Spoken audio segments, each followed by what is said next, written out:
want to hold back those imps for later floors, just to make it so your like second floor isn't awful. Absolutely. And what you can do also is you can play your fledgling imp in the back. You don't have to frontline with it. So if you have a strong enough unit in the front that's going to survive, you can still use the fledgling imp, but you just don't use it as a chump blocker. Unless, of course. Oh wait, there's no champion, so there's no yeeting. Nope. Right. Nope.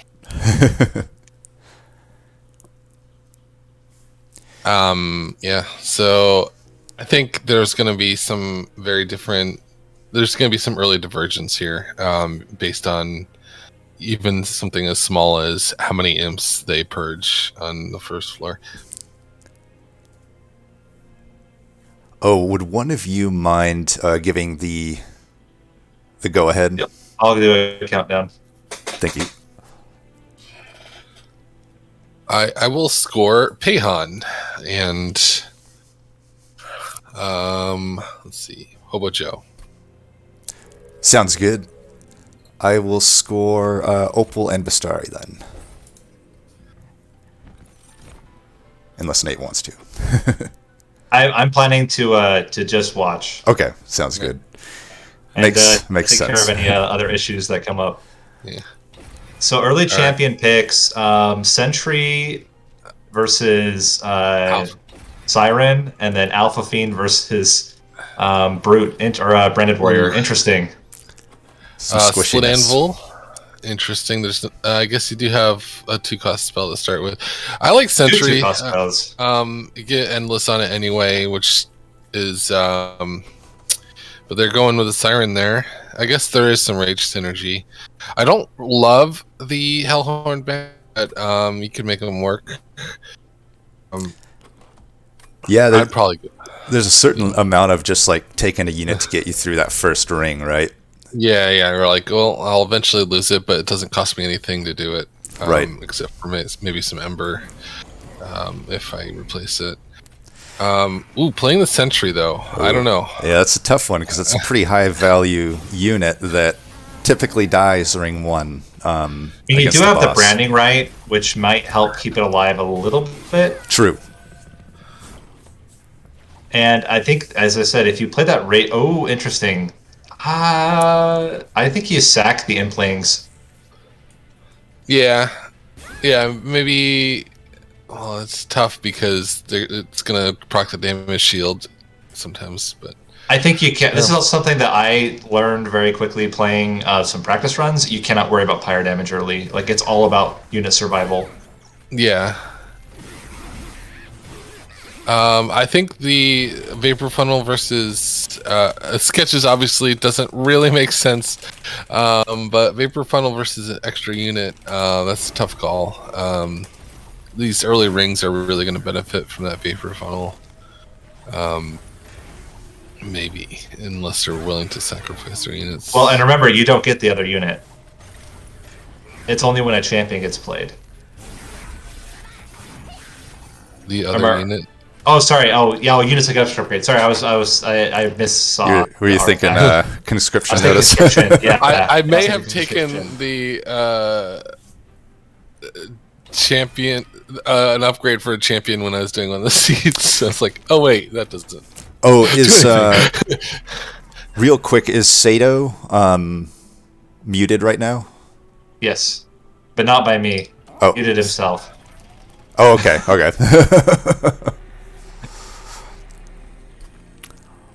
Okay, so... I think your volume got really loud there, Nate. Oh, sorry. I'll try to Keep it chill. Weird. Oh, actually, yep, not you guys. Sorry, that's me. Yeah, keep it whatever it was, sorry. All right. I didn't change it. Yeah. Looks like HoboJoe's making it through without losing either of his banner units. Bestari had the same thing. And there's a second Titan Sentry. So you already get the option to do the merge, and I if you love get it. Endless, it's solid. I haven't seen what upgrades there were. There was Large Stone. Yeah, Large Ice Stone. Tornado was split. With Split Anvil, Ice Tornado, it gets a lot better. So I know a lot of them are going to be merging early. I started to not, because I think it's too risky. If you lose, it's one thing to lose a unit. It's another thing to lose a unit that Merge. also, It gives you shards. Yeah. yes. Yeah. You have to really be confident that you're not going to lose your unit, but like, man, not being able to afford that large stone is rough. Because it's really good upgrade for Titan Sentry. Yes. Pahan is kind of behind the curve time-wise. There's plenty of time. Just doing the math. Using branding right to kill the. That is aggressive. It's a spicy play. Opal trying to sort out how to play out her imps here on the top floor. Yeah, it's hard because you don't want to let units through, obviously. Okay, we have the Titan Sentry getting played. It is taking a lot of damage for Bestari. Oh, yeah. But everything did die. 50 damage, 50 health left. That's a lot. It's not merged though, right? So it might be enough to kill the boss without dying. If they keep that backliner alive, but if they place Ice Tornado, that backliner dies. Yeah, that's unfortunate.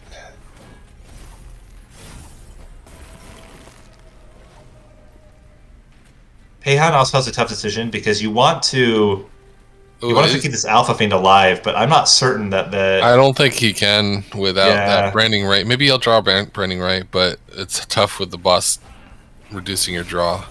Yes.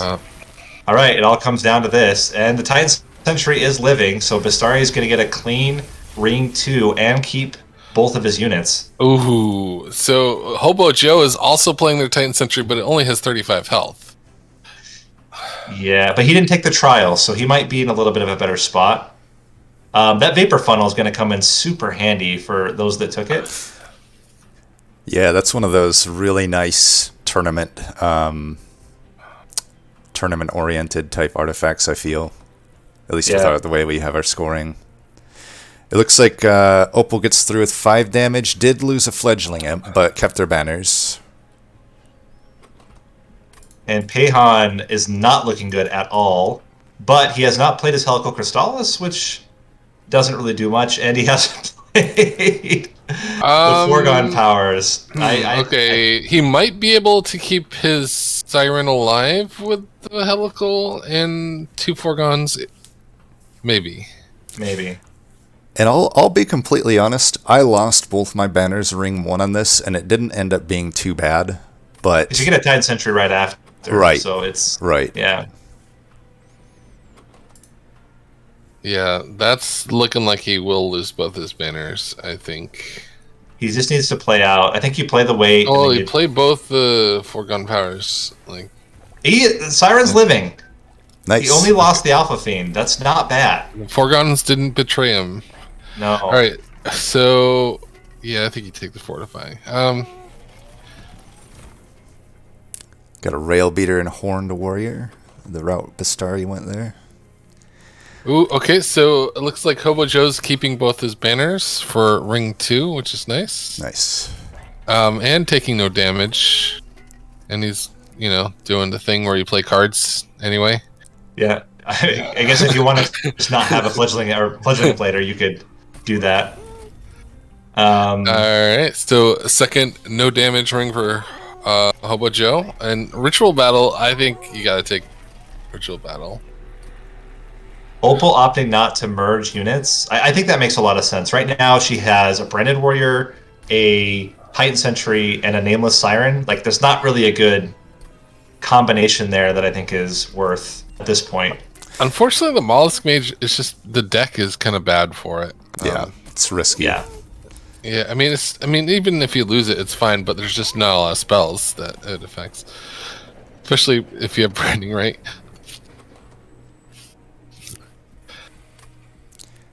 Got the Wingmaker. Wingmaker. Okay. I would maybe be tempted to actually put the smaller capacity on the Titan Sentry, but no, I wouldn't. You don't think so? I mean, yeah, I could see that working, but I guess if you don't have a tank yet, then that makes sense. And for those that don't know what Nate just said, that basically it's kind of an unknown or little known interaction there. If you do skip the hammer, you have an option to make a unit 1 pip less. Yeah. I feel like the hammer is taken so often. There's probably people that don't even know that exists. Oh, I usually take almost always take the hammer. Yeah. Yeah. What? I usually take the other option. I think it depends on the run. If it's like an imp run, I almost exclusively take the hammer and then just don't take Hef. But I guess the thing that I struggle with is like, if you are trying to get value out of that hammer, then like if you don't draw it the right turn, it's really bad. So that's why I often take the capacity reduction, and then I can double up on a good unit or something. Man, this vapor funnel paying massive dividends to Bestari here, just getting barely within that threshold where they're dying in 1 hit. Although this might be the first. Interesting. Oh, the swap. it's get you back Talos, and it's really hurting him here. He's gonna take a lot of damage from that second unit. Well, not a lot, but it'll definitely hurt his score. HoboJoe considering spell chain that's 4 on points. Fortify of all things, but no, it skips it. Yeah, push back Talos always. I think that's the hardest ring 3 encounter for sure.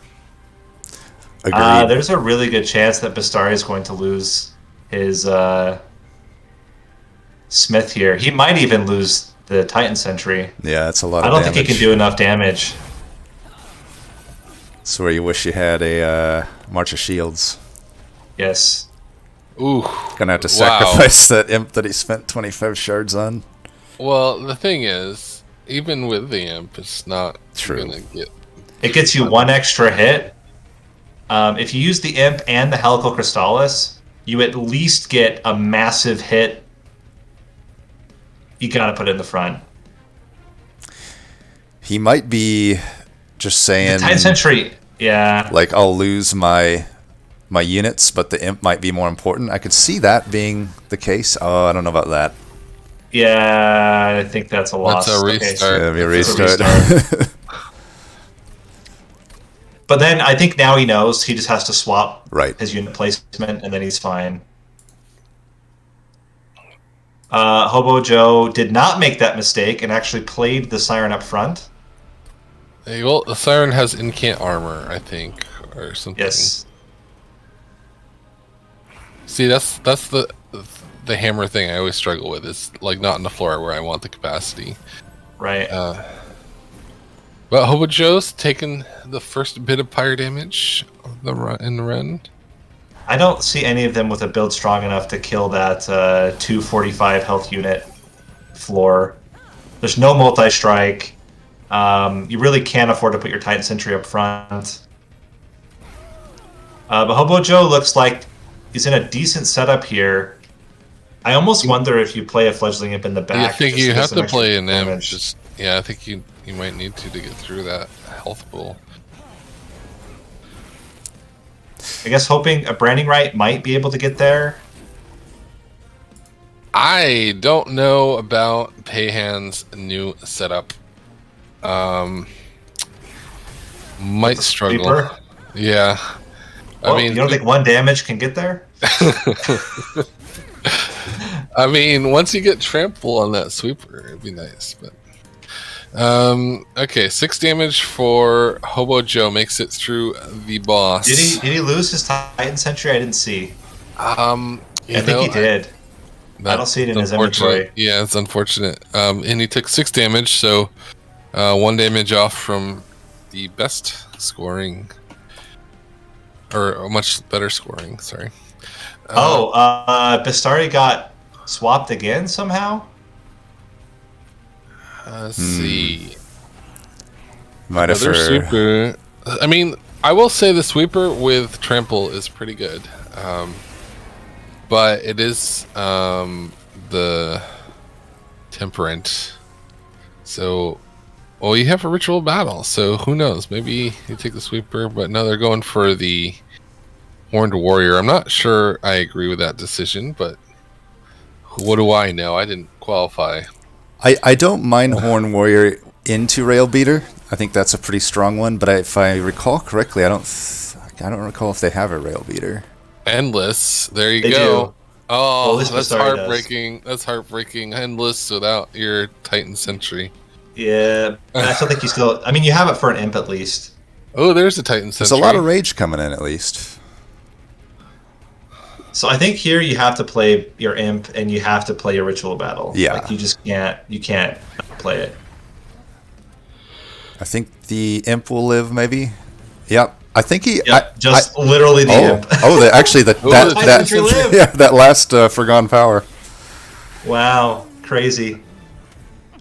All right, so Pahan. No points, but he does get to continue for Bestari. Pahan looking rough in floor 2 here. They'll make it through with their. Oh, both units survive. Just the Moss Mage dies. Yeah. Wow. Yeah, that's great. That's great. So they make it through with no damage. Much kind of behind floor wise, but they're making it. Opal sacking the her unit here. I think she's gonna have the same problem that Bestari had before, which is that your wrong unit is in the front. Yeah, she's definitely gonna lose that siren. The question is, can she keep her Titan Sentry? And I don't think so. Dumb question. Do I say the ring is completed for Bestari, or do I leave it at 2 for the scoring? You just do a negative score in the. So in the penalty area, you. Just say minus 5 or something, or minus 10, or minus 10, or whatever. Minus 10 plus any damage. Oh, basically, yep. Okay, so minus 7. Yes, exactly. And then you score it as exactly the same. It's just 2 minus points in the sheet. Some exciting math in the background for you guys. You put positive for the penalty. You put the positive. Oh. Oh, yep. Yeah. Okay, there we go. Yeah, I was adding points. Now they're not. Now they're not. So Opal is going to have to retry because she did end up having them swap. And yeah, that Talos Same fight problem, pretty was much. brutal. Yeah. 30 shards for HoboJoe. So HoboJoe certainly looking pretty clean so far. He does have a multi-strike now with that Horned Warrior. And yeah, this split anvil is paying dividends with these ice tornadoes and all the other stuff you get. Yeah, the problem is, like with imps, it's challenging to play the 3 costs. Yes. I think you play your... Oh, nope, he's going to opt... I think you play your imps in the back, personally, but... Yeah, well, he's got... Oh, that's an endless. He's got an endless one now. Yeah, that works. And with Queen's Tail, he can play a 3-cost spell after playing an imp. Nice. Missed that.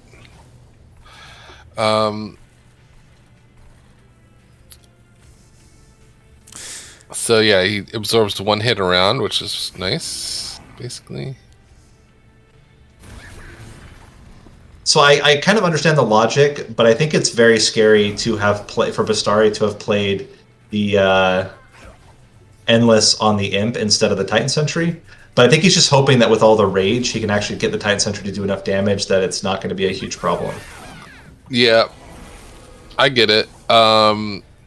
He's got his Horned Warrior now. That will help. And then out a lot if you with ever the get damage. if you ever get a Transcend Imp, having an Endless Rage Imp is pretty good too, even though you might want to merge him. So Opal, I think, is going to try to sack an Imp. I think is the only way you make this. Oh no, she's gonna still try to go for it. There's no way to prevent the knockback though. I guess you just try to do as much damage as possible. Oh, so she's gonna lose her Horned Warrior almost. I think the idea was that she wanted to sack the Horned Warrior and then put another unit behind the Titan Sentry.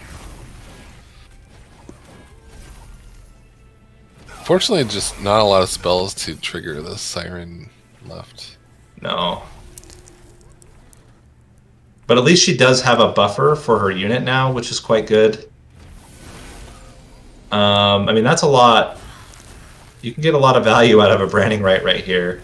Wait, okay, so HoboJoe finished a ring. I kind of missed it. Whether they took damage or not. I think so, but I don't know how much. They're at 64, so let's see. They took 6 damage in ring. I don't 3. think they did then, because they would have had Let's 20. put it down as no for now, and then we can check it later. We'll audit it after. We'll do a health audit. Ooh, Impsicle. It's a pretty good one. I like it, especially if you don't have endless or an endless. Oh, Bestari is about to lose the Titan Sentry. Uh-oh. He's going to opt to restart rather than lose the Sentry. It's hard. It's hard. Right. Opal is going to keep nothing, but she will survive. She's out of units. She will get a unit here. Still has the fledgling, and if she Still has the fledgling imp, she goes to yeah. merchant, she'll have an endless. So, not she gets the Horned Warriors coming up, so you get the multi-strike. Right.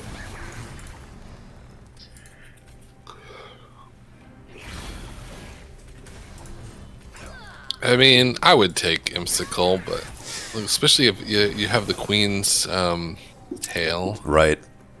And who knows if a Transcendent is coming. Only Gabrielle does. I know it's on one of these. I don't know if it's on this one. Actually, fun fact, from here on out, you have about a 20% chance to see Transcendent, if you ever were curious.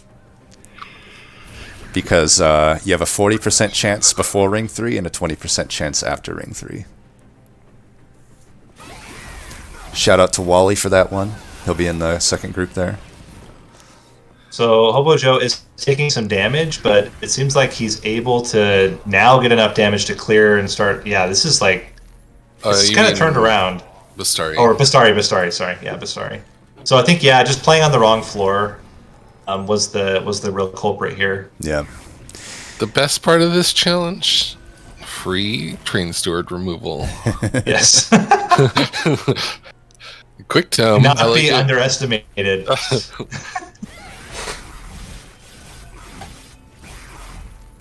And does get the kill and keeps his Titan Sentry, so that's a much better end. Yeah. So Opal now having to decide what's going to be her only current unit. I think you have to take Horned Warrior. Either Horned Warrior or Sweep. I would take the Sweep, but I think Horned Warrior is just not going to be enough, and you're going to have to super scale. And you have a lot of rage. I didn't see what she opted for there. Was it the Horned Warrior? I didn't catch it either. She has a Horned Warrior. Or she had one. She had one, but it died. Right. There's the Sweep. And a Titan Sentry again. I think Opal will be happy, though, to see this merchant steal. Rail Beater. Interesting. Ah. Not bad. Not a good combo for these, but a good unit. Yes. Now, there is actually a dilemma here. Okay, she went... Because you could put the Endless on the Titan Sentry, which is not bad at all. Right. But everyone's going for Endless Imps.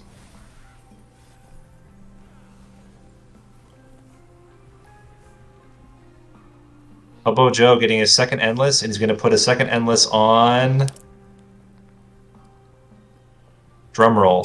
Titan Sentry, do it. No, there's no Titan Sentry. You can't, there's no Titan Sentry. Second Imp. No, I think once you have one Endless Imp, you just put the other one on it. Well, he's already done that. It's already been merged. I think. Oh, no, he doesn't have enough shards to have merged. Pahan, did we see the Pahan actually? Is this his first attempt at the? Yep, he's just taking his time. Yeah, that might actually become a problem. Well, I think once you get to past the point where you're not getting any more units, like you gotta lock in, and maybe it's like you're not gonna be willing to sacrifice units right now. You have to decide which units you're gonna sacrifice. What I've kind of noticed about this mutator set is it kind of has the Skyrim difficulty going for it, in that the first few rings are always harder, but because you can thin your deck out so much, those last rings typically are easier. So I wouldn't be surprised if this actually works out pretty well for Pahan, just kind of really meticulously taking his time on these first few rings.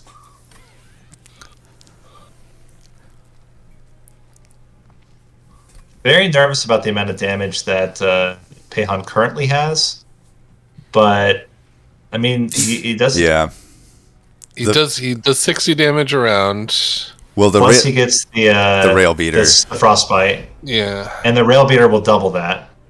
Currently not looking great, but there is the Ritual of Battle, which will significantly increase the damage, and that does get the kill, and that saves them both. Nice. Wow! all right. So another.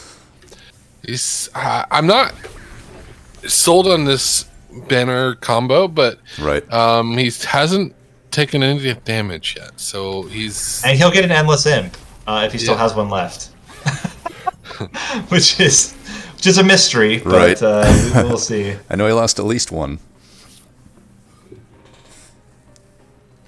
If he doesn't have an imp, he can always put it on the Titan Sentry. I think Opal's in a lot of danger right now. Yeah, Party Boy is no joke.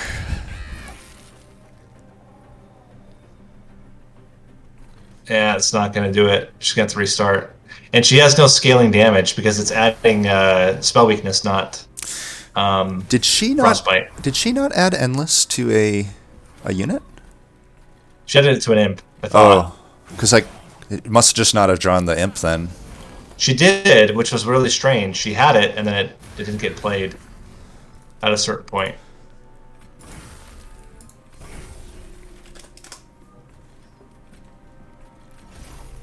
Maybe she couldn't get the Ember then, or maybe just that must have been it. like a split anvil type error, maybe. Easy to make. Yeah. She put the imp in the middle there, which is I'm not sure I understand. I think she's planning to horn break the imp, was the idea. I think you need to use your Branding Right on your floor. So no damage. Wait, they're still resolving 4-3M. Yeah, I think I would just Branding Right the imp. That's what she did the first time. Ah. I mean, why don't you put the imp in front and just have it take a hit? Branding Right your unit. True. I guess, it comes down to, do you want offense or defense more? I think the other thing that was a little bit of a mistake is she cleared the floor. I think you want the floor to get there and attack so that the imp will die naturally, which may have been the mistake. Looks like Bestari's opting to sacrifice out Hef here. Yeah, it's fine. Like, it's hard to... It's a big tempo hit to play Hef. But he is surviving, so that looks good. Yep. Opal's looking like a much better spot right now. A lot more armor. She's gonna clear this floor. Like, this is looking okay.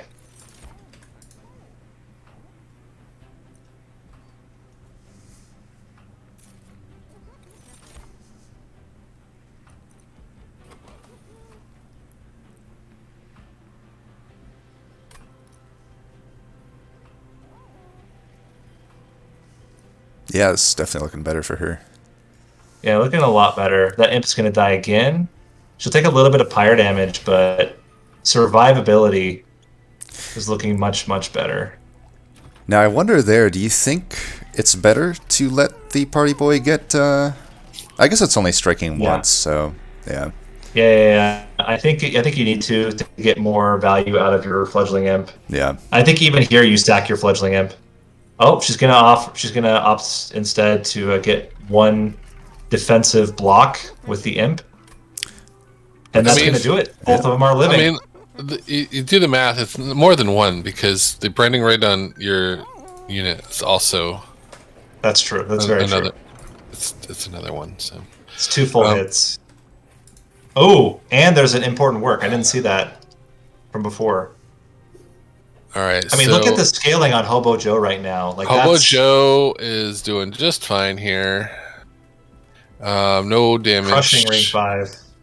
I did the math, and he didn't take damage ring 4. Because he had taken 6 damage, and that makes sense. Go plus 20. Yeah. Pahan, the only one who's actually had a completely clean run so far. But also the only one that's on ring 4. Yes, very true.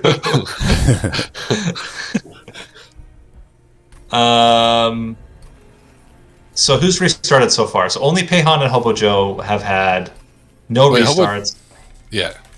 And only Pahan's taken 0 damage. Okay. Correct. Crazy. Ooh, Ice Storm. I always like Ice Storm.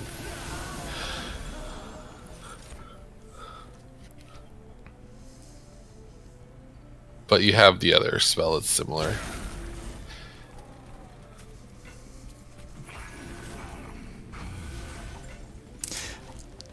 Chat is also noting that Pahan has an unmastered offering token. What? Or sorry, deep offering. Not offering token. Okay, that makes more sense.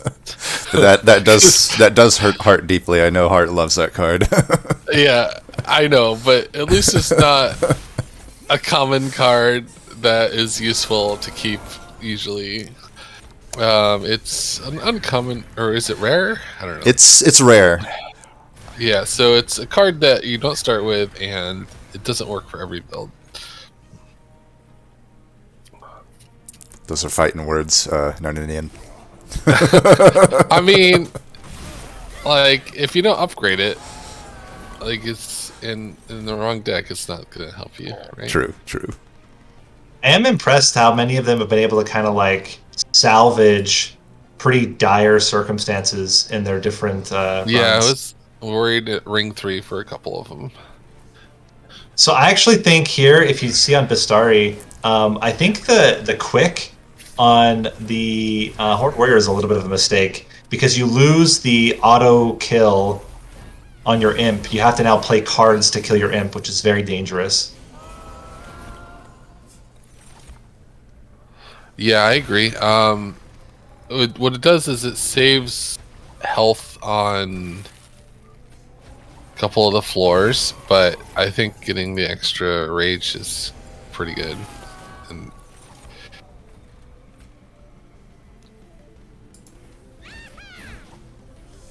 all right. Pahan now running this ring 4 looks to be pretty good. I mean, with multi-strike on that sweeper, like he certainly has, I think, the highest pure damage potential out of anyone. He's also has a really high. He has the highest shard count besides Bestari, who's way ahead. Yes. And even though he's a floor behind the other two, he's got more shards.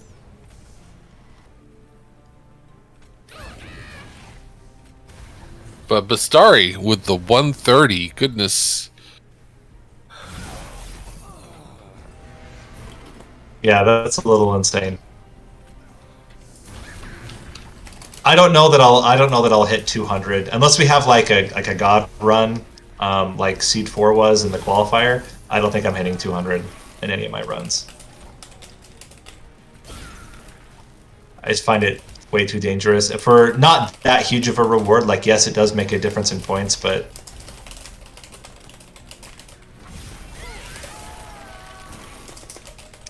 all right, we're gonna get what looks to be, I think Pahan's probably got a very clean fight though. Although he does have the multi-strike he has to deal with, unlike the others who only had the single strike. He could branding right. He could branding right it if he wanted to. But I think he's gonna he's gonna kill off the imp and go for. I mean, his sweeper's doing 300 damage per hit. Like he's probably just fine. So it's really just 13 damage because the sweeper will take care of the multi-strike. Yes. There you go. And the fact that one of those hits is going to be doubled, it just really pushes it over the top. Bestari, he didn't take damage, right? Pahan has another clean fight. Look at this floor on Opal. Just got the squad. Who needs multi-strike when you just have 6 units? It's very impressive. Although I think she did take some pyre damage. Let's see. I don't think so. I think it was from the last ring. Yeah, it was that last one. Oh, yeah, it's clean. This one's clean. You can see there's only one line. Battering ram is tempting a little bit if you wait. Never mind. They don't really have a lot of armor. No. Only the armor that starts on the rail. Well, they have 4 to 5, but that's not a lot. So Horned Warrior has trample for HoboJoe.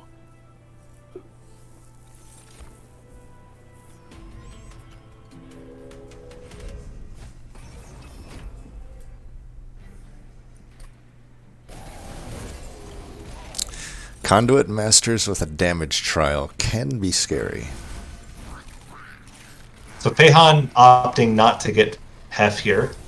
Oh, interesting. So, I see. I believe that HoboJoe has an Ascend card, and that's his plan for the capacity issue. So he's got to keep his unit alive in the meantime because he's already drawn it.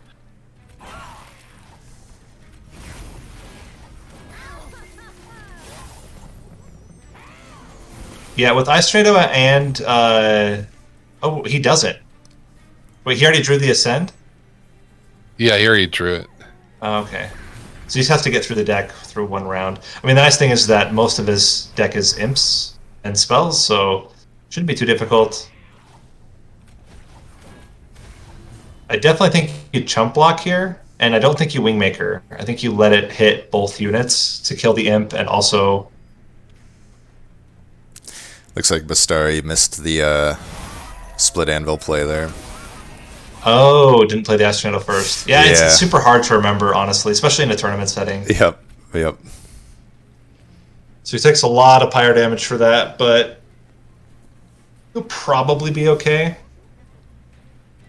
There's the Ascend, so HoboJoe did draw it. That old magic is incredibly powerful now. So much extra damage.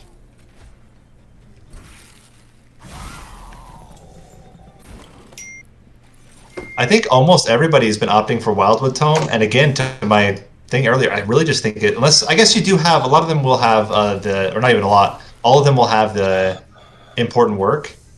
I am wondering with... Yeah, go ahead. I was going to say, with HoboJoe, I am wondering, long term, you can't play imps up there anymore. Yeah. It's an endless imp. I mean, it's really just a staging, unless he goes capacity. Yeah, but even then you'd have to go to capacity because he doesn't have. Oh no, he does. He does have the. He has the Wingmaker. Oh yeah. Right. That's why I don't like Wingmaker, because you have to get good timing on that. Yeah, you have to get good timing on it. I do feel with the Wingmaker, I'd be less inclined to take the Quick Tome. I'll be honest, I can't remember if I did take it.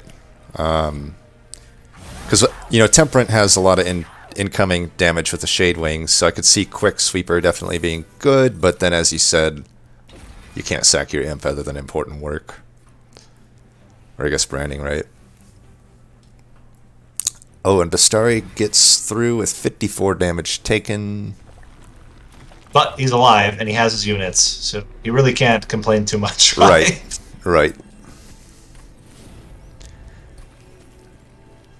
Ring 7 typically harder than Seraph, I would say. Yeah. This particular Seraph. This Seraph's... I mean, Diligent, Yeah, Diligent can be different. Diligent... Even a build like this is really suffers against Seraph the Chaste as well. Right. Yeah. And the patient, of course. So really just Seraph. Which is so funny. I remember once upon a time, Temperament was like, you cry, and now it's you cry, but for a different reason. All right, so HoboJoe, clean fight. Ring 6. Oop. There we go. Opal's setup is actually looking pretty good now. Yeah. I mean, that's a pretty gigantic sweeper. Sure hope he takes draw. She's she has a nice view of the pyre room there.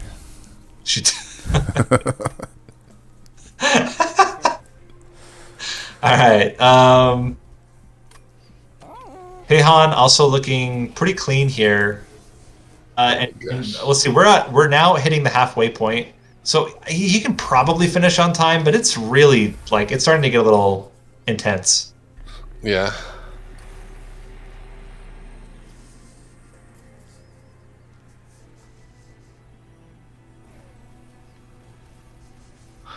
Man, HoboJoe really debating. Like, I think taking Ember was kind of a rough decision.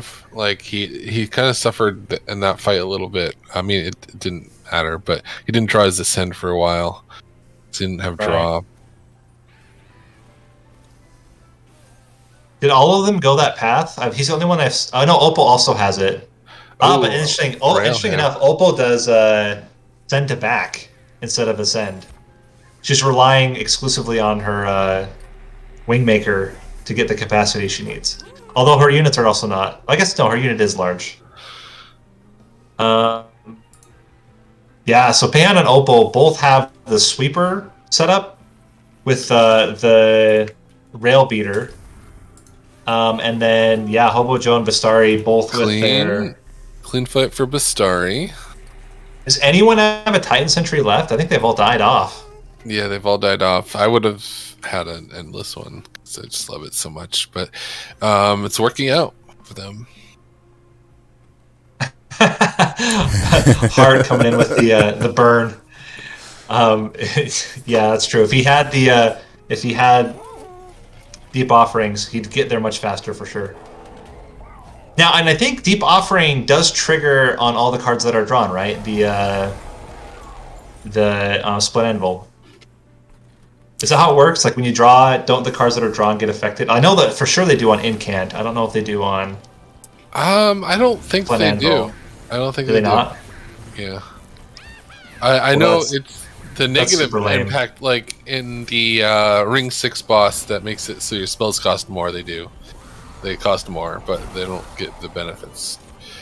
Oh, there is a Titan Sentry. Our good friend Bestari still has a Titan Sentry left. Oh, I yeah. forgot about that. Yeah, he has the Endless on it. Interesting, though, that... I guess it makes sense, but I'm surprised with the Endless Titan Sentry doesn't just put it to the bottom. Yeah, that makes sense. And it might be a long-term plan, but...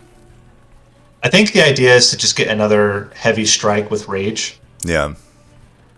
That would be the only advantage. Yeah, I guess you do need a tank for those Relentless rounds. Though I think you could, if you still keep 2 space, you could just replay it.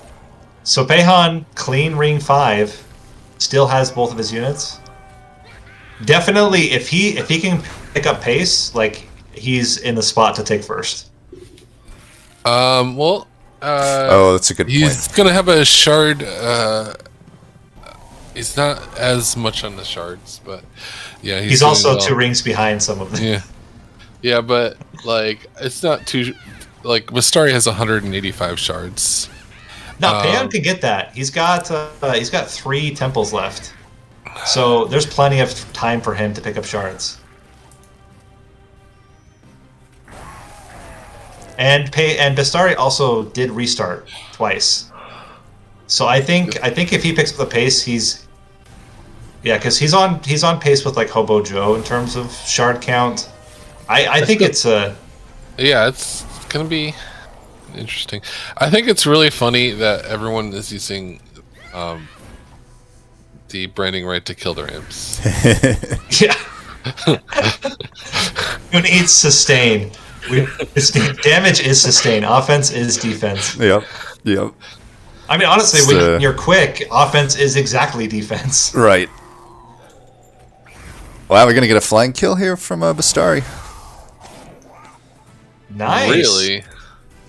Nice. 6-turn boss rush. That's nuts. That's pretty sick. Didn't expect that.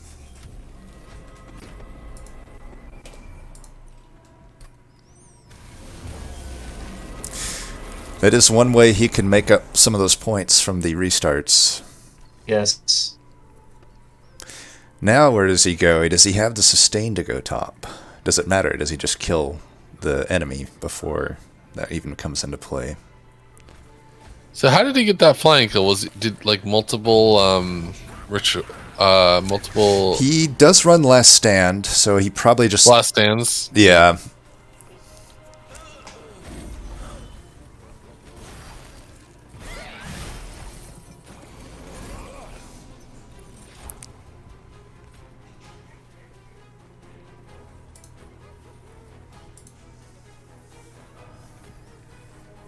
And yeah, Clean- HoboJoe, clean ring Viper. 7. Opal also looking really good on ring 7. I don't imagine she can lose at this point. I think Bestari is really going for that flying kill here, it looks like.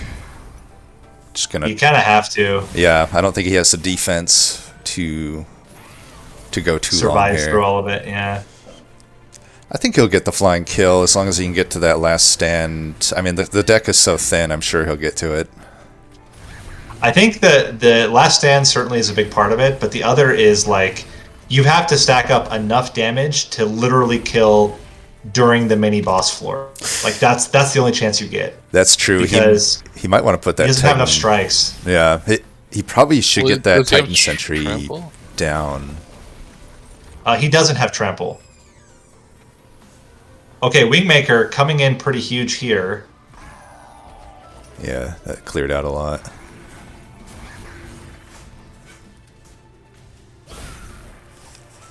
So you're saying he needs his extra strikes to hit the boss during the mini boss floor, assuming one hit for the mini boss. Exactly. One hit for the mini boss, maybe one hit for the other chump blocker for the mini boss, or maybe you can blast. I think you like. Okay, he gets an extra hit here. I may have actually put that on the mini boss floor, personally, just Right. to make sure that I have To all the clear it hits. out. Yeah, Yeah. Okay, so it'll help a little bit Potentially- with the sustain. he is clearing the floor, and if he can like hit a good ice tornado here, he'll Yeah. get. That's not a good one. That's not really what you want. Well, the thing is, the Titan Sentry is going to kill off the little dude at least. Yes, the Titan Sentry will kill off the frontliner, and then you'll get 2 solid hits onto. Oh, and he's got the last stand. I think he has it. Yeah, he easily has it. Yeah, this is That's- the floor to do it. He's now one-hitting the boss. Oh, but it's quick. Let's see. Last stand. You got to do it now. Yeah, you gotta do do it. it now. Gotta do it now. You got to do it now. It's so So, much yeah. damage. I don't think. I mean, he's not going to get it. Yeah, but he gets Wingmaker next turn. So if he can do it now, he'll Wingmaker next turn. See, I feel he's missing out on a pretty good amount of damage. Oh, he did do it. Okay. He's gonna play it. So Wingmaker barely keeps him alive. Oh, maybe. Oh yeah, quick because of the quick. There we And go. there's the boss Got kill. Bam. All right, flying kill for Bestari. That's going to be hard to beat because he has 185 shards. And he's already gotten a flying kill, so that makes up. Pahan his not misstep. even going for Divinity here. Well, he still has some. Oh, some he's on ring rings. 6. What am I talking about? I thought he was already on Seraph. Oh, man. I was like shocked. I'm like, what? How do you not go? But yeah, that makes more sense. HoboJoe, I think unlikely to get a flying kill. I'm actually curious how HoboJoe gets enough damage with just the one giant man. Yes, there's trample, but you still have to like get a lot of rage. Well, he has two last stands. Or no, he has 3 last stands because one of them has spell chained. Ah, okay. And one of them's consume removed. No, it's minus Ember. Never mind. I missaw it.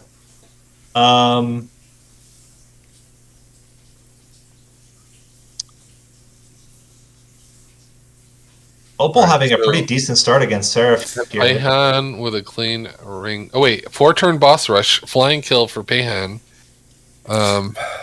Wow. Yeah. I as I said, I think he's there. This will definitely be one where we need to go back and review because I'm certain that we missed some things. I'm pretty sure I got HoboJoe and Pahan correct. Yeah, we'll do an audit. I think I got all of Opal and Bestari in there, but can never be too sure. Oh, this is pretty interesting. So, yeah, I like Opal's setup where she puts quick on both of them, but she gets to prep the first unit with melee weakness. That trample damage will add up. She'll probably definitely not want to kill any units here. Get more damage. Oh my gosh! Trample. Look at the damage onto Fel right now, or onto Seraph. That's like this is a guaranteed flying kill. There's no way she doesn't get enough damage between her 2 endless imps and Fel or not Fel. Gosh, Seraph will get back up there again. Yeah, words are hard, guys. Yeah. Does she have a last stand? I don't think she. That's the only thing that might hold her back is no last stand, but she should get it here. Yeah. And I think Divinity's a piece of cake when you have, by turn 4, 600 damage sweep. And she has a lot of shards, 170 shards. Yeah. And that trample with, the 2 extra units. Really HoboJoe getting a flying kill onto Seraph here. Nice. That almost puts him immediately into the lead. Yeah, that's going to put him as the because he hasn't restarted. Right.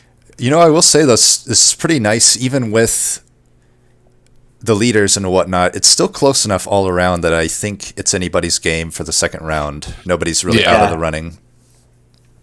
Which is crazy. I mean, kill for Opal. Yep. Kill for Opal. The fact that you can survive Ring 3 with no units and still come back is like, yep. You would never think that possible. It's but I think it's because of this tendency to completely front load your shards. Right. And I think that's really the mistake. This is more and more, I feel like, holding off on shards until later, if you can still get to 200, is definitely the way to go. Yeah, I would almost say it's a combo of that and also a lack of a champion in the first 3 rings is felt to a certain degree. You're typically letting that champ die to get the Relentless and whatnot, but now it's like you kind of have to sacrifice a banner unit to get through ring 3 often, or 2. In the meantime, Opal did get the flying kill onto Seraph very early. Well. Yep. Yeah, I got that in there. So that puts her at 103 right now. Though that will jump up once she undoubtedly will get this divinity kill. I hope. I mean the sweeper might lack sustain on her sweeper. Yeah. Who needs sustain? She does have a pretty powerful hammer though. That thing's hitting for 100 damage piercing. Yes. Branding right will help. I don't know why she's not playing Wingmaker yet. Because wouldn't you want to have been able to build up your rail beater? Right. That was probably a mistake. Just nerves. Yeah. But I think she gets the kill next turn. Yeah. It will probably not end up mattering. That's the nice thing with the sweeper on this divinity fight. Like, you don't have to worry about... flying kill for HoboJoe. Turns out when your dude attacks for 4,000 something damage. Trample damage. Yeah. That guy lives.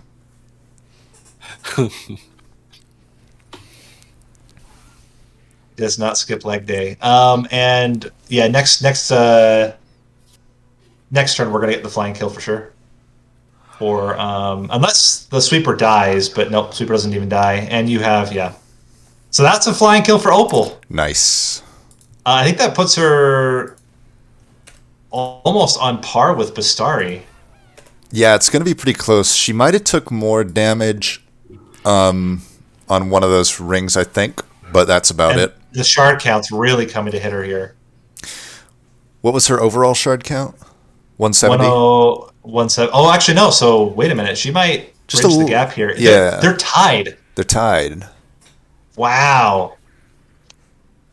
Right, because the restarts. So Bestari is going to get it on time. I mean, there's 2 fights, so it's not going to stay that way, but...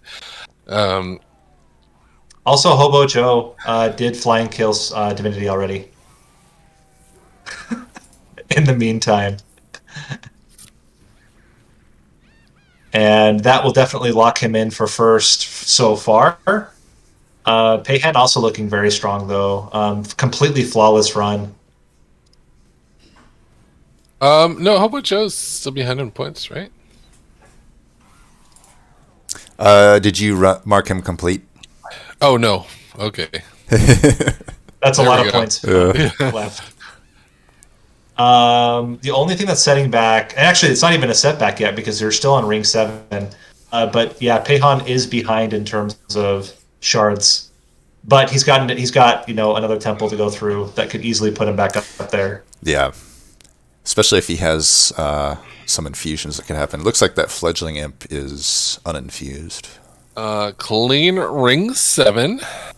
Yeah, with an infusion and a dupe, I feel like you can get a lot of value. Climb. I mean, with these flying kills, tiresome climb is not needed. But Right. No. So much. That makes me so excited to see it every time. Yeah. In a general sense. You don't want Divinity to hit you every turn? 2 free hits on a flying boss. Or a boss in general.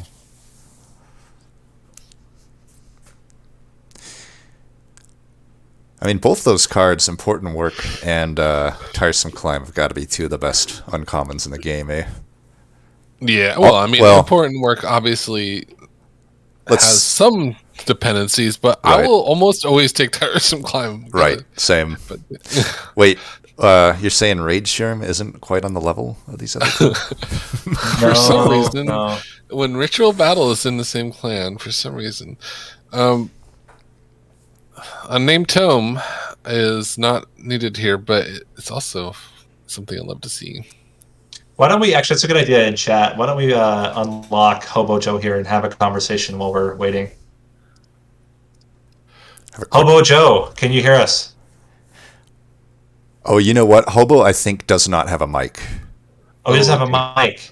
Okay, well, we'll interview somebody else. He has some skills in Monster Train. We'll interview Bestari.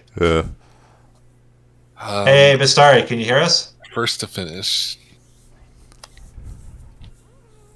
Bestari, can you hear us? Ooh, Ashes of the Fallen. You're muted right now, by the way. I was muted on my own. So, while we're waiting for Pahan to finish his run, any thoughts on this seed? I think I really made some mistakes in the early rings. I had to restart twice. It was pretty bad. But in general, the seed was really winnable, and I think the other players might have performed a lot better than me. Yeah, I will say, out of the finishers, you are currently tied for second. Oh, that's not too bad, but there are still 2 people not finished, right? Just one. We're waiting on Pahan to finish, but everybody else is finished. That's nice. Yeah, and you're definitely within striking distance. That's the nice thing. Even, it's 18 points to make up on HoboJoe. A few rings that go your way and a few rings that don't go his way could make that up pretty easily. Yep. Yeah, so overall I think it was a fun seed. It's always a little bit risky to go into the imp strats with this seed. If you don't get endless, then it's really bad, but luckily there was Endless relatively early for this run. Yeah. Now, I'm trying to remember, is the Train Steward you had at the end, is that the same one from the Limbo, or was that the one you got later on? Train Steward. Or not Train Steward, sorry, it's the Titan Sentry. That's the one I got from Limbo. I kept it all the way through. I merged. Nice. I think you're the only one that managed to hold on to that one. Yeah, everybody else lost it at some point. I could have lost it, but I decided to restart instead of losing it, because I thought I wouldn't make it if I lost it. I think that was win 4. I decided to restart rather than losing this one. Well, we'll let you get some time to prep. We'll interview a couple other players, but good job, and excited to see how you perform in the second game. Thanks. Should we give Opal a quick interview? Yeah. Hey, Opal, can you hear us? Hello? So we're just talking to some of the players about the seed. How did you feel about this seed? Well, I died about 5 times, so I don't know. That's how it felt. Like through the first couple rings, I was convinced I was just going to lose after ring 3. And you persevered and got a respectable score. Yeah, that was pretty good to fight through that, because you had lost all your banners, everybody. right? Yeah, I did. Yeah, I lost every unit and then killed the boss on Frostbite, so... I think the advantage that you had, though, is that you hadn't done any fusions at that point. So, yes, you lost the units, but they weren't, like, heavy investment. Some of the other players lost units they had invested in pretty heavily. Yeah, I didn't really find a line until really after I got the, HIF, so... With the trample, yeah. Yeah. Like until then, I'm basically just praying to high roll something. To be fair, the last shot was an extreme high roll, so I suppose that did happen. I really like that decision to on ring 3. You kind of had to decide who's going to die and who's going to live, because your fledgling imp wasn't endless for that point, and I really like the decision to let that imp live. I think that really kind of saved the run there. Ended up being pretty important. I think I needed it, if only because I didn't take the virtual battle. Like if I don't keep the imp there, there's a good chance I just don't find any scaling for the rest of the run. I'm also visiting every steel shop for the sake of Firestone housing, so it wasn't out of the question to find an endless eventually. Right. And you're definitely within striking distance to still make it in the second round. You know, you and Bestari are tied, and then HoboJoe has about 18 points on you both. But 18 points is very easy to make up. Just a few rings of things going one way or the other can make that up. So really nice to still be in it through some rough rings there. Yeah, fair enough. Well, we'll also give you some time to get ready for the next run. We got about 30 minutes until the next one, so you can take a break. And good luck. Yeah, thank you.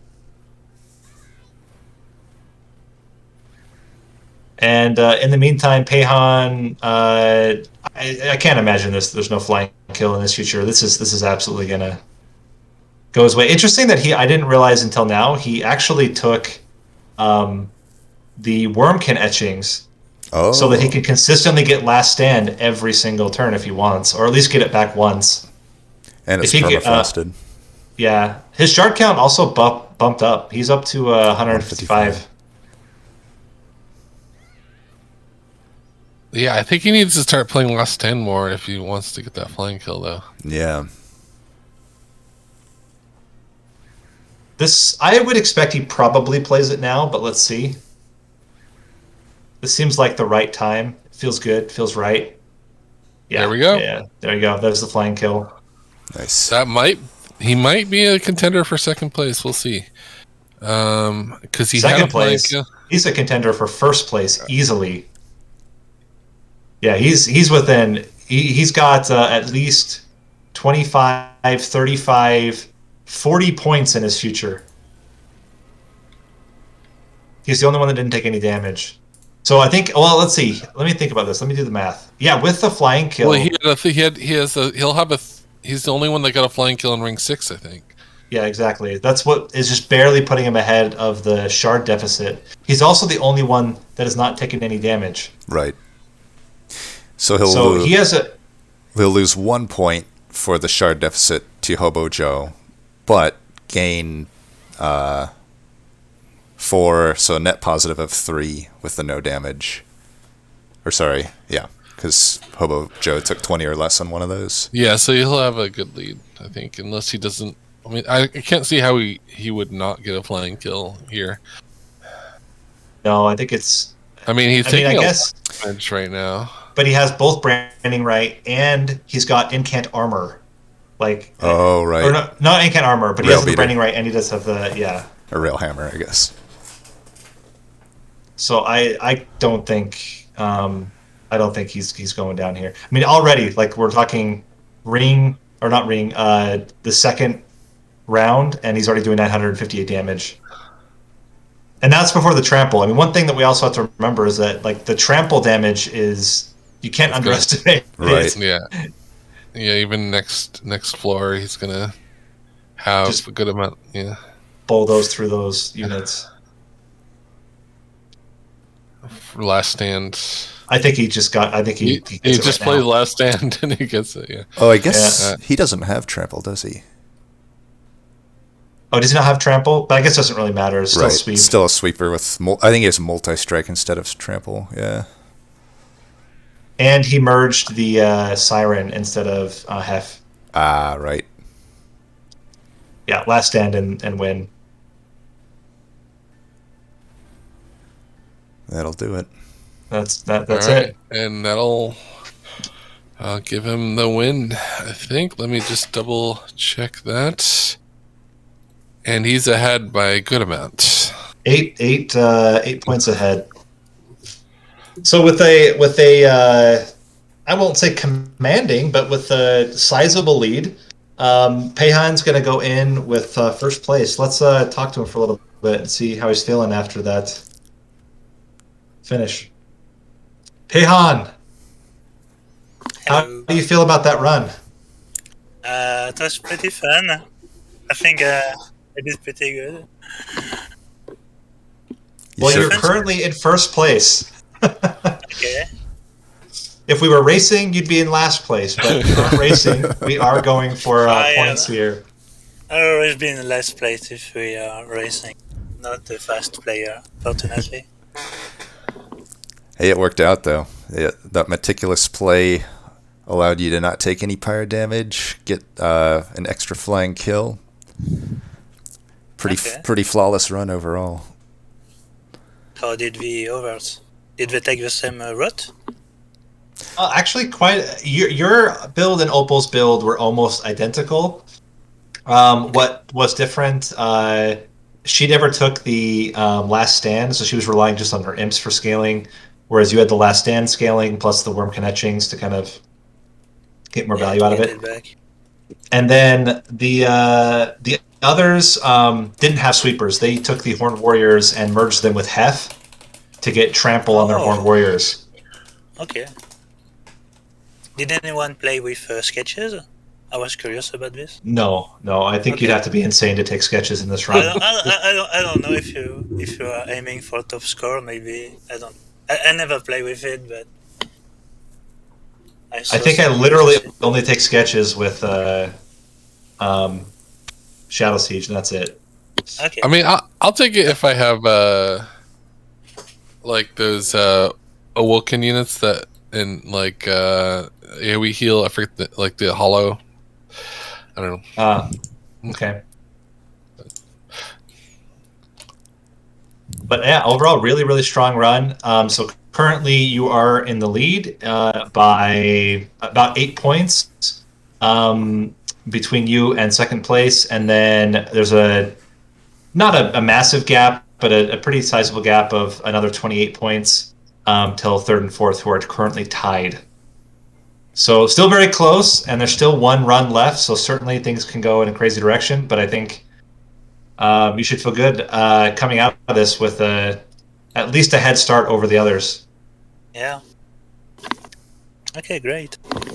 And yeah, so we have about 20 minutes till the next one starts. You can have a little bit of a break, and then we'll get started in just a few minutes. Good luck.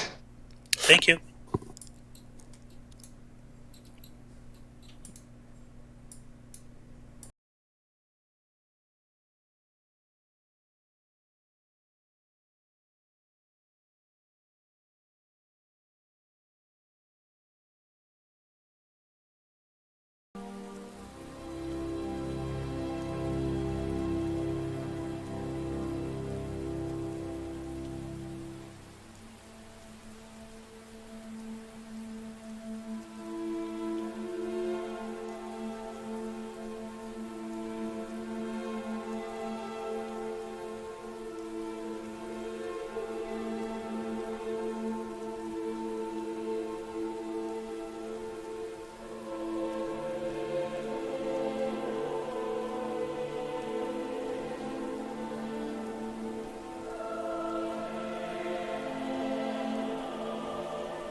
All right, we are back.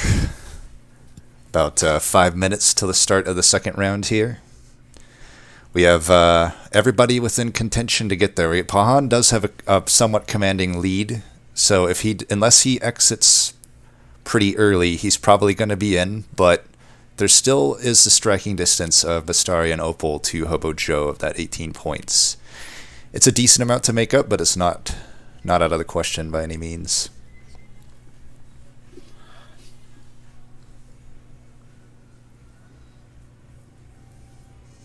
Yeah, I think, and they have definitely interesting choices you have. Restore makes for a very odd setup with Awoken, because I think you can get really caught up with like trying to get regen, restore, and rejuvenation triggers to work versus just like, I would say, going more standard with like razor sharp edge and that type of route. Right.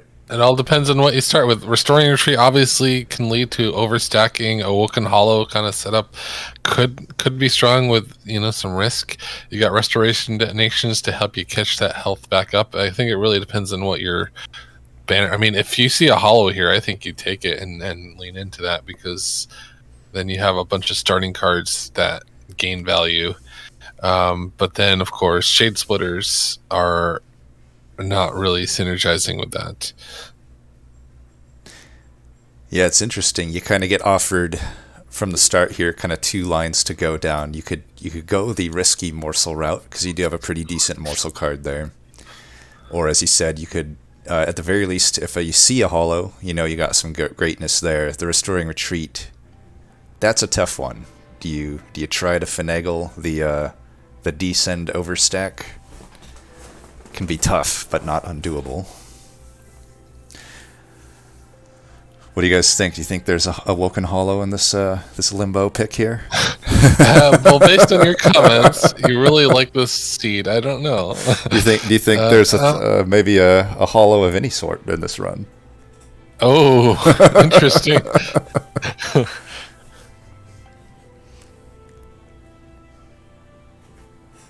Or are we looking at a morsel? What you call it? The one that eats it. I can't believe it's been so long since I've seen one. Morsel Maid. Morsel Maid, yeah. The other thought could be, I mean, as much as we like to rag on Thorn Hollow, like, it's not impossible to build around.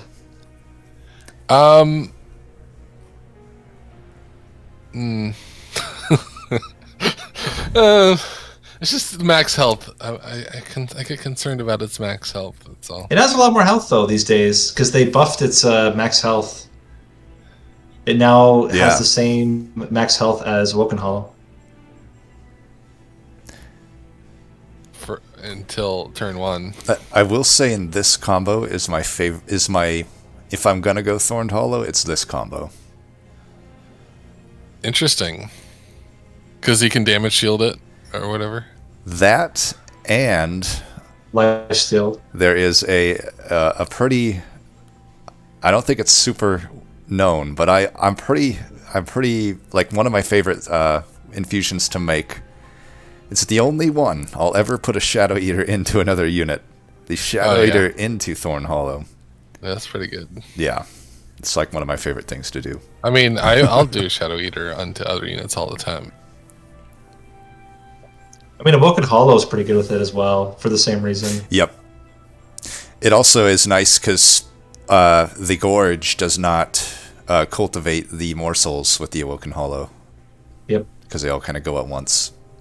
You know, I've never tried it, but wouldn't it be interesting to do that also with Steel Singer? Yeah. You might even, like, if you got like a massive Shroud Spike, can you imagine the damage you could stack permanently? That would be pretty impressive. Do you guys think there's a Steel Singer in this run? Oh my gosh! You're not allowed to know the seeds ahead of time anymore. All right, let's. I'll do the countdown. You can hear me clickety clack in the background.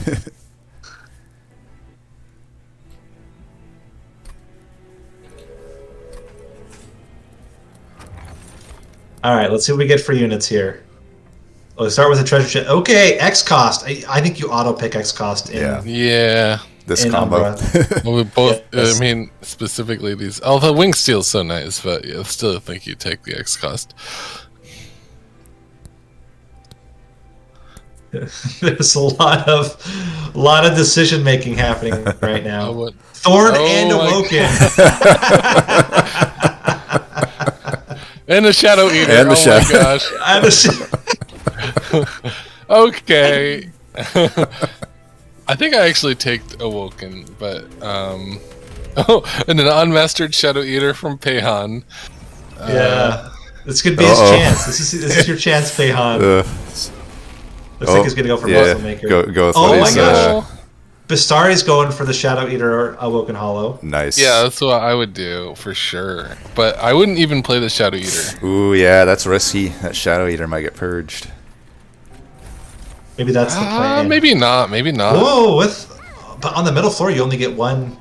Yeah, Morsel. I want one morsel. Yeah. Looks like that might Maybe be they're his just twin. sacrificing it just to. Yep. I He think did Another the combo. HoboJoe. HoboJoe also taking the Shadow Eater. Nice. Let's see if he actually plays it. Opal still choosing between. Oh, hollows Thorned here. Hollow. I think you take the Woken Hollow. Like, I don't know. I guess the Thorns is nice against the Temperament, and it'll start to add up. But So Pahan also not taking the first Hell Pact.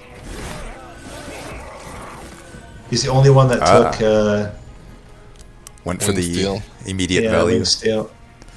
I will say Wing Steel with Shade Splitters, pretty good. yeah. Yes, yeah, it is. Or I mean, you have a lot of generating cards, which makes it pretty easy to get the trigger.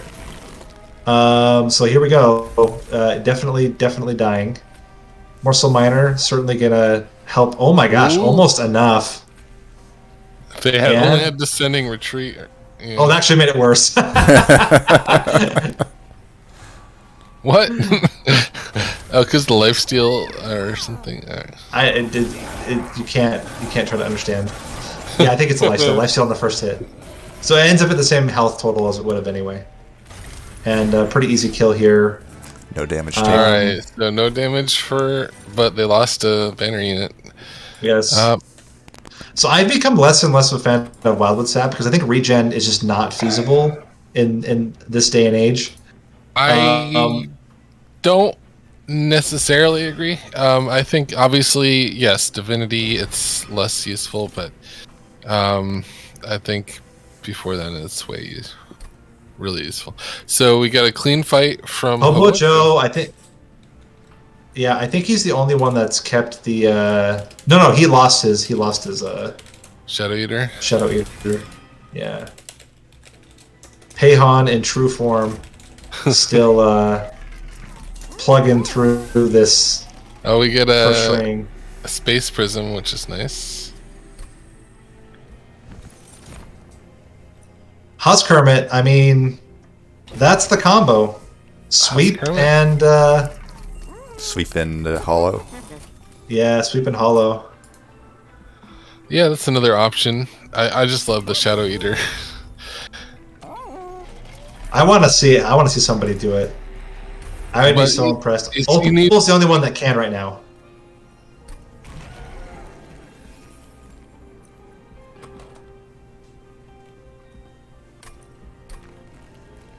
You got Endless. Not that you really want it.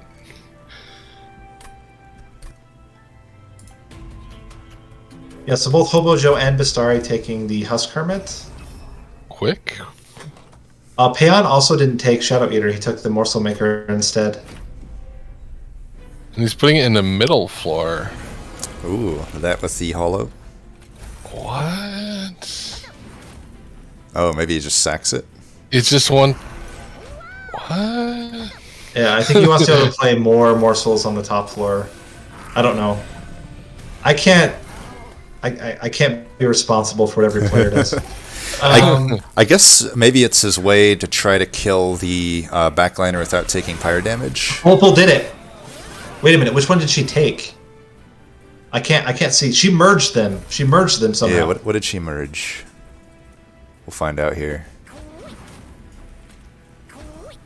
Well, she got another unit though. She went the right path to improve her spells.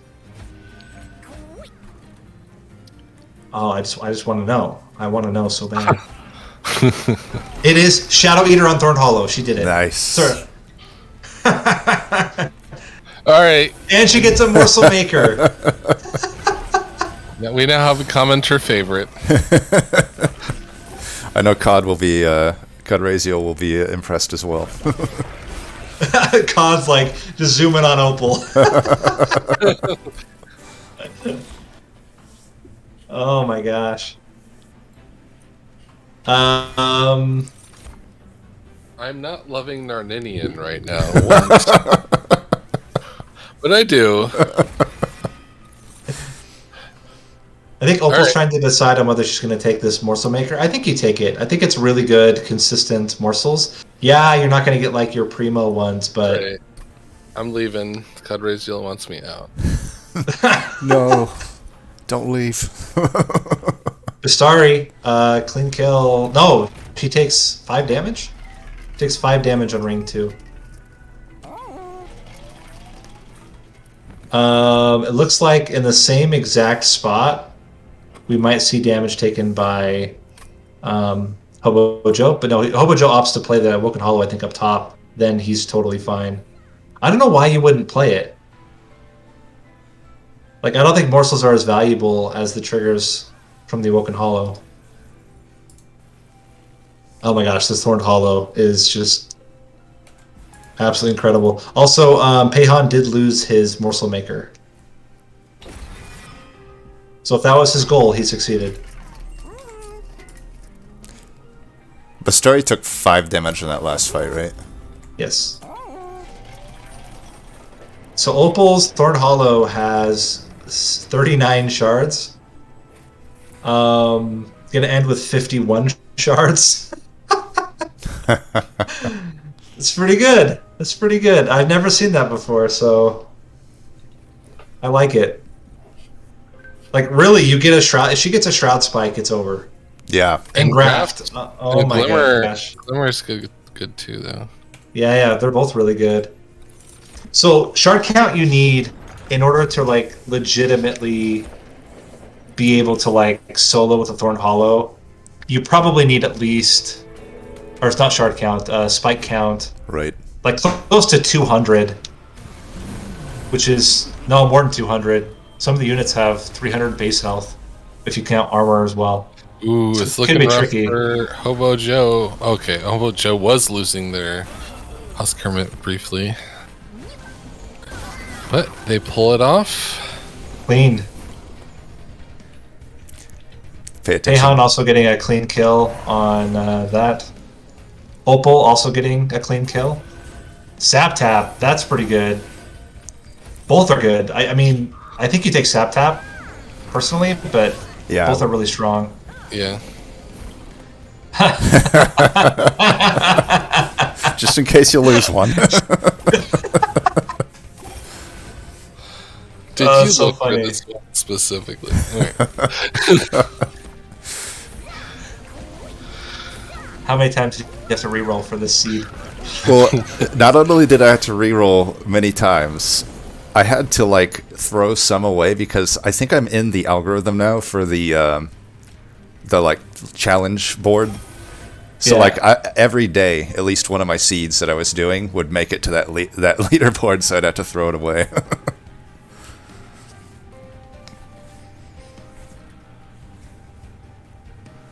So they have a ×5. I'm trying to think what you take here as your ×5. None of them strike me as like incredible.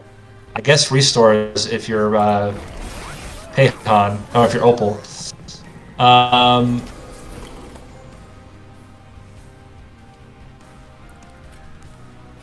mean, if you're feeling scared, you could do units.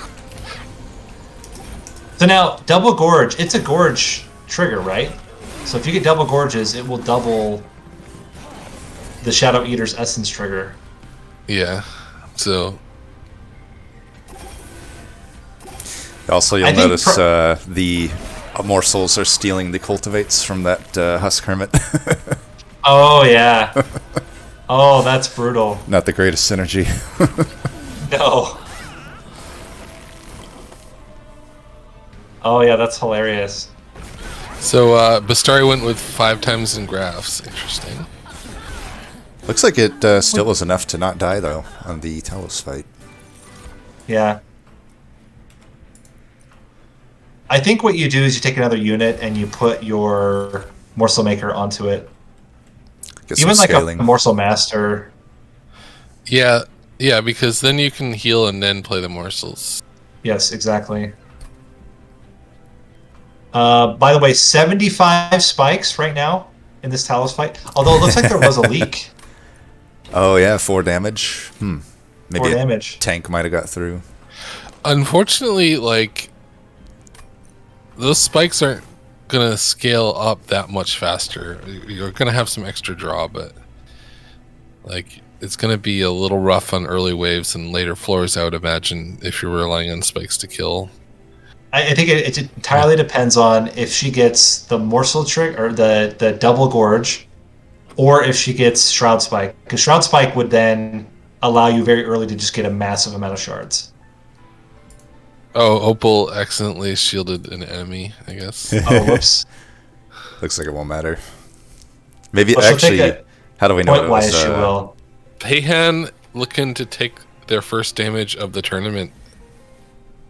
Oh, and it's a big hit. Oh, I see. And that's for the leak. that's a dead. No, I think with the Restoration Detonation it lives, but it's like right on the edge. Oh, they might. Yeah, they could Descending Retreat one of the enemies, but I think they just resto detonate. Yeah. Restoration Detonation and then Morsel Excavator, and then you win. Although he's going to take more damage. I still think you play. Well, so if you play the Magma Morsel, you will get the kill. Or actually, Morsel Excavator gets 1 kill as well. There's only 1 more damage. It's not going to hurt his score.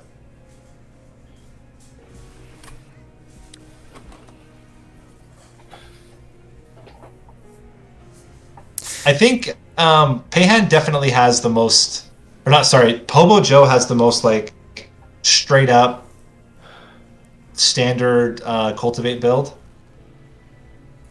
which maybe the simplicity will make it a little bit easier for him to get there. The improved sentient.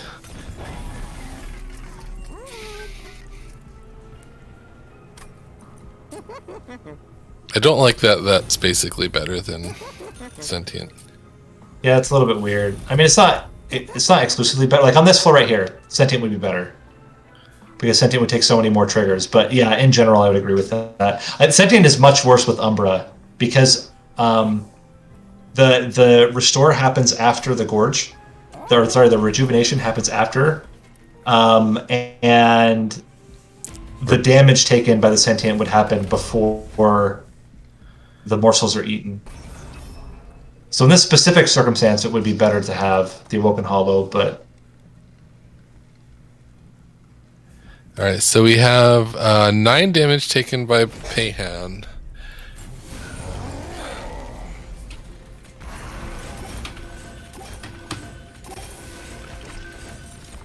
And none by HoboJoe.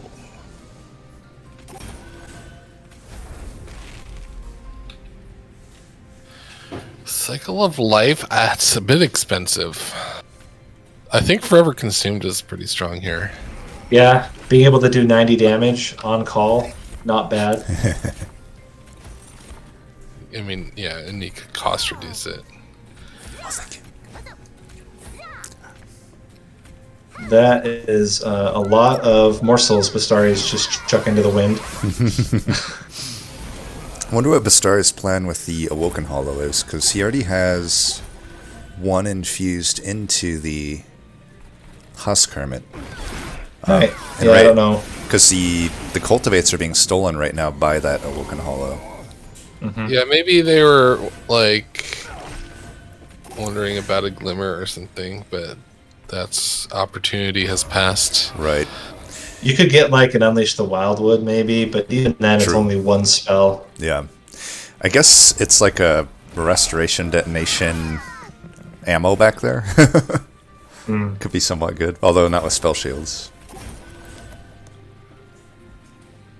I just can't get over how much I like this Woken Hollow setup. I think, or the Thorned Hollow setup.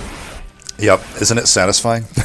Yeah, she also took Forever Consumed, which is like the big, gap, is getting enough front-loaded damage. So like here, for example, this is a floor that. Oh, but with the double AOE. I've also been finding success with the Shard Channeler with Thorn Hollow. Just to add more on top? Right. Or with a double? Yeah, it essentially doubles your spikes damage. If you can just get like a 25 health or so on it to sustain it. Yeah, and you have the Prismal Dusts. Right. So. Right. Not that I think it shows up in this run. I can't remember, honestly, but just in a general sense. Sorry, going to take quite a bit of pyro damage here. Oh, ouch. Ooh.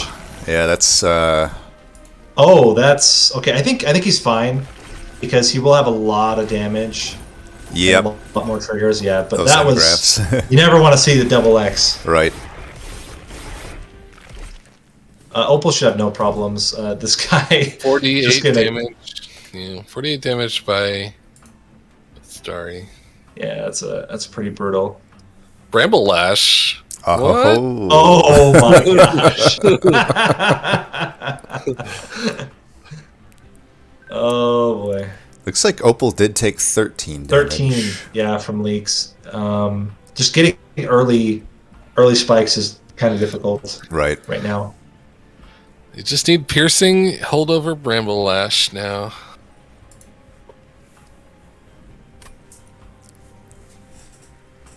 Is she going to take it? That's the question.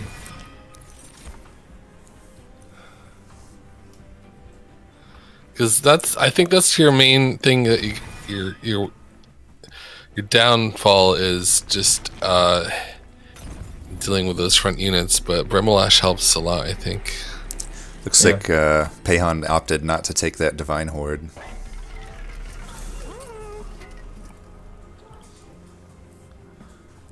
So Opal took both Bramble Lash and took the what is it called? The Kindle. Oh, but by Bestari. Bestari took the Kindle. Okay, for potential Shroud Spike, I think.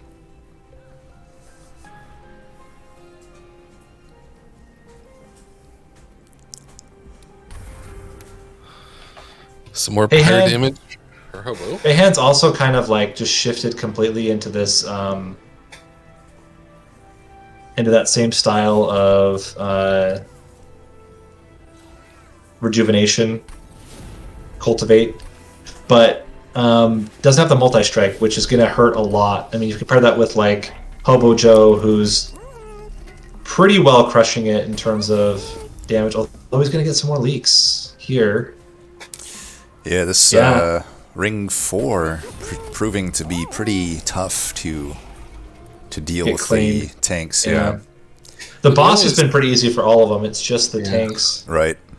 They're not really building up regen, which is fine for now, but might pose problems later. Yeah, if they run into a stealth boss or whatnot. This might be a pretty significant leak. Oh no, he's going to get one of them with the rejuvenation. 20 damage for HoboJoe. I didn't see who the Ring 5 boss is. Multi-striker. The multi-striker. That could be. I mean, Opal. It's going to be just exactly what you want. For everybody else, that could be pretty hard because they don't have a huge health pool right now. Right. Or even the kind of, as Narninian said, no. I believe nobody took Wildwood Sap, right? No. Yeah, I mean, everyone's mainly healing through their non-restore cards. Yeah. Right. How many went with the ×5 Ingraft? I've only seen it on one. Sorry, I know did it. Okay. I don't know if anybody else did. I feel like with all of these builds, other than honestly all of these builds, I would have done that. I think. they're all pretty getting a lot of value, I would say, out of those end graphs. I think Yeah. Opal opted for just a standard restore. Right. Bramblelash doing a cool 450 damage. Bestari gonna take a good amount of fire damage right now. Ooh, there. Oh, death. Restart. Oh my gosh. That was a close one. So Yeah. 4 damage taken by Pahan. Once again, Pahan out of form with the damage taken.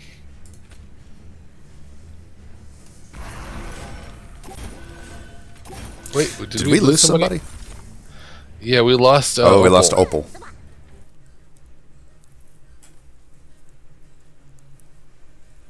Let's see.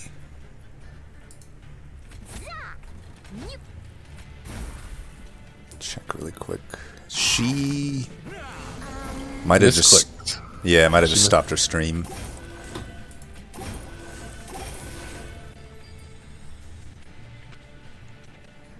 Oh, she might have quit the application. She might not have gone back to menu. Oh, I see. Did she must have needed to restart then? Yeah, I think so. There's a chance, though, if you quit out of the game, that you lose your spot entirely, which could be a problem. Yeah, I think you have to be careful not to close Monster Train entirely. Yeah, kind of a weird. Let's see. Should we unmute her or undeafen her really quick? Yeah. She misclicked trying to get the menu button. Oh.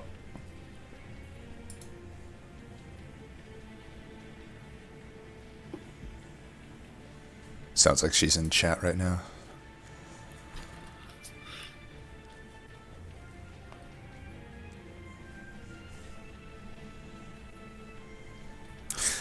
Vision of Fire, do you know a way? I don't suppose you'd be able to guide her to that Vision of Fire? Thanks, Vision of Fire. So I think Vision of Fire knows a way to get around that problem. Yeah. Because I would really like to see Opal finish this run out with that build.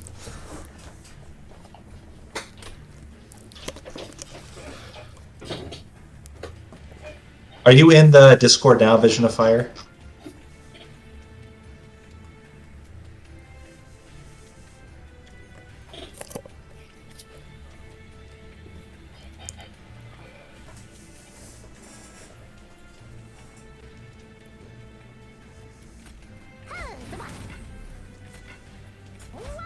Yeah, so it looks like HoboJoe's going to take a good amount of fire damage here, I would imagine.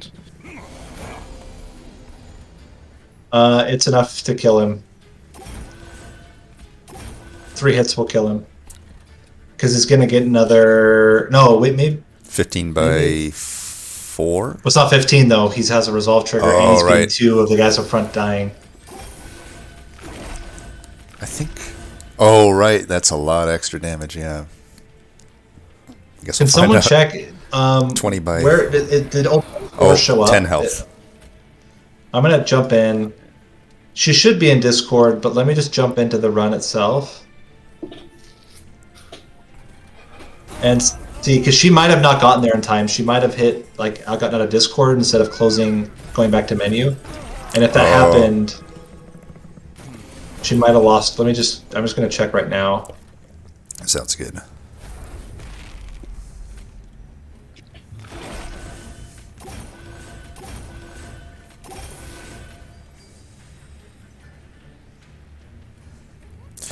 Yeah, that backline sharded up tank is just brutal here. Yep. Bestari. Ooh. That might be it. Oh, oh no. Oh, just 3 damage. So HoboJoe's going to lose his hollow. So Opal's score is not showing up. So according to the Monster Train, she's still in it. Nice.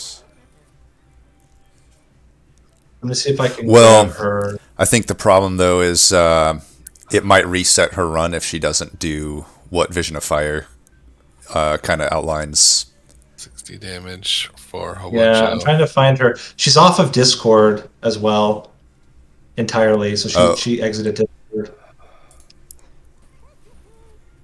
That's not good. Here, I'll check her. I think she has a DM.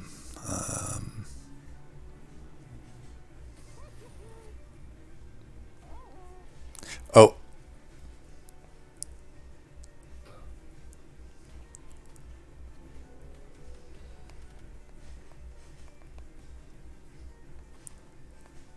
She's restarting right now, her computer. Okay. I would also mention to her that she may need to go through a specific process to get her save files so she can get back into the game.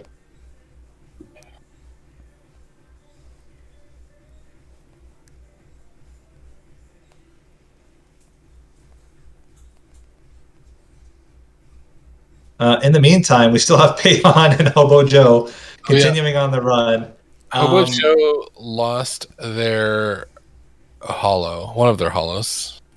Oh, that's not good. But he had 2 of them, right? Yeah, he had a backup hollow, but I don't know if he had upgraded the one he lost. Okay, Vision of Fire, she's back in Discord.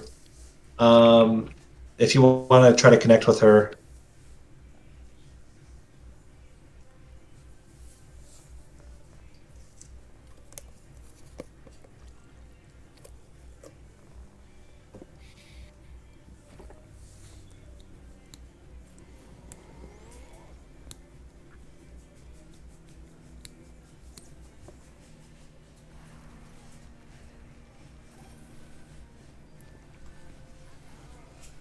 So hopefully they're able to connect there.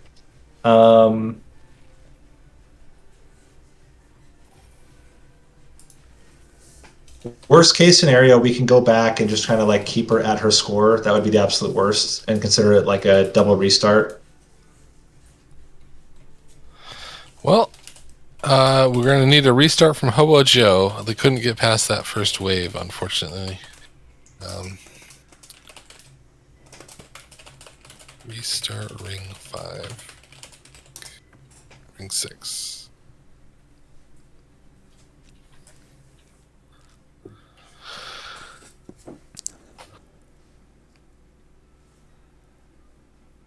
Oh, the Thorned Hollow shit. I'm fine with the Thorned Hollow. I like Thorned Hollow. I like Awoken Hollow more.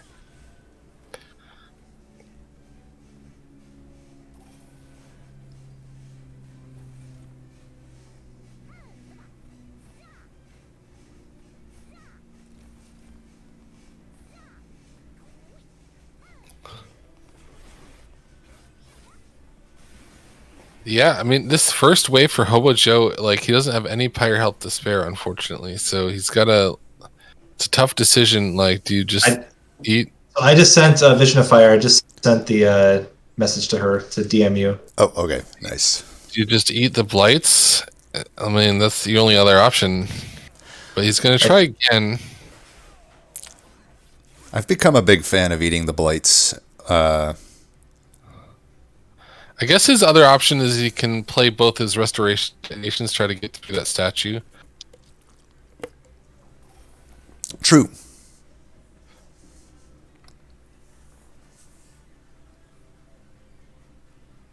But he's got to do the math here because he tried playing the rail spike first time. Isn't that Ember? Where did all his Ember go? Oh, he does get an Ingraft. That'll get it back up a little bit. Okay, now he's chunking through that. Yeah, that'll... And then he can play the X-Cost to kill the front unit, and then he can kill the backliner. Yeah. Yeah, he gets a lot less scaling, but then he also doesn't have to deal with that leak. Right. The garbage. So the next wave is going to be just two Blight Givers, I believe. So he has a little time to catch up. I'd be tempted to hold that lifesteal morsel till later. That's like a free full health. I guess he's not going to be able to fit it, so it makes sense. He needs to scale up quickly. Right.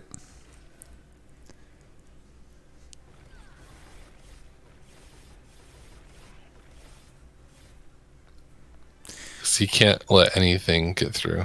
Pahan with the 16 damage taken, it looks like. Right on floor 4. Floor 4.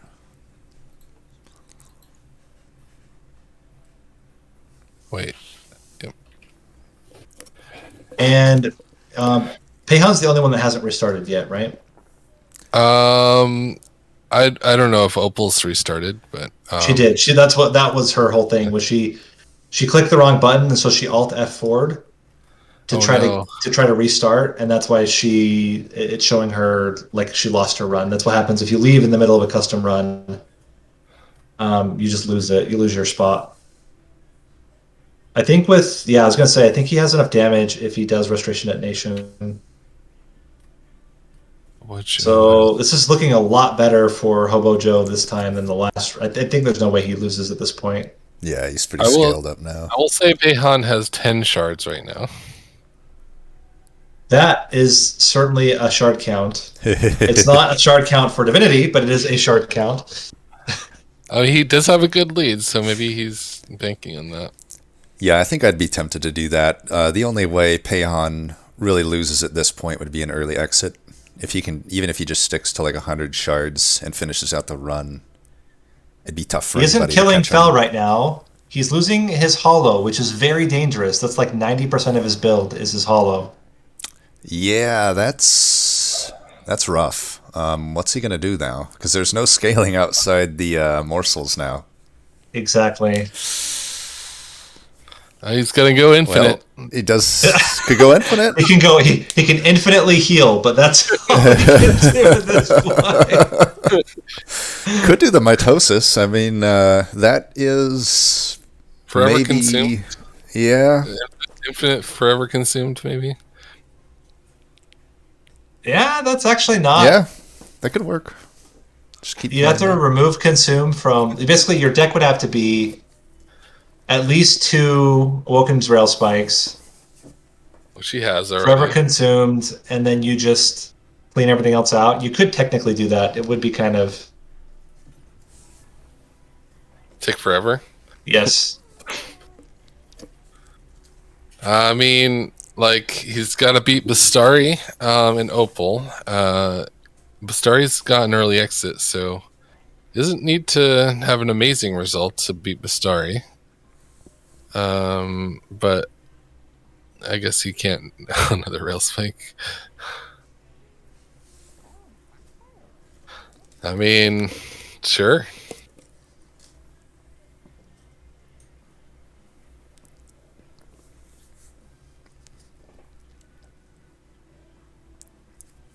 Yeah, there is no scaling at all in this deck right now.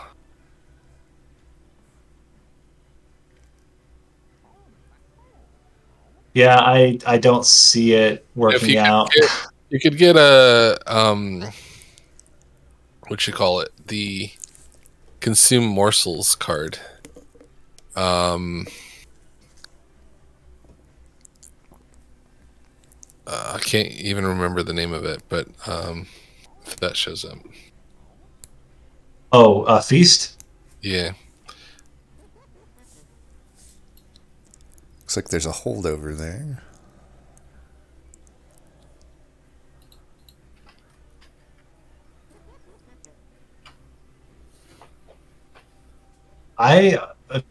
For me, I would hold over your Forever Consumed at this point, just so you have 30 damage or 90 damage every turn. Right. At minimum.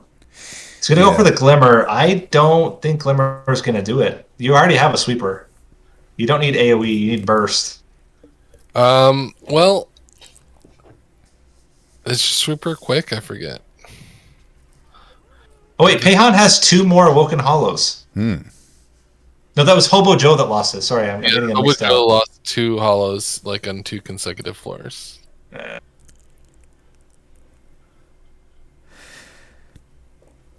wonder what the plan with the holdover Glimmer is. I mean, oh yeah, you don't have a hollow anymore. Opal's back. Let's see if she was able to restore her. Oh, and she's in the right area. Yeah, so she was able to restore it. Awesome. That's really good. So Yeah.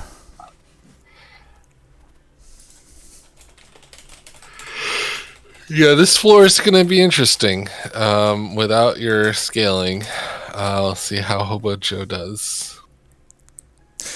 Does Opal know she can? She's good to go. yeah. What? Oh. She's going back into it. Oh, it has the flag. That's good.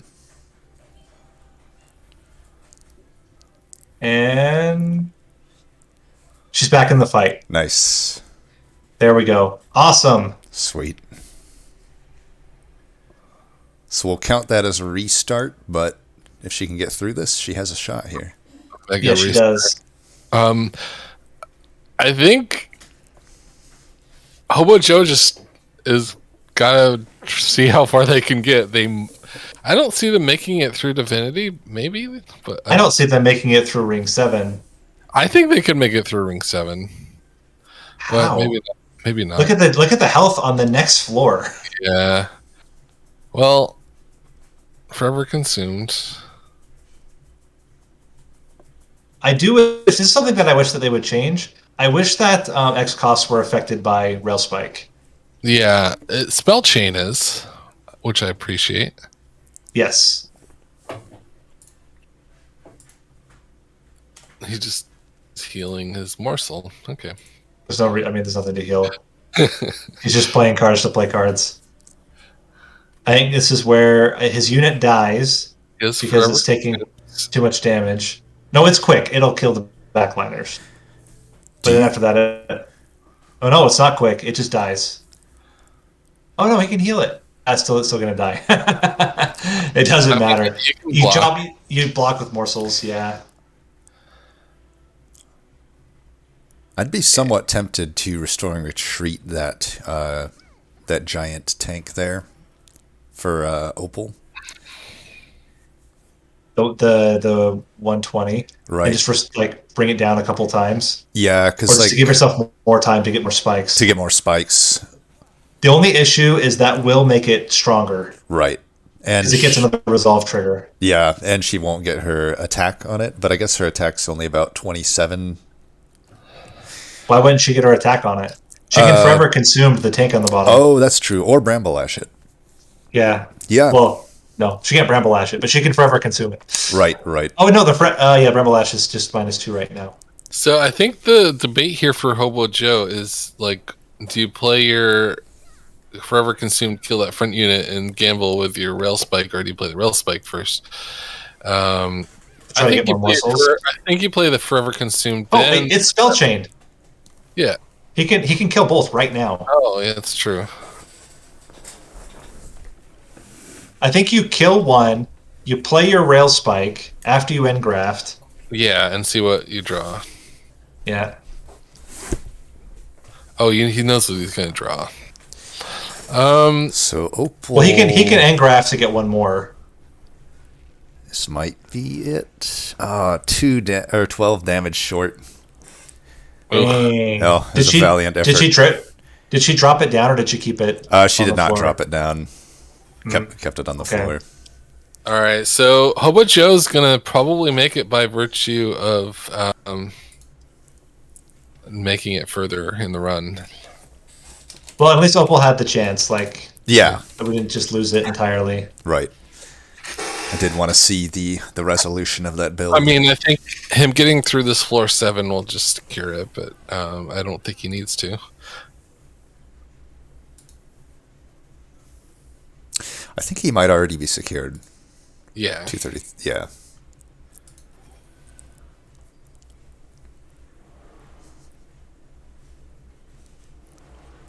Pretty wild that HoboJoe is able to get through Ring 7 if he is. Yeah, I'm very curious to see if he will be, because he doesn't.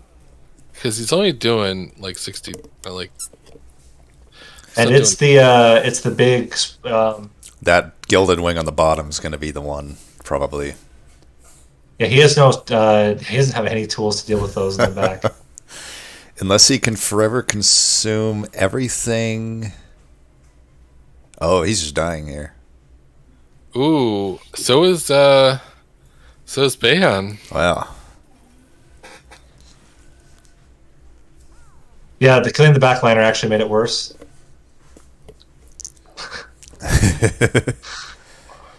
Yeah. Well, Pahan, this is only on floor 5, so this is going to be close. So he's get his first restart in.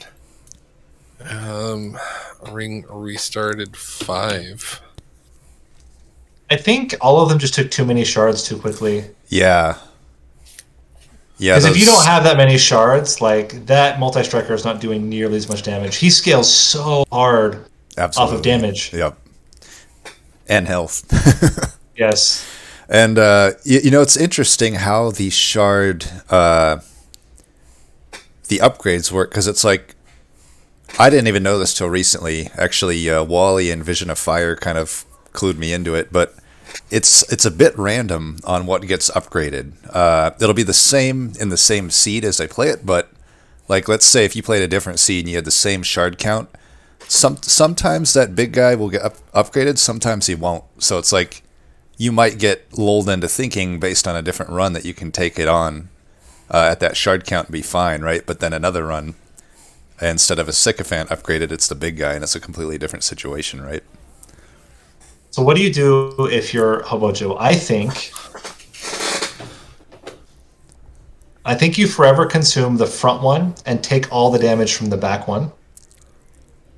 He could have technically killed that with the... Oh, no, he didn't have any health missing. Okay. Because he'll get all... No, don't heal too much. You don't want to heal too much. Because if you heal too much, then you can't use your... Resto Ditto. Yeah, your restoration detonations to get a lot of damage out. So do the piercing one first to get through that guy. Then the big one. He's going to do it, isn't he?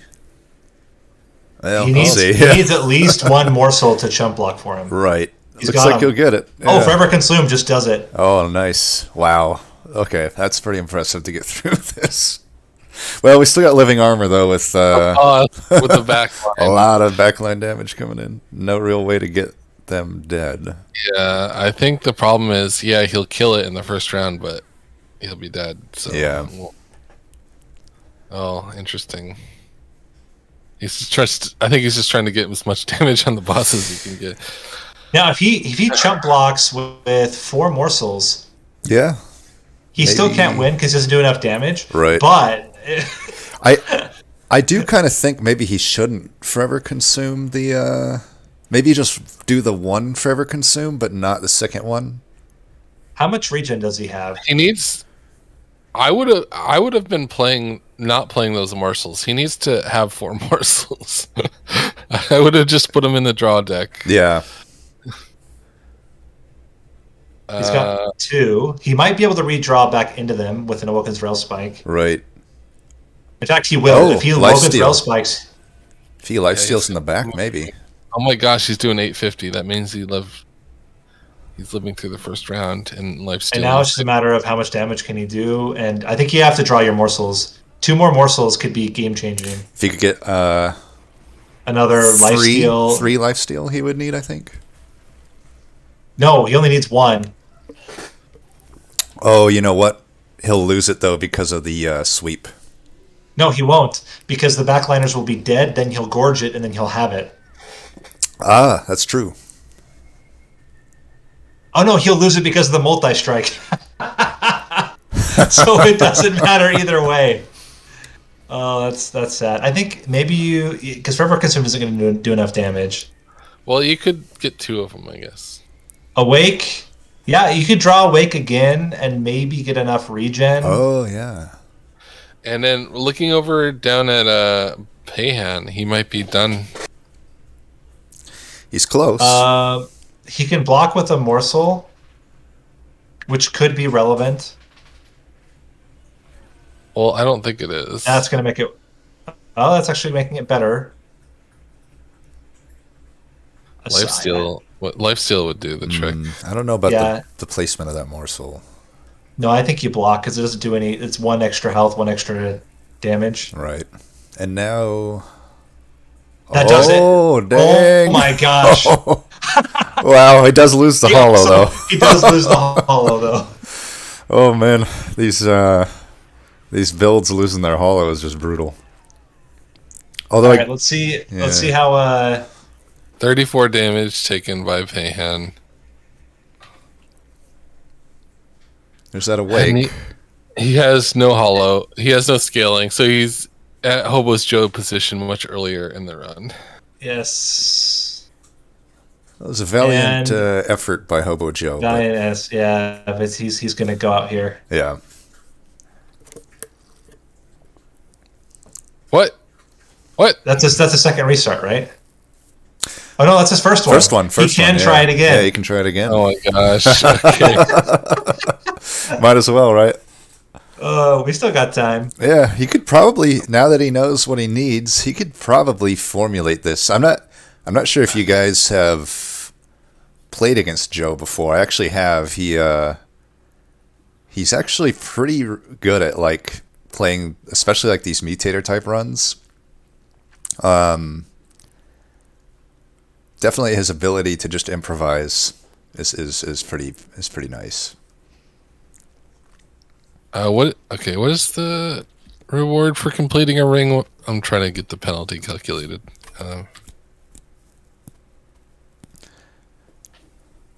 What do you get? 10 points for completing a ring? Oh, so I think 5 points. penalty. Yeah, that's a good point, because I had just put the penalty of the actual health, the health. So I might have to recalculate the penalties on Opal and Bestari. Not that it technically will matter here, but yeah.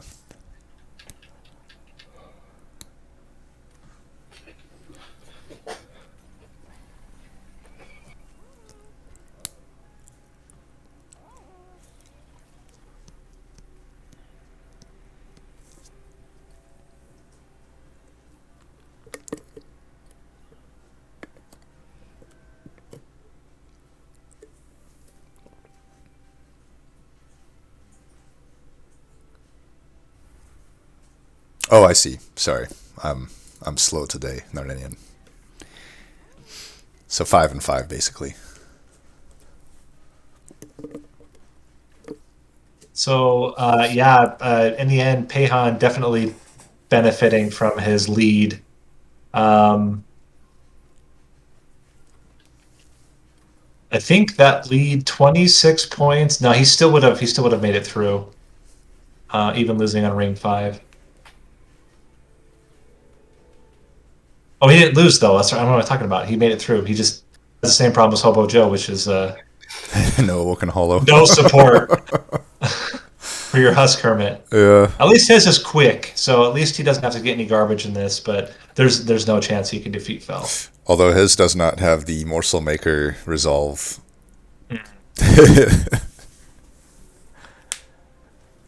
I honestly think like what? How do you make this different if you're HoboJoe?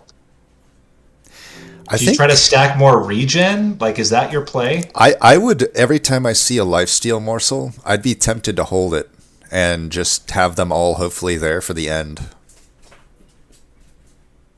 I don't know if you can make it through with all that junk in your deck, though. Right. And the thing is, you have to have 2 for every single sequence of combat, which I think is just not feasible. Obviously, damage shield, much better if you could chump block with the morsels to block the first 2 hits, but it's like...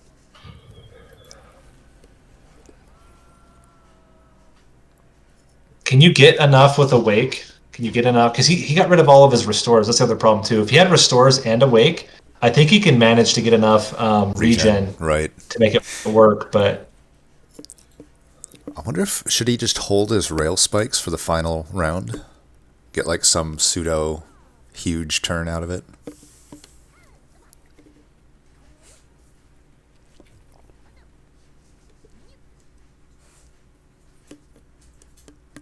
I think he's just trying to get as much morsels value out of his morsels as he possibly can. Yeah.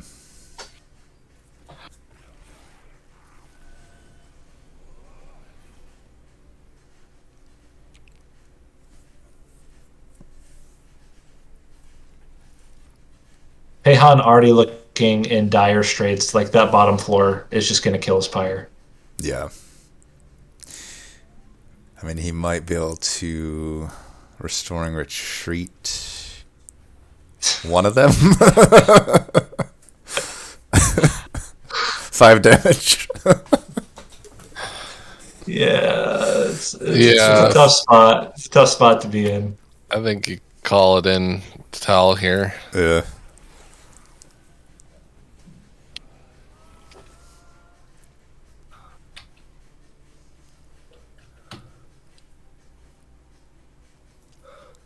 So you finished it, Gabriel. When you did it, we can look at your run. You used the Thorn Hollow plus Shadows or Shadow Eater to make it work. Yeah, I did the same thing Opal did. I think I was just a little more easy on the shards earlier. I might have leaned. I can't remember exactly. I might have leaned. I also did the 5 times ingraft. I think she probably would have been better off with doing that. The 5 times ingraft made those spikes really fast to generate. Because you just draw so much. Exactly. I had full hands pretty much every turn, and I think I took only 1 draw upgrade.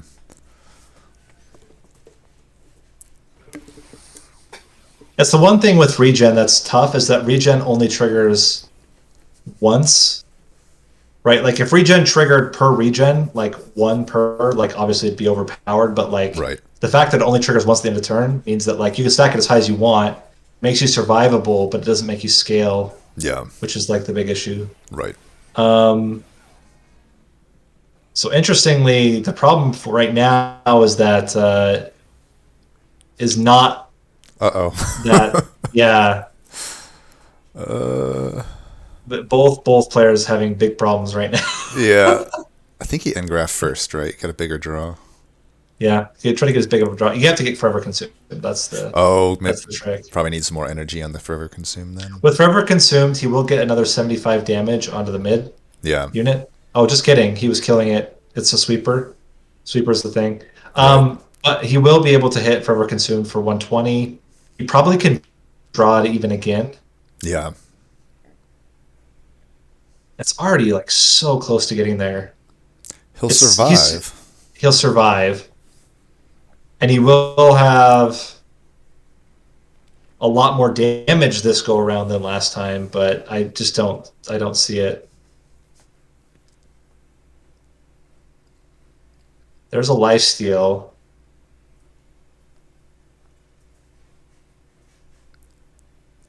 Has about the same regen, I think, as last time. Might want to keep the health. You could play that on the Morsel. Get a huge Forever Consume, maybe? I think so. I think you need the damage. Interesting. Gonna go for a huge draw instead. I mean, getting more morsels out is always going to be good. Right. Does he stack regen at the cost of... Yeah, I guess it makes sense. Yeah, Resto Detonation isn't that much damage. Right.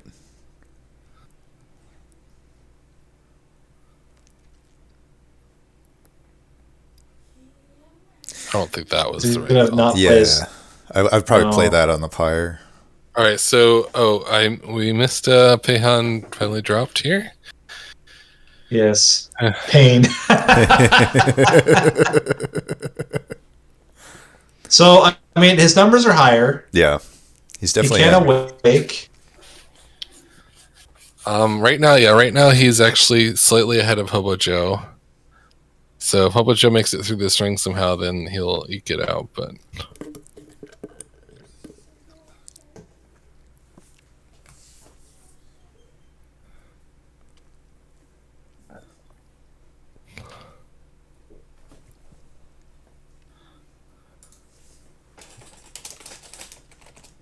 I think these are going to be our two that certainly we're not. I think these are going to be our two that progress into the finals. Oh man, yeah, tough seed. I kind of want to play it now. Might do that while you're waiting for the next round. Obviously, I have unfair Did you- knowledge. Did you play all 4 qualifiers? No. I started one and then I got tired, and it's like, you know what? I can't really do Sunday anyway, so. All right. I mean, what do you do here? You Wilkins Rail Spike. You try to get more morsels. If he can get a lifesteal, he'll get a full extra hit. Oh, There's a full extra hit. It's about. It's 200. not a full extra hit. Why is it? Oh, because it. Oh. Wait. I think it gives an extra damage to. Well, I'm not going to pretend I'm doing the exact math here, but I'm just going to assume that like the extra damage or something from because it will hit him. He does have one more. He has one more rail spike.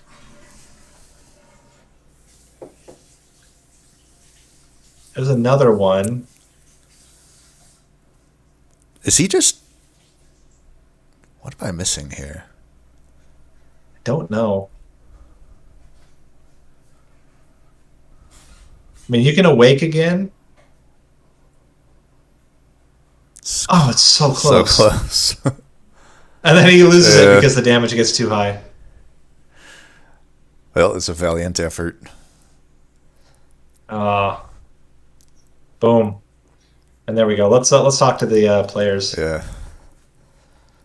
Hey, Bestari. Hey. Hello, Opal. And hello, Pahan. Welcome back. Hello. So that was rough. Yeah, it was a bit tougher of a seed.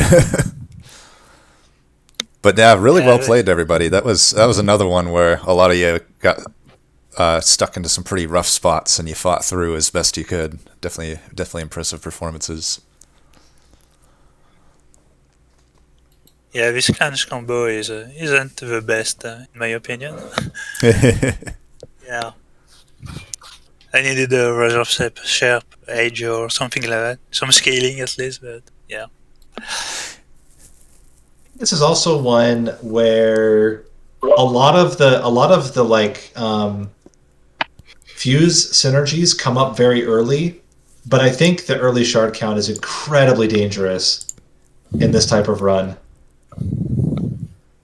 Because I think most of you had the builds that, like, if you're down maybe 20, 30 shards, you're totally fine. But just that extra damage coming from bosses and things, I think that's what made it really difficult. Yeah. HoboJoe asked this. I think there was something about rail spikes not consuming purging properly. I remember seeing a post about that on the subreddit. Oh, I didn't know about that. Yeah, I've heard about that before. By rail spikes, do you mean the Awoken? Yeah, we had like 10 of them in the fight at least. Like that. You did have a lot of those rail spikes. I didn't realize it was like a bug. I had 4 in my deck, 1 with spell chain, so no way. You shouldn't have many. You didn't have 12? I thought it seemed like you had 12. That's an interesting one. So I think, just taking too many shards, right? That's my feeling. I mean, obviously, I need to play it myself as well. But I'm thinking like Opal, you were right on a knife's edge with killing that backliner. Same with Bestari. Like, I think if that backliner doesn't get hit by shards, maybe you're fine. But it's hard to say. Yeah. That 190 health it has or something like that. It's especially hard to deal with in a combo like this where you don't have the super fast scaling that you would get from, say, like a fledgling imp or whatnot, or a razor sharp edge or something like that. Right. Yeah.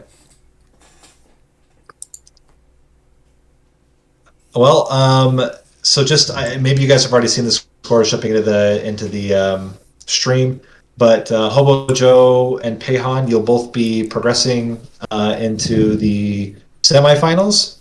So congratulations to both of you. Opal, Bestari, very close. Like, either one of you gets through, you would have qualified. So it was very tight race, very good performance from everybody. Yeah.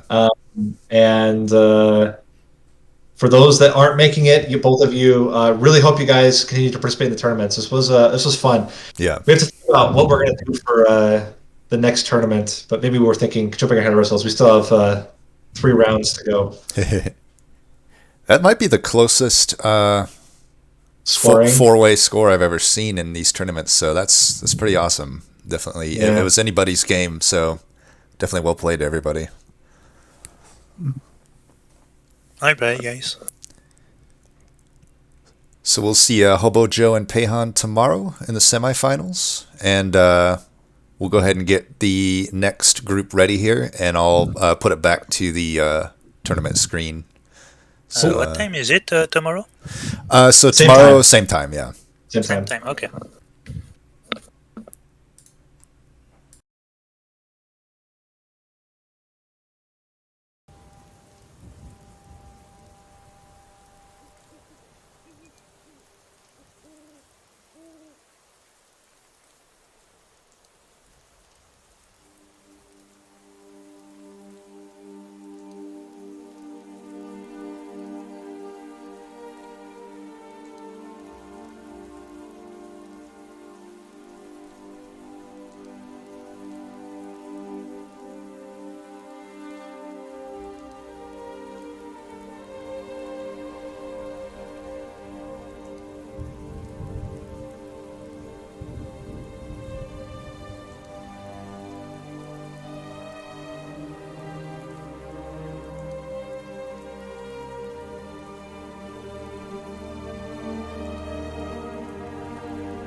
All right.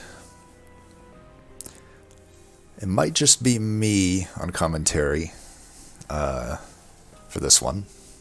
So apologies if I'm a little here and there, because I'll have to do the scorekeeping as well, but it's not too big of a deal. We got about 5 minutes till the start of this round. Oh, I see Narninian in there. Awesome. Much appreciation, Narninian. No problem. I didn't notice. I just. Any preferences on who you want to take? 1 second. Let me see what's going to be easiest here. Sorry. Okay. You got Wally. I'll do Wally and Loxolotl. Perfect. It'll be the same positional as last time. Yeah, that's why. Okay. So oh yeah, go ahead. We got Stygian Guard. Okay, that should be fun. Yeah. But with no cost reduction. Oh no. All right. Yeah, spears aren't as nice there. This will be our first Wormkin of the qualifiers here, or sorry, not the qualifiers, but the quarterfinals. I believe that's a fracture, if my eyes are not deceiving me. Any thoughts on these starting cards here? Yeah, I mean, it's going to be hard to use them without Split Anvil or the frozen cards becoming free. Like the hosting can tie into a lot of synergies within the Wormkin side, at least, though. And I think the ice tornadoes are going to be helpful in these early rings where they're relevant. Yeah, definitely. Looks like we have Loxie. She is looking through the map. Always a good practice to do.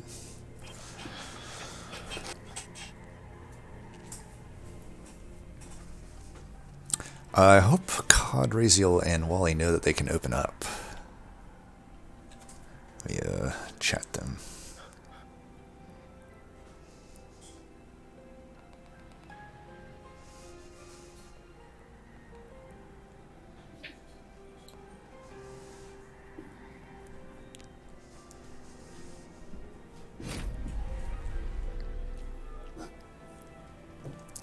Alright, I think they got it here.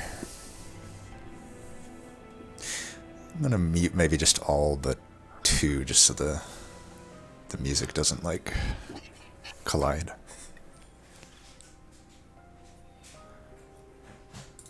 We have Arcus Failure Incarnate. Was that the pushback? Was it Sin of Failure? Arcus Failure Incarnate. Which one is that? Darkness Incarnate. Oh, yeah, they're using They're using the more boss info mod, which fixes the default behavior of just hiding the version of Arcus. Yeah, so Failure, that's going to be the only... There'll be no stealth on Arcus, which is nice. And I forget which shards it has. I think it's maybe... Oh, I was looking at... Yeah. And I think it's overcharge tanks are the waves. And then, yeah. Talos is the arrow back. Is that the pushback? That's the pushback and the armor. Oh. It's like the double whammy. Ooh. Not only can you not kill backliners, but your backliners will now become frontliners. Yeah, I suspect ring 1 will consist of hoping you draw the ice tornadoes at the right time and hoping to hit the right targets. Right.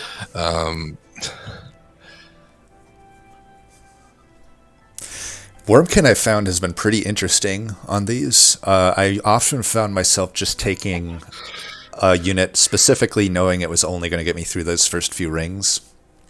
They have a lot of early game powerful units, but late game can be a different Yeah, story. like there's a lot of there's a lot of units you can kind of base your run on in both clans, but the timing of it's going to be tricky since you really need a lot of cost reductions for the incant or the inspire based strategies. Yeah, it's interesting how those play together. It's like I don't know if I would call it synergy. I wouldn't call it anti-synergy, but it's like, you can get the incant and the inspire triggers. It's hard to get both and have that be meaningful. But one nice thing is you could have an incant and an inspire unit, and if your deck is constructed a certain way, it's essentially the same thing. Would you mind giving them the go-ahead, Narninian? Okay, I will say.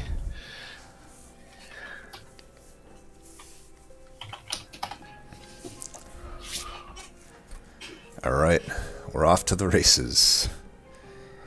Okay. I don't even know what I check first. Dun Echo. They're checking the artifact first. I think I take Dun Echo. Yeah. What is the other one? Trader's Quill. Yeah, Dun Echo. Trader's Quill is probably nice early on, but yeah, way less relevant later. First of Kin. Yeah. I think I don't know, it's so expensive, but it's really powerful early, even if you lose it. Yeah, and you don't even need the etches, really. You just plop it down and let it go to work. And then if you get some sort of crazy consume combo later, then that's a good infusion. Right. But they're going for the Kin Host. Interesting. Oh, I think I go Siren of the Sea here. Yeah. I don't think the sweeper's too great in this combo. And you can always get one later, and without scaling, it's not going to help. Now, Wormkin does have some good scaling cards, so we got Lox going for the early trial. It's going to be painful, but it's not a ton of waves, so they can concentrate their ice tornadoes on the low unit count waves. I wonder what CodRayZeal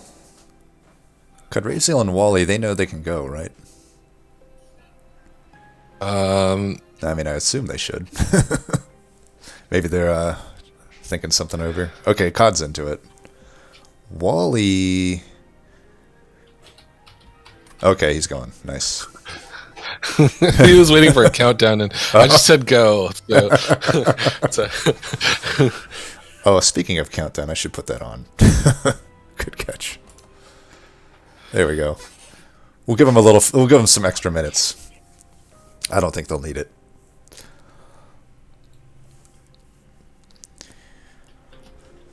So we got first a kin from Never Nathaniel, kin host Carapace from Loxy. I didn't catch what CodRayZeal took, but I'm sure we'll see soon.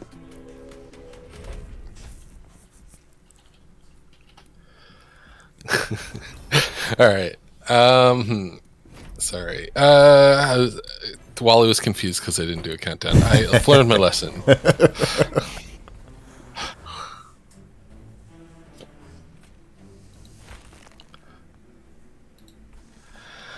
Looks like CodRayZeal did first to kin as well. Oh, okay. Somebody's there. We go. We got Loxy leaking potentially. We'll see. Oh, looks like that cleared it up there. She's been. I think they're going to be fine. Yeah, I think she's gotten almost all of her stewards out too, which is pretty nice.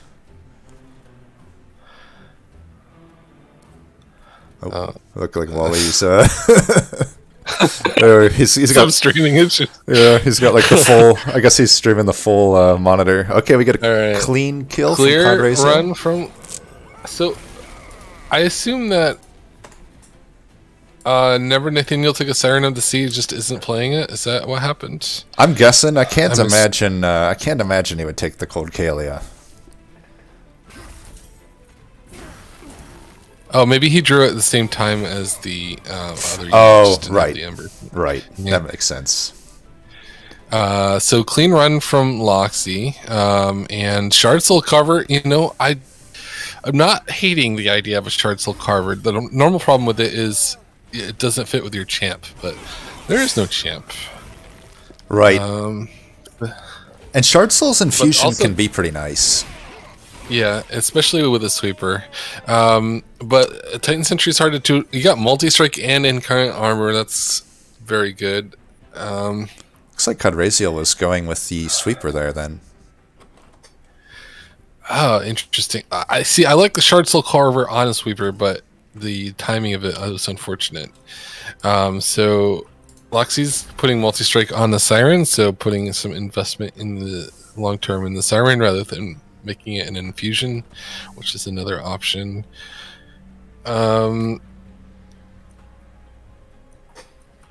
They are putting the Shard Soul Carver onto the Siren of the Sea. I'm not sold on that decision, but it is going to be a lot of fast scaling, so it could work out pretty well. Right. And then they are discounting one of the ice tornadoes. It's a lot of early shards here, and I'm wondering if we're going to have a similar issue where early investments make it harder later, but we'll see. I think this has the potential to be a doable high shard count run.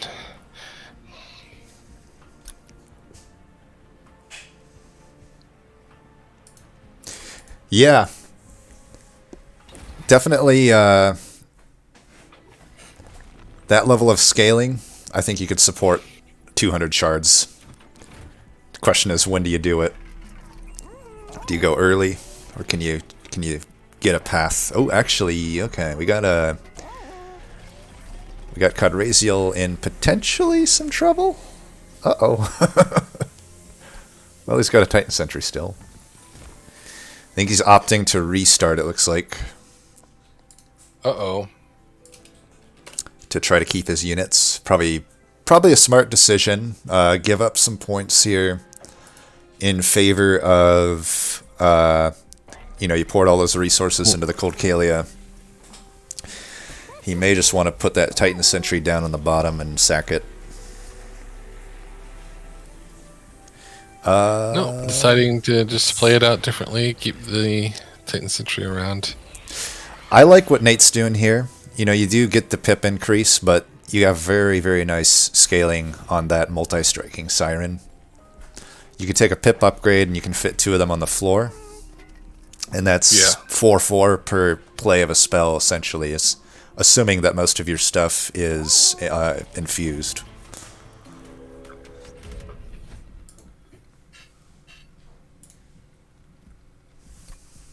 So we have a clean run from Wally here for floor 2. Was that floor 2? Yeah, that was floor 2. Oh. Yep, you're right. He is actually... I didn't catch that.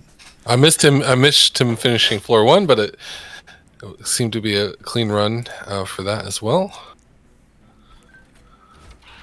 Looks like a clean run for COD on the second time, though he did have the restart, so those points will be null and void, unfortunately.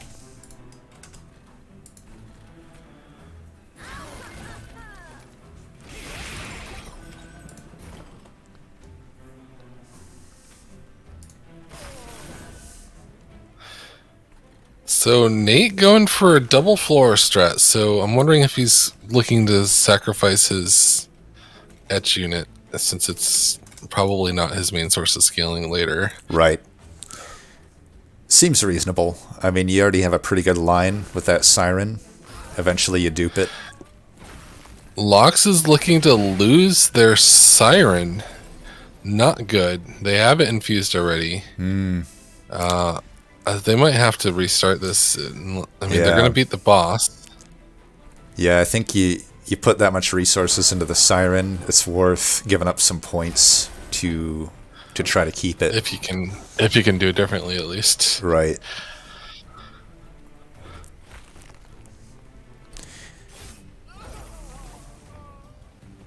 Other option is you just keep your points and trust in the future banners, which, you know, with Wormkin and Stygian is doable, you know. Yeah, it's doable, but it just, maybe you get an egg.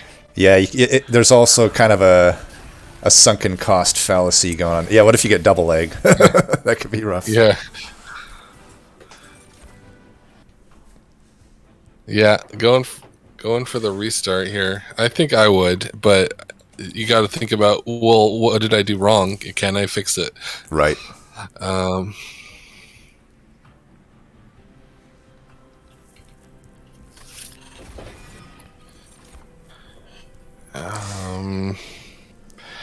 Yeah, I just need to lean super hard in scaling on the top floor, even if it means losing some taking some shard damage. Like, yeah, it's an interesting setup that CodRayZeal has with the. He took the advanced prototype. Oh, interesting. I'm not sure I would know how to make that work. Yeah, but, there's. It will help. I guess there's a problem with defense, so maybe his thought is that you know, the Clocalia will get pushed back here, so the front line will be chump bumping. Oh, maybe bit. Maybe just for the boss. Interesting. Right. Speculative pick with the egg. It looks like a bold move, but I can appreciate it. I'd be tempted to hold the steward and maybe see if I could sacrifice it and put a fresh one in. Doesn't look like that's going to be able to happen, though. This is not looking great for Lox. Looks like Wally was able to complete the next ring with no damage. So Loxy could hit the proc here and then maybe Ice Tornado? Oh, right. Oh, there we go. We got it. Nice. A worthy restart, IMO. Yep. So I would have to agree. No damage, but not that that's relevant.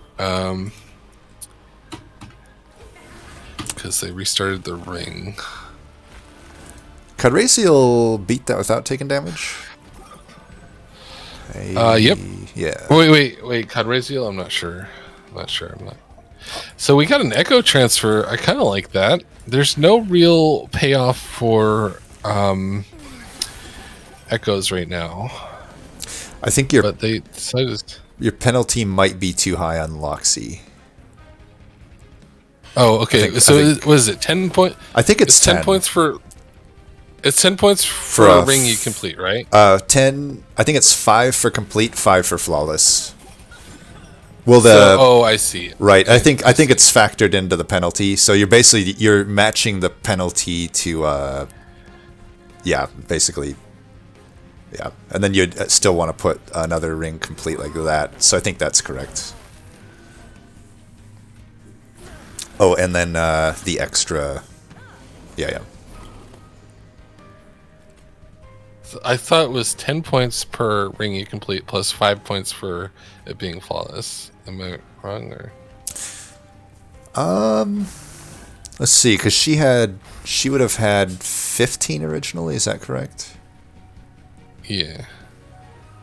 You could be right. Because I'm marking it as no damage just to keep track of. Right.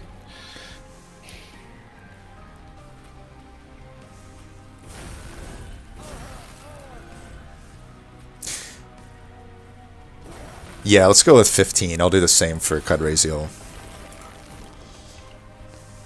I think that looks correct. Yep, because 15. Okay, yep, you're definitely correct there. Exciting commentary from us for this portion.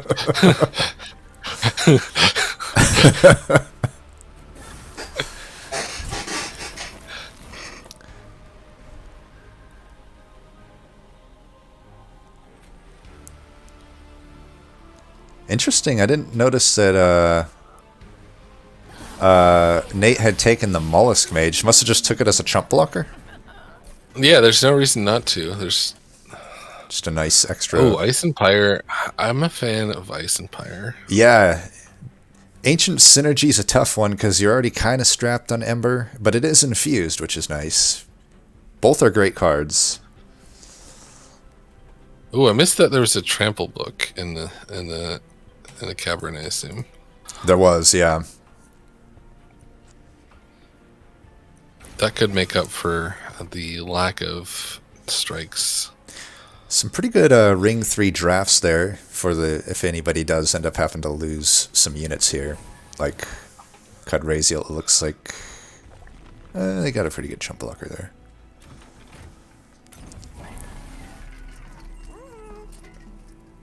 There's the quick.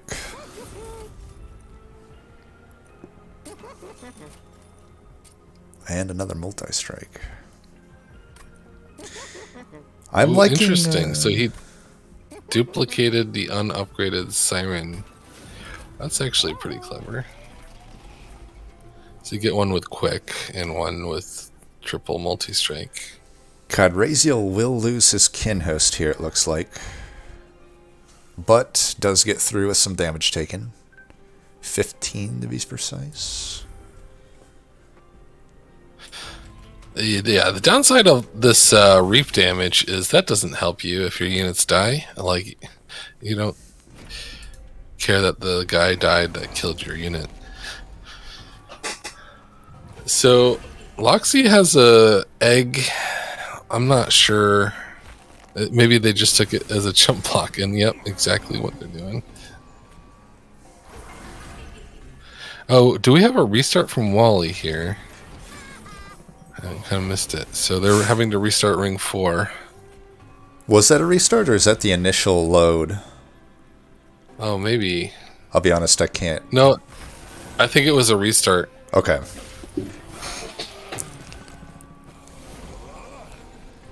We'll run back the tape after if it's relevant. Yeah. If anybody in chat knows for sure, we'll defer to you. Okay, so we're looking like this second try on Ring 3. Or it's first try on Ring 3, sorry. It was Ring 2 that restarted. No damage for there. Yeah, it looks like Loxy crushed that one. So far, I'm liking Nate's setup the most. I really like the double Siren here. The pip upgrade.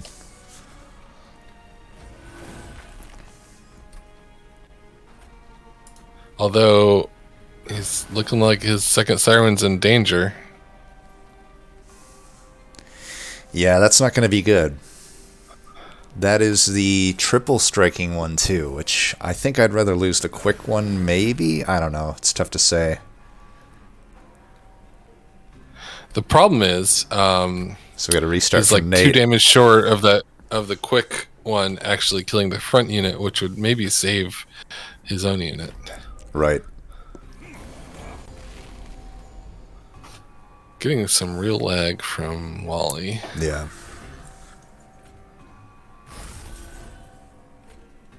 Oh, and HoboJoe did confirm Wally restarted, so yeah.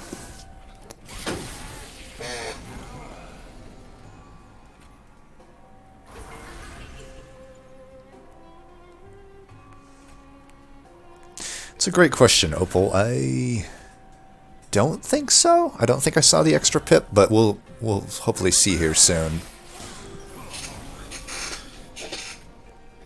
Actually, she might, because her engage is not... It looks great out there. Okay, so Wally able to get the kill now after the restart.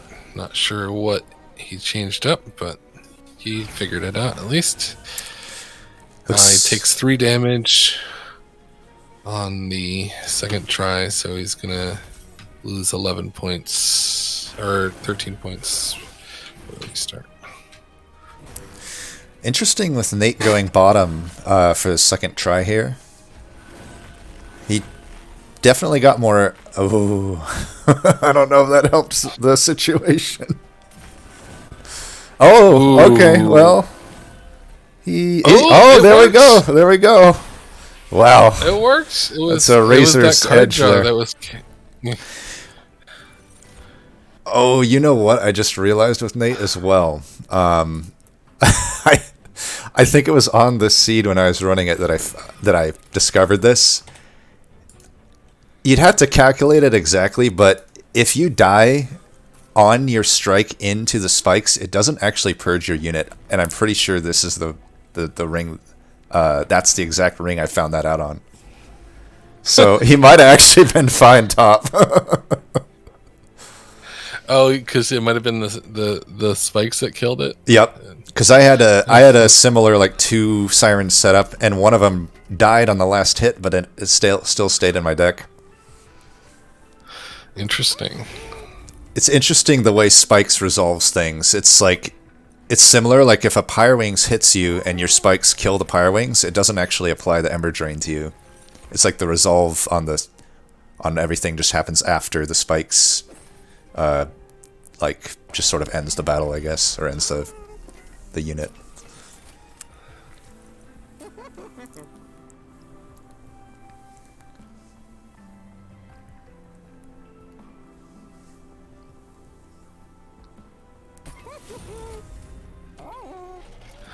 Cheater's Hand is so annoying. It's not like it's not useful, but it is super annoying. Yeah, basically doubles your APM or the need for actions. Yeah.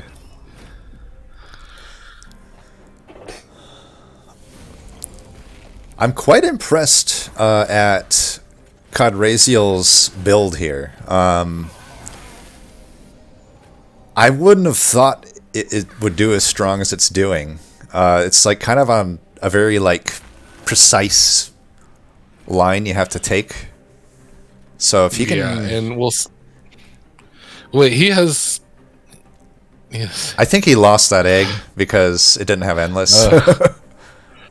Uh-oh, this is rough. Oh.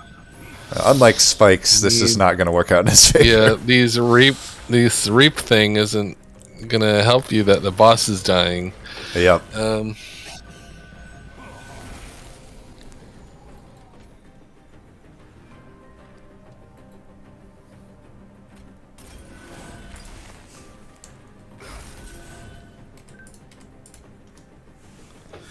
So the AoE boss. Here. Oh wow! Did CodRayZeal just accept the death? Oh, did he? Oh no! Does he not have any units? I don't think he has any units. Oh. Well then. Good luck. Yeah. With your trample book. That's Maybe you'll get like I don't think there's anything you can get at totem. this point. Yeah. You could get a totem. All right, clean run from Lox. I mean, I think a glacial seal shows up at some point. Why Echo transferred glacial seal? With trample. Yeah, I think he's done. He's just put trample on the enemy. I respect it. I respect it.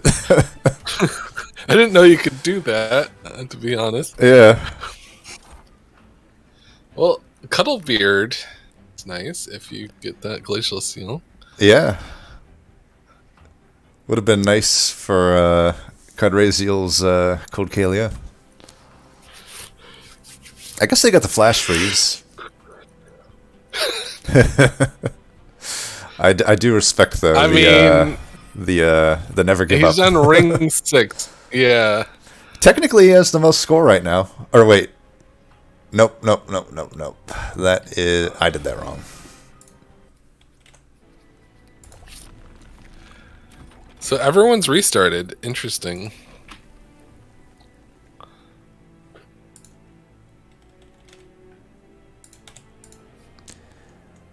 Is that fixed now? He does technically have the highest score right now.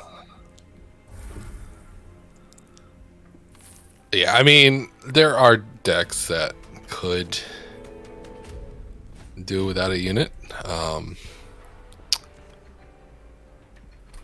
Look at Inferno. Okay, I fixed Nate's score. Nate actually has the highest score right now.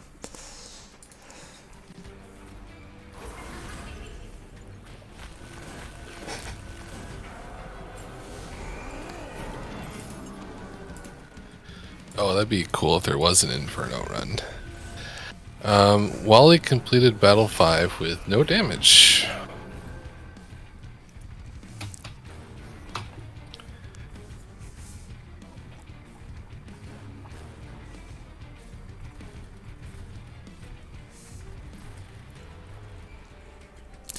That incant shard is so annoying. Yep, sure is. It's like, do you just take the hit here? Probably. Makes sense. You can Forgotten Trade. I would actually Forgotten Trade there so you get that Ember, but we'll see. A little bit of damage.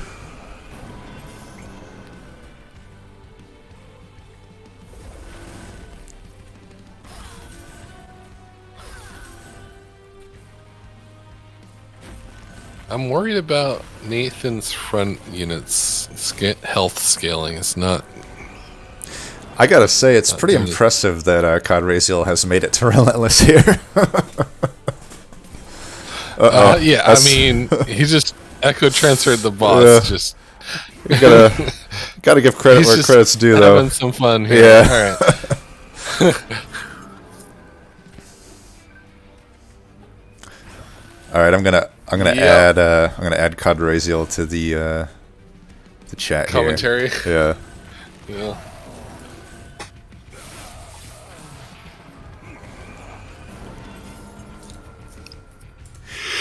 CodRayZeal, that was pretty epic.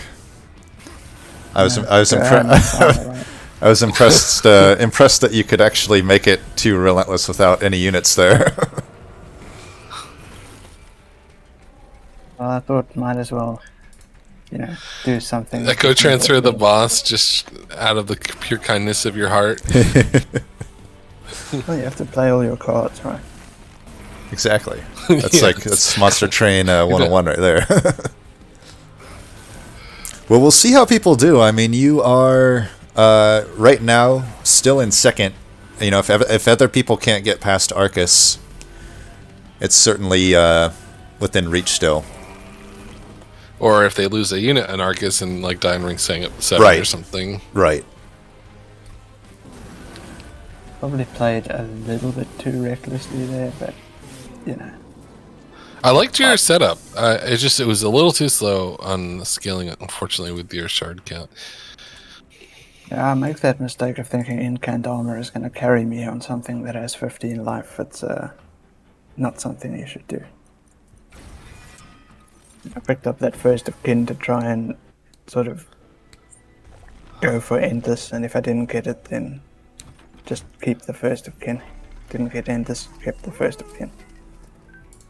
So Loxy gets another clean kill, 100% so far for them, but they did have to restart. Right.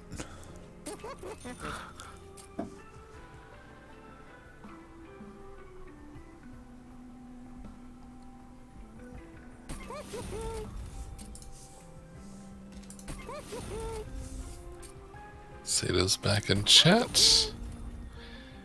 And you see a crashed train here. It's gotta scare you.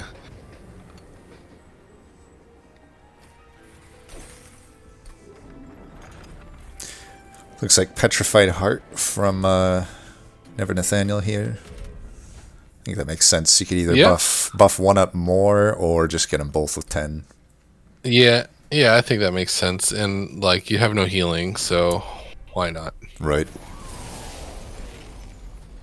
Oh, you do. You have Unleash the Wildwood. Oops. Oh, you have armor. Yeah, that's true. I think you just get rid of Unleash the Wildwood now. Yeah.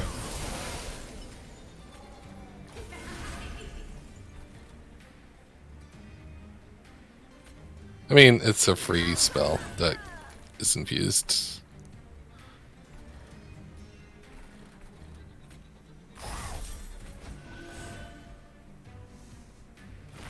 Man, I'm really having a hard time with Wally's screen here.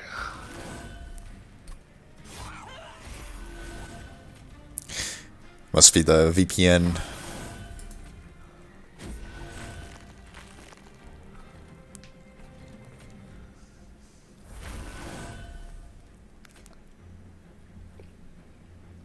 Is that a consume removed alloy of the ancients, or is that just no? It's just double stack. I see. The spike. No. So Lox has a double stack alloy of the ancients. I think that could be the defensive scaling that some people are lacking. Yeah. Eh. It must have come from that cavern sense. So it was Unleash for one, and Alloy for the other. Oh wow, did you see Nate's super sap there? Oh, does he have the X cost? Yeah, I think it took a unit well down to 0 attack. It's looking pretty strong here. Ooh, Return Soul. Interesting. I get rid of those Reap cards. Yeah, I like that. Yeah.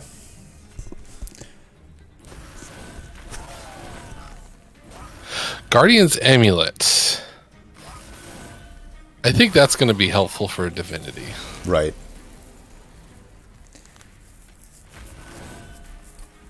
Drain on top of it's pretty nice. It's essentially as good as dazing them. You can't go daze, drain will work just fine. Oh, the silence on living armor. Poor, poor living armor. More like dead man walking armor. Yeah, living armor doesn't tend to live much. The hardest time I have with living armor is if there's the units behind it, and you have no backline access. True, like in this case. Although it looked like Nate had gotten through it, even without the backline clear. No damage for Nate. 6 damage for Wally.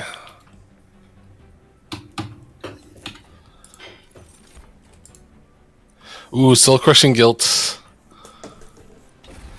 That is a pretty good card. Yeah.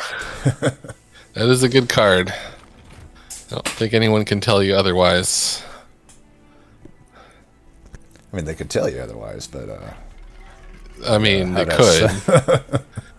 I'd have some strong You could also say that the melting point of water is 12 degrees Fahrenheit. Wait, it's not. Or the boiling point of water. Yeah, you could say that, but you'd be wrong.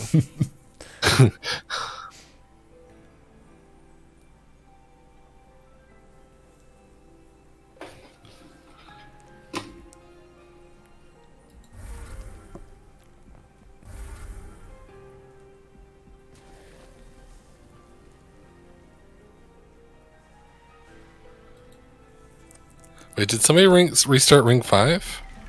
And I missed it?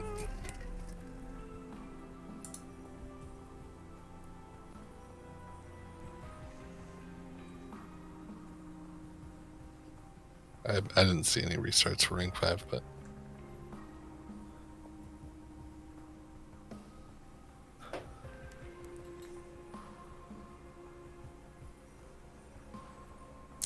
Oh, Joe, you're saying on Ring 5, COD had restarted before giving the unit up?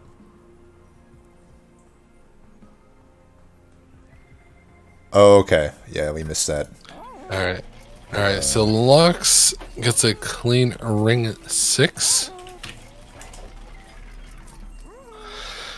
Echoes is a I like Spike of the Stygian a little bit more. I like Nate's choice there. You don't always have the Ember to play it, but it's pretty strong.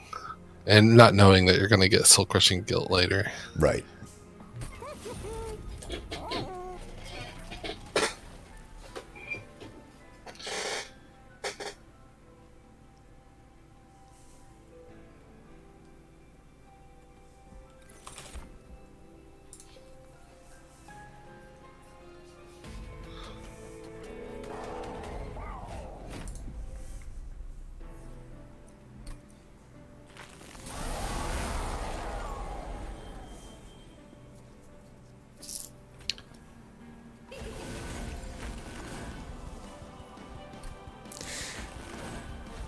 The triple Siren is pretty interesting from Wally here. he'll get more value. Yep. But more strikes. It's a little more risky because you're more likely to lose a siren depending on what you end up facing. Yeah, you're going to have slower scaling for the first couple turns. Right. Well, I guess not. Because you are doing an extra unit worth of scaling, but still. It's going to take some pyre damage.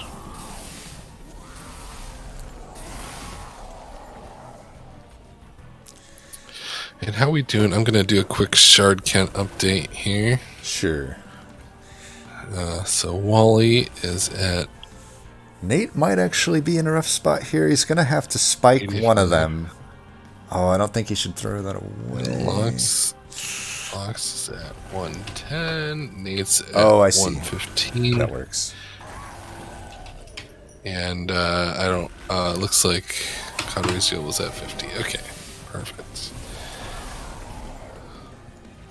Yeah, I mean, Nathan's front unit has consistently been, like, just barely surviving. Yeah, it could be rough if on Relentless.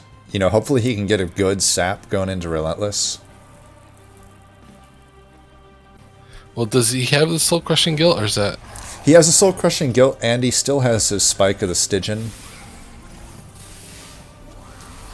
Be good. Oh, and that's what he's saving Forgotten Trade for. Right, probably get a big play there. Yeah, he's looking good. He's definitely looking good.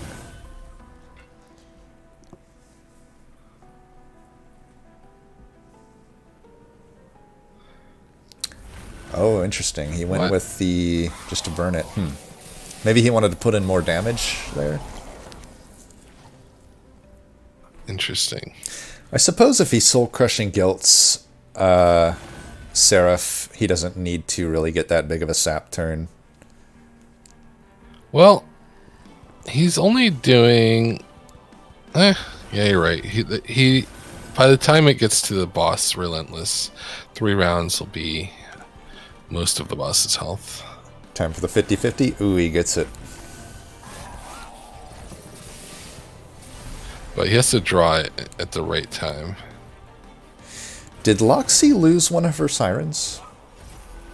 Or did she have... I forget if she had another one. She had another one. I think she might have lost one of her sirens. It appears to be that way. Not unrecoverable, but certainly not great, yeah. I mean, they could dupe it.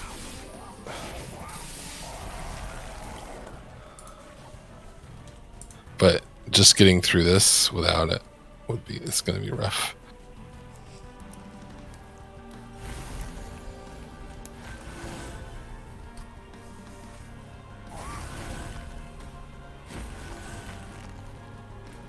Yeah, Nate choosing not to use the offering token so that Soul Crushing Guilt isn't accidentally drawn. I think that makes sense. Looks like it would have been. Yeah. It was the first one drawn out there. Well, he doesn't need it. Right. Anyway, sapped Seraph to oblivion there. Not bad. Nate definitely looking like pretty strong first round here. Can't imagine Divinity gives him trouble, but you never know. Hard to predict. Yeah, the sap. Well, I guess some of the waves he might just have not enough damage to kill all the units, but he has plenty of pyre health if that's the case. Right. Probably not enough with... Yeah, he's got a lot of strikes, though. Look at that. I didn't realize he had a... like a... Oh, that's right. Yeah, duh. I'm dumb.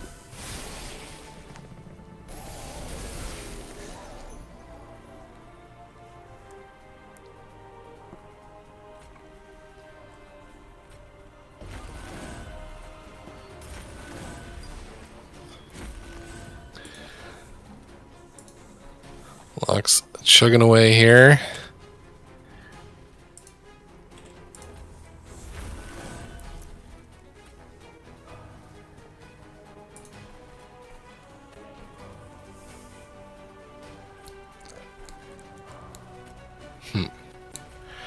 I must have missed Wally completing ring 7.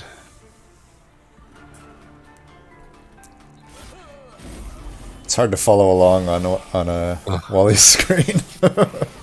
Yeah. But I guess it's looking okay right now. I don't know how much damage he took in ring 7. So I'm gonna have to go back. I'm just gonna mark him down for let's say 5 damage, and I'll go back and correct once the run is over. Yeah, we'll probably want to audit this one. Yeah.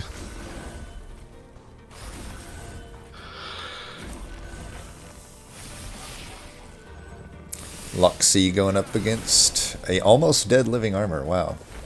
That's a lot of spell damage. Gotta play those cards. Gotta. It's a sin not to. Alright, no damage for Loxy.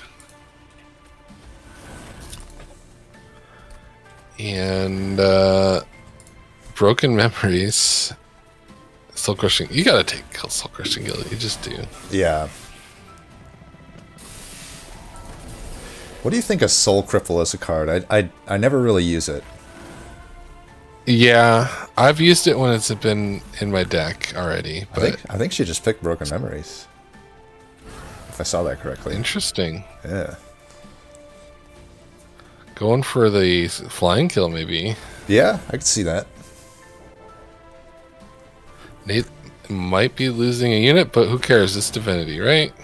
Right. Well, they might need the unit. Yeah, it might die, though. Yeah, because his back unit's taking damage now, too. At least he's losing the one that only has 2 strikes, but this could be giving opportunity for Loxy and Wally to catch up here. Ooh. I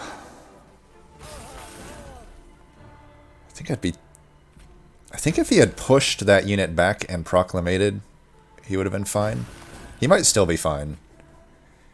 I think he really wants to use the Soul Crushing Guild on the boss, on the... Yeah, just try to complete the round out. Looks like he's killing the boss anyway.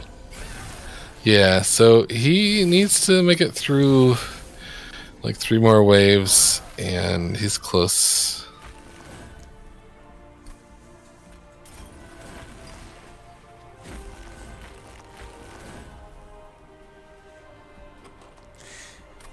Ice and yeah, tires. you gotta go for that ice and go for that. No, he's not going to. He's saving it.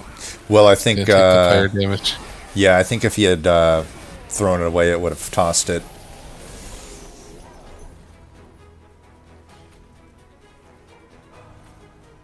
Well, he could have tossed away his frozen lance, but I think saving it for this turn makes sense. Right.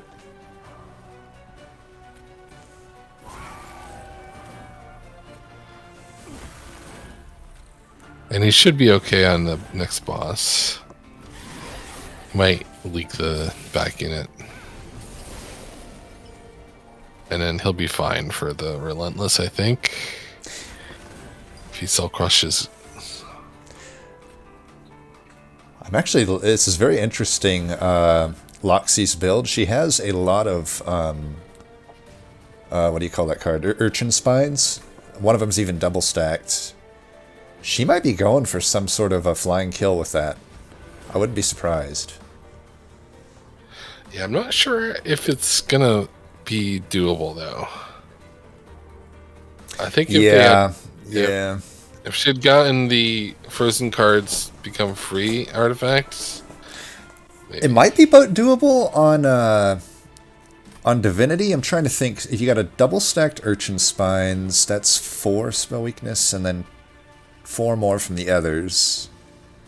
If she could get it before that the first wave reaches, maybe. Oh man, he's not going for the Soul Crushing Guilt. Interesting. He's dazing the back unit. Interesting. What? This is a moment of truth. Uh-oh. Not yet. Uh-oh. Okay, that's decent. I think he needed to daze the boss. Okay, he could take that out. Uh-oh. He's not even living through the wave. Alright. Well, we'll see. He can still get the completion bonus points, but he'll be out of the final ring points here, obviously. So 4 and 7 for Nate on restarts. Oh, you mean 9?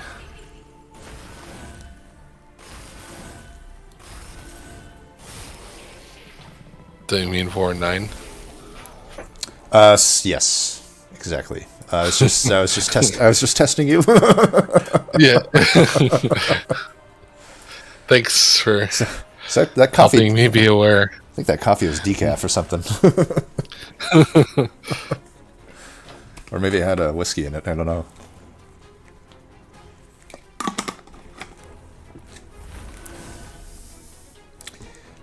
I think he's got the right idea this time, Nate, with the dazing of the boss. Yeah, I think... So that third wave down there killed his frontliner last time. He's got to somehow... I'm guessing that light wing put in a ton of damage this next wave. I wonder if he can just sap it ahead of time. Maybe. Yeah, because if you're dazing the boss, don't bother sapping it. Right. Get that drain on the light wing, and I bet he's on a much better position. Wally has sapped the boss a lot. It's a lot of sap. And he still has all three sirens, which is pretty good. That's a flawless win from Wally. So clean run, Wally. And he has 100 shards exactly. While Loxy has 140. Loxy's definitely got the shard lead. Never Nathaniel has 115 and CodRayZeal has 50.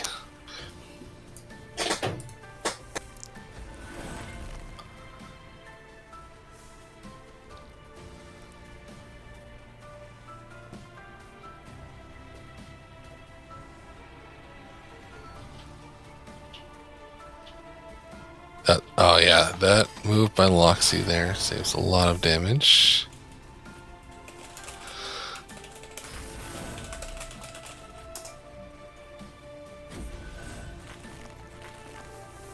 Yeah, I think what's causing Nathan some trouble is... He at least has both the units this time, though. Yeah, but what's happening is he's combining saps and dazes. Right. Gotta put the...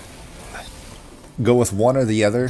One for units, one for the boss. And it looks like he's dazing the units and sapping the boss, which I'm not sure is the most effective. Right. You'll save yourself immediate damage, but I think I agree with you. I think I would daze the boss and sap the units.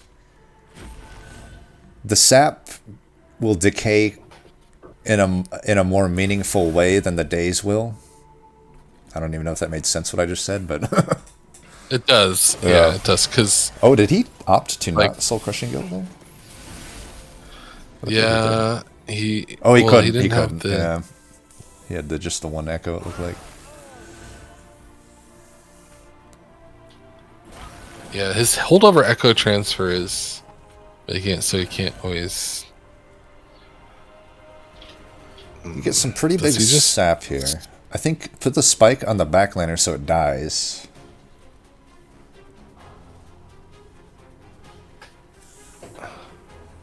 And then drain. Let's see. Right now, his front unit is almost living. I want to say. Right. There it is. That's pretty big. Probably. I mean, it's still gonna die. It's still gonna die in the next wave, probably. True. That's a lot of spikes and incoming damage. But at least the backliner isn't like severely damaged like it was at this point last time.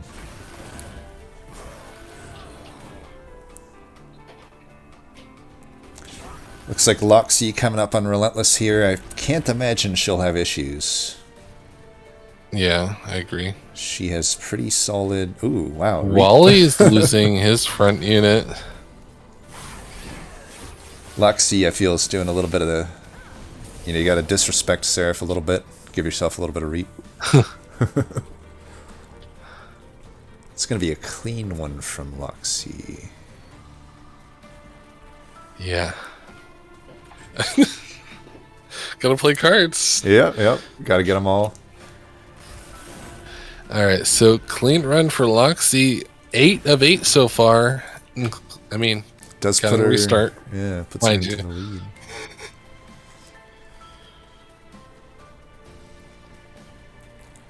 So if Wally can beat Divinity without restarting, that would put him ahead of Nate. But we'll see. I think he's got a rough time with the 3. I think he's already lost 2 of his units. Oh, is he already lost 2? Maybe. I think he's just starting out though, right? This is the first wave. He might have just not drawn the others, I'm thinking. So Nate does get the kill. With 25 damage 25 taken. damage. But it doesn't... It doesn't really matter. But, yeah. Just matters for the penalty calculation, I suppose. Which would be... Let's see, 15. Puts him in the lead because he completed it.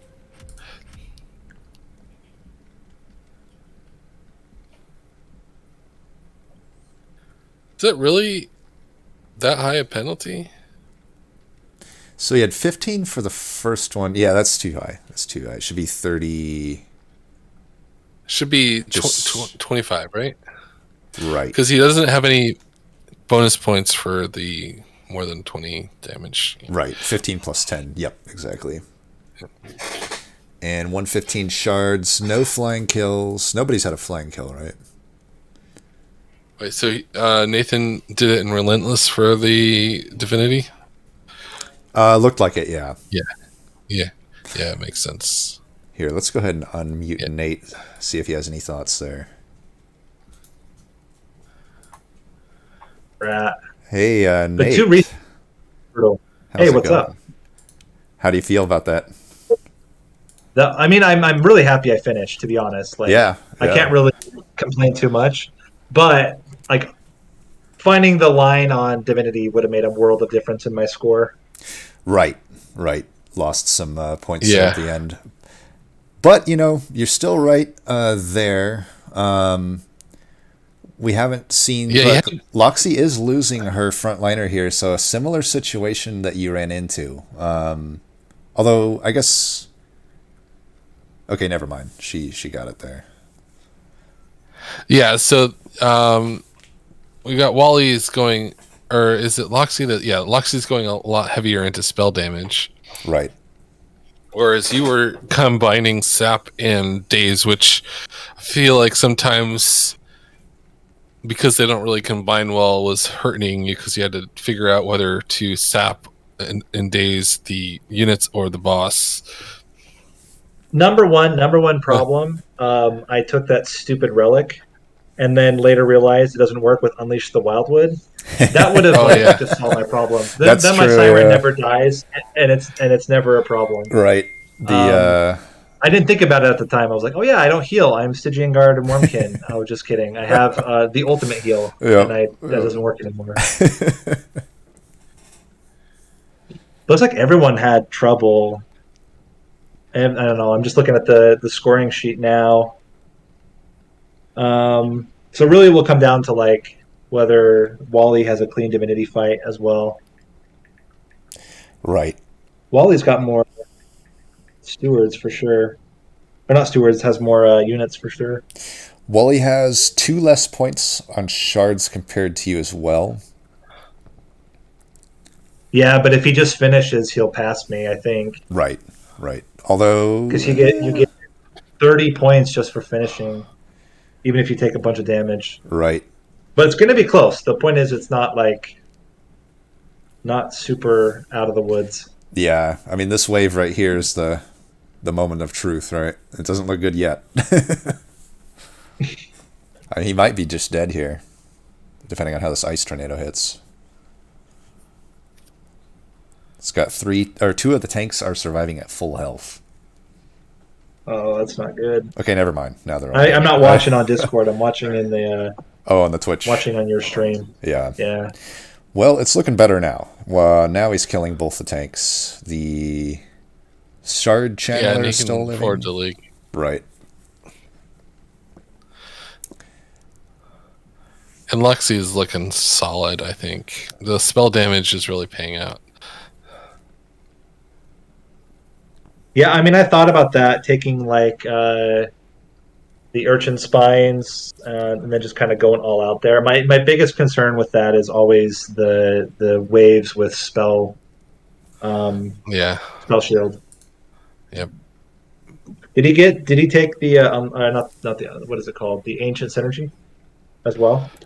No, they went with Ice Empire instead. I like Ice Empire. Yeah, I did too. That's why I took it. Yeah.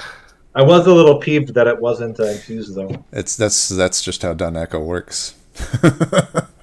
whatever you want, it still won't help you. Dun Echo, the 2 cards you don't want are infused. Yep.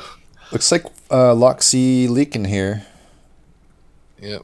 But had a pretty big amount of Pyre health buffer room. Yeah. And not quite killing the mini boss, but I'm sure they will by the time it's over.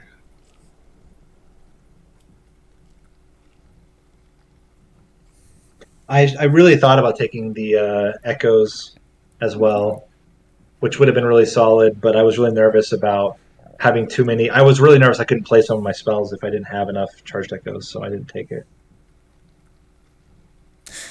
Which one was that? Yeah, as it was. Echoes of the Past. Oh, right. Yeah, as it was, you were not able to play soul crushing guilt sometimes, which, as you know, it is soul crushing. That's not be able to play that. I see what you did there. I mean, looks like both of them are doing okay. Am I the only one that fused the... I think I'm the only one that fused the... No. Looks like Loxie did the same thing. Yeah. Fusing the... what is it called? The Shard Soul Carver. Your Shard Soul Carver, yeah. Yeah. I think I would do that too. I can't remember what I did on the seed. I know Siren was a part of it. I'm pretty sure I did what you and Loxie did, though. Does look like Loxie will get the Relentless kill here. With probably more than 20, right? 74 damage.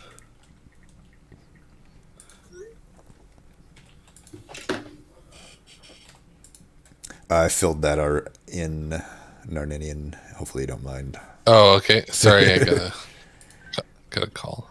So wait, how much damage did they take? It was 74. I already added to the more than 20 though. Okay, cool. So 140 pack shards, no flying kills. Run is complete. So Loxie takes the lead. Everyone had to restart at some point during this run. Right. Yeah, I saw that in the scoring. Is Wally leaking here? I can't tell. It's kind of frozen a little bit. He is right now. Yeah. He's got 2 pretty good cards to play though. Maybe that changes things. He got a tank at full health right now though. That would be the end. I guess they could double sap the tank. True. The problem is the spikes. The spikes get you. Doesn't matter how much sap it has. He didn't go with the spike play before the drain there. It looked like you need a spike of the Stygian in the backliner so that you don't have spikes, because the spikes is going to kill the pyre. Right. Yep, this might be a restart. Oh, is he going to restart or is he going to let it die? Oh, he just let it die. Okay. Well, that does mean that you are having a pretty nice lead there on Wally, Nate. If he had finished, I think I still would have been in the lead, even if he'd been able to restart, but definitely gives me a little bit more of a line. Well, I'm going to take a break, so you can feel free to mute or whatever me. I'm going to mute myself. Sure. Good luck, please, COD, in whatever. the next round. Could you please whatever him? Yeah, please whatever me. I'll be back. And for stream, I'll be back in a little bit. I'll just give a quick unmute to Loxy and Wally here to get their thoughts. Loxy and Wally, congrats on finishing that one out. Any thoughts on that that run there? Well, I died.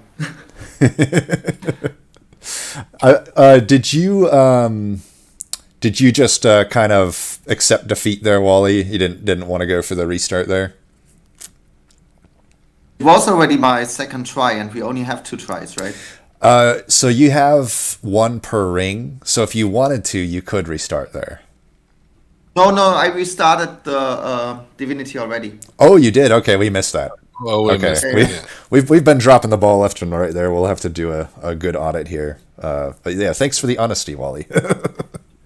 I think my connection had some problems. Yeah.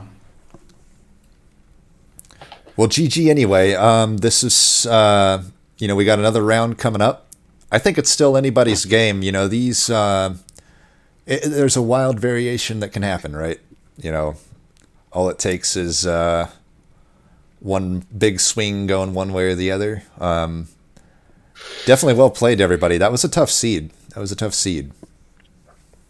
What it'll take for me to win is for Thorned Hollow to be the answer in the next round. If nobody else will take it, I'll be good. Yeah. I can neither confirm nor deny. My sap just wasn't enough. There was a lot of sap in that run, for sure. I committed a bit too hard I committed a bit too hard going for the flying kills towards the end, getting all of those spell weakness cards, but I didn't quite. Maybe overestimated my spell strength. That's what I was thinking. You were probably going for a flying kill with all those urchin spines.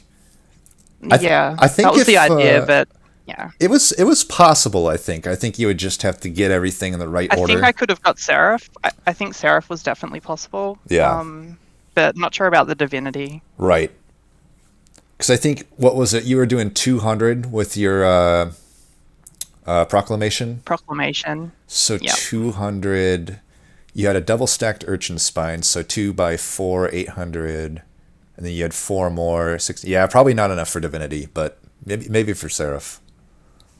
Yeah. I almost restarted it just as a automatic reaction to be like, oh, I got to go again. I got to get the flying kill. Right. Can't do that. Yeah, I mean, you could, but it might not be advisable. Well, I wouldn't get the points anyway. Right. You would just forfeit the flying kill points on top of every other point.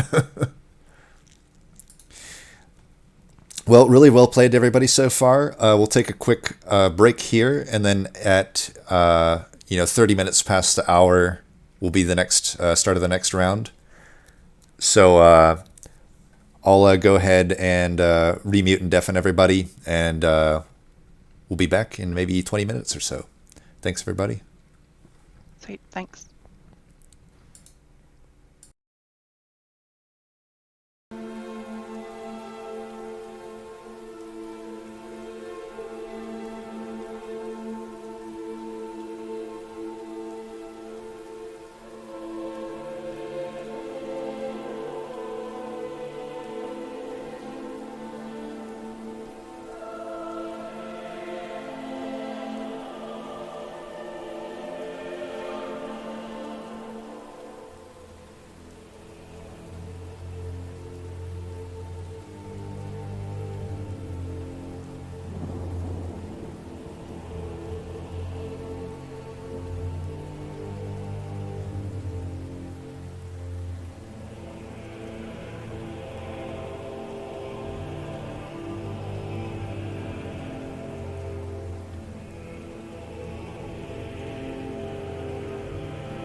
All right, we are back. About to start the second round here. I have Sato and Arninian with me. And, yeah, we got some Dregs and Root Seeds action. Molten Encasement, Steel Enhancer, and Subsiding Blade. What do you guys think of that? Molten Encasement, Molten Encasement, super exciting. I also like, even though it's the Diligent, I like seeing a Subsuming Blade early. Yeah. So right off the bat, we have 7 cards that just give you, albeit slow, damage scaling for whatever unit you end up going with, and you have defensive scaling if you can ever get Endless on the Molten Encasement, which is definitely doable. Right. Obviously, Melting Remnant having Reform just shut down entirely does mean your options are limited as compared to a normal run, but I think that's fine. I often end up focusing on Endless anyway. Right. Like in theory you could reform, right? You could sacrificial resurrection something into the graveyard, right? And then reform that. Isn't that possible? I haven't really tried that interaction. I think that does make sense though. Because it does work because you're not on the board. It's not a unit in your deck, right? Yeah. But I mean that's a rare card, so I wouldn't plan for it at least. It's consume serve, right? You have cards to. Yeah, sack res into Diligence tough. But I mean, the nice part about Endless is you don't have to worry about having enough cards to, because units are not consumed.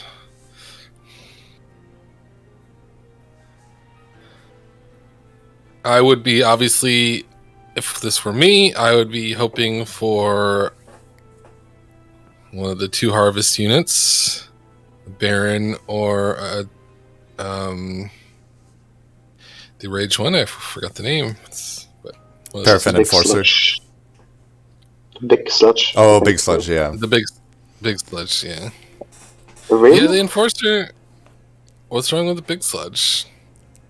Big Sludge is like you lose all your harvest units, right?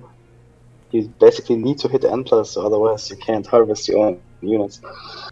And this challenge. Well, yeah, that's what I mean. Is like I would be looking for Endless on the Molten Encasement, and getting a thing to benefit from that. Otherwise, you can't even play the Molten Encasement.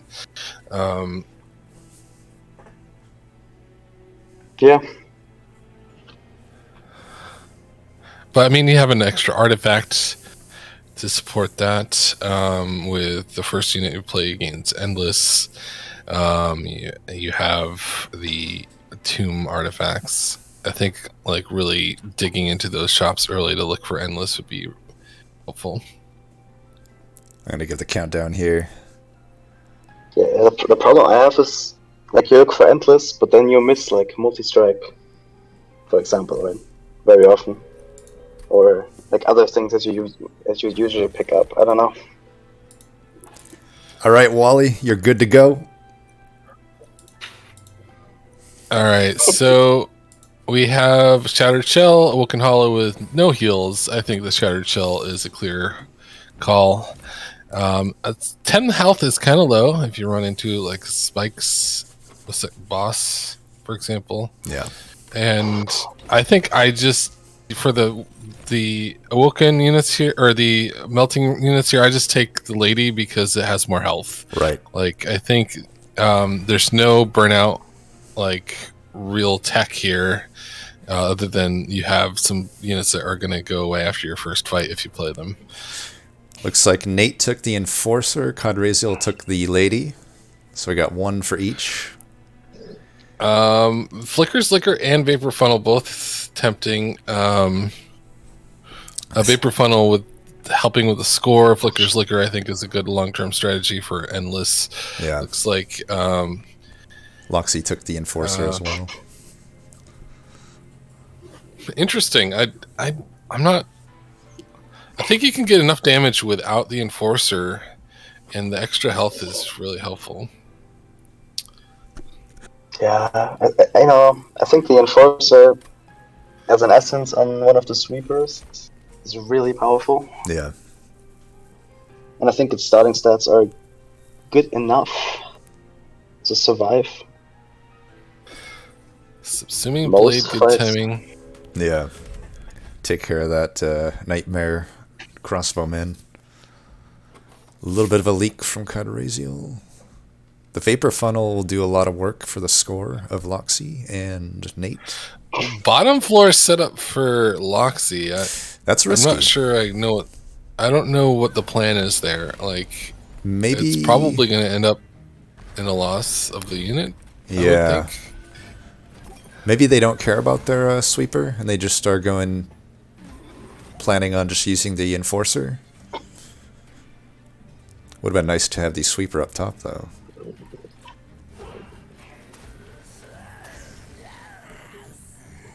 Oh, we already got a kill for CodRayZeal, 4 damage taken.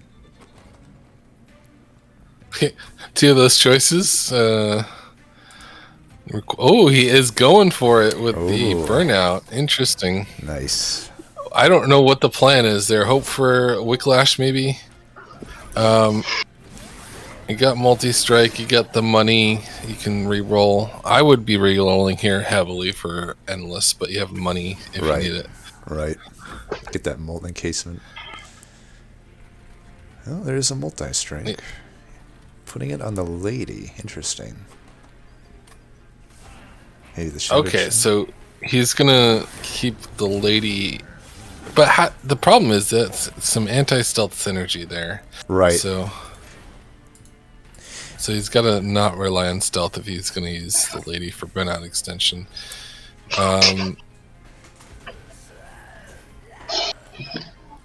So Loxy loses their sweeper and maintains the Enforcer for a 0 damage battle.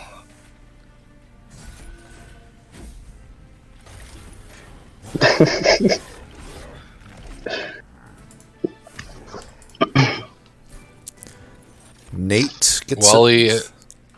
Yeah. See what Nate does. I bet he's going to play it more similarly to how I would, and we'll see if that's an accurate prediction. Yeah, Dripfall. Interesting. And then Razor Sharp. Yeah, he's going to make the sweeper a carry. I think he probably looks for a harvest unit here.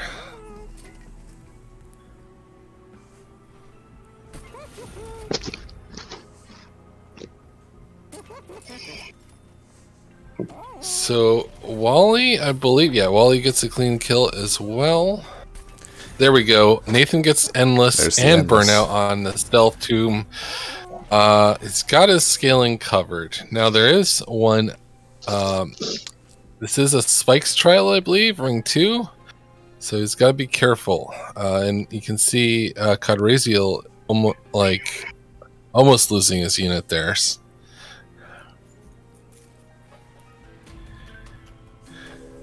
So taking the Spikes trial could be risky, especially with 10 health on your Spikes boss as well. 10 health, 10 health. Multi-striker. Yeah. Yeah, I don't know about that. Probably not worth the money, I would say. Yeah. But if I know Nate, I agree. I think he's going to take it. No, well, maybe not. We'll see. No, I don't think he's looking at his deck, so he's doing the math. Yeah, okay, good choice. Good choice.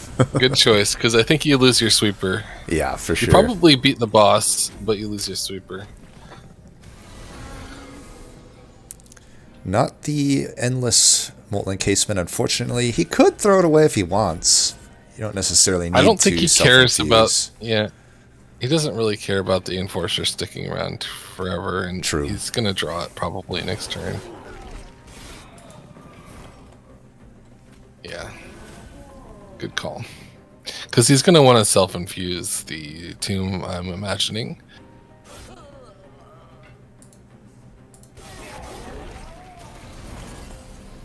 There's the Endless. and Burnout 1. I forgot that he has a Burnout 1 on it as well. Nate's looking like a pretty good setup here. As long as he... Yeah. I mean, he will take some spikes damage, but he's got the Steel Enhancer. That should help things. I think he's going to want to find something to infuse the sweeper with that'll up the damage scaling, because obviously he has defensive scaling basically locked down now. Right. And you can see without a sweeper, Loxy's struggling to... Oh, no. Vapor Funnel. Keep forgetting about it. Yeah. Oh, with 1 health remaining. Now, this is interesting math here. Like, maybe don't play the razor sharp edge. Yeah, it'd be a little risky. Technically, though, this would be another one of those cases where it would live. Because it would be dying to the spikes. Yeah. But I don't know if they would remember that. But, don't risk it. Right. Okay, it's we risky. got another Steel Enhancer. I think you could take the Glimmer or the Steel Enhancer. I think are good calls, both of them. Glimmer to deal, recover from spikes damage if you never get health scaling. Right. Or Glimmer to, kill Blight Givers. Yeah, it has some anti-synergy with... Shattered Shell. Oh, he skips it. Oh, okay. Man, interesting. I don't like that because it's the Diligent, but that's right. You want to have some extra spells, but I guess I can see it. None of them are super high impact to this deck. Yeah, that health is definitely good. Clean kill from Bloxy. I need to update Nate. So we're getting a kind of. Some divergence in unit makeup here. We got Loxy and CodRayZeal are both going with a burnout extension setup. I don't know how they're planning on keeping their lady alive, though, is what I'm concerned about. I guess Glimmer will help. Maybe the ship has sailed with Purifying Cleanse. I think CodRayZeal is going to lose his lady of the Reformed, but we'll see. But that's a big problem, actually. Right, that's pretty integral to his build. Yeah. Looks like he'll lose everything, actually. Everything but the sweeper. I think that's going to be a restart. 11 times, what is that, 4 would kill him, and yeah, he doesn't have... I mean, I think Nathan has all the tools. He just needs some damage scaling, and he already has some. Right.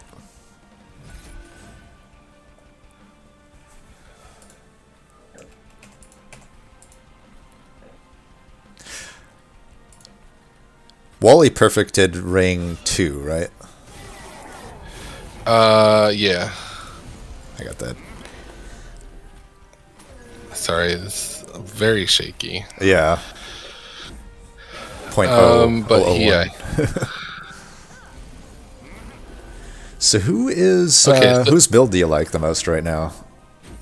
Well, I'm just gonna say Nathan's. Part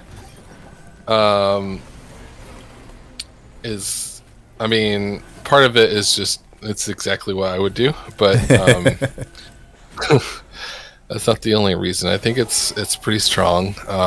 He defensive and offensive scaling, no problems with burnout extension. I'm very concerned about burnout extension and just even keeping the lady alive. Right. Whereas the stealth build doesn't have that issue at all.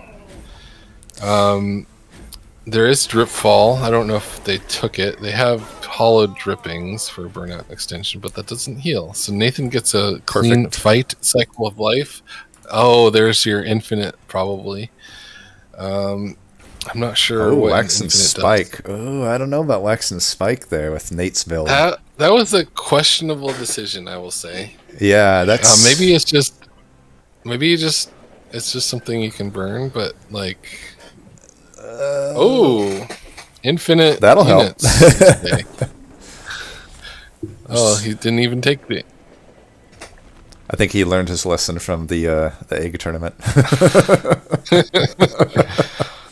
I still like to listen to that clip every once in a while. It is one of the greatest clips of all time.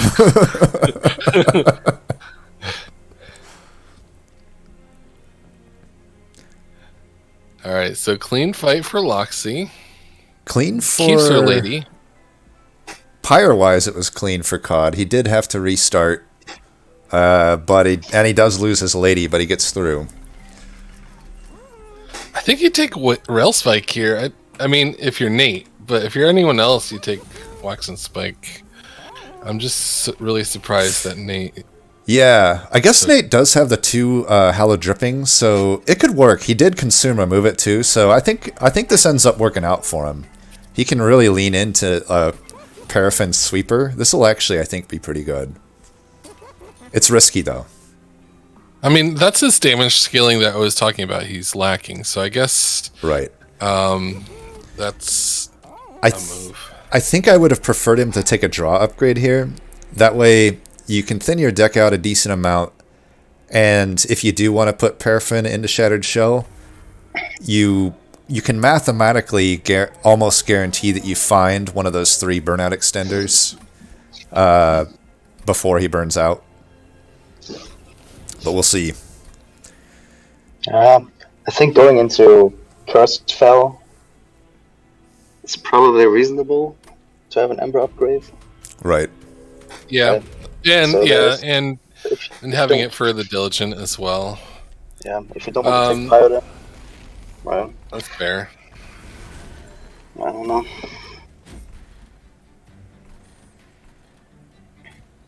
Let's see what Loxy ends up taking here. Oof.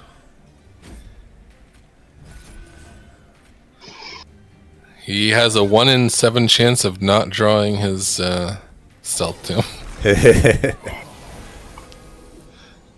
Oh, God. Here we go. So is Wally... I'm trying to figure out what...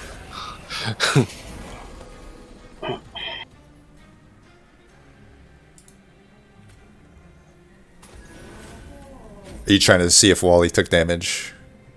Yeah, I don't think so. 70. Yeah, I don't think so either. Yeah.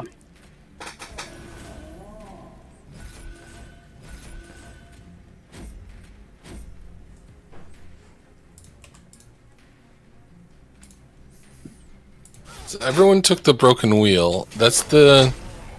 Is that the endless one? Yeah, it'll be endless in 2 rings at least. Obviously, there's no downside. Right. You can't purge a unit twice. There is, actually. Oh, well, the downside is you can't purge a unit you want to purge? Is that what you mean? Yeah, and if you create units, like with Sacrificial Resurrection, they suddenly don't clock up your draws, right? Because that's true. Endless. Yeah. Like, that's it's true. very fringe. It's a very fringe case, yeah. There's no downside for me, because I wouldn't want to do that anyway. I think I would pick Sacrificial Resurrection against Cursed Fell and Cursed Seraph. If it shows up. That's true. You can get rid of the blights. Yeah. So, again, CodRayZeal looking like he's probably going to lose his lady. Unless he's stealth? I guess he could stealth. I don't think he has floor space. Oh, but the problem is also he would lose his stealth name. So. Right. Well, theoretically, if he can get endless on the Molten Encasement, he won't really need that lady. He's got enough burnout extension otherwise. Although he's going to lose. However, he does need his other units. Yeah. Right. I don't know that the steel enhancers there gave him anything, because they didn't get him above 20 damage. An extra hit. Yeah. Or 20 health, I mean. Yeah, I think just probably would have wanted the Razor Sharp. So we got a restart from COD on 4 as well. Hey.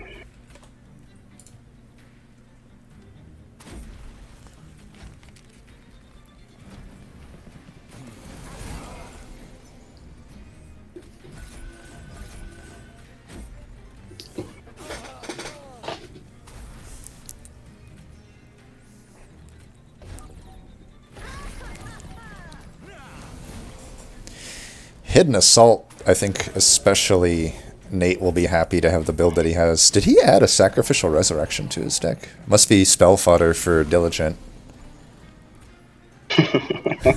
Or just a lapse in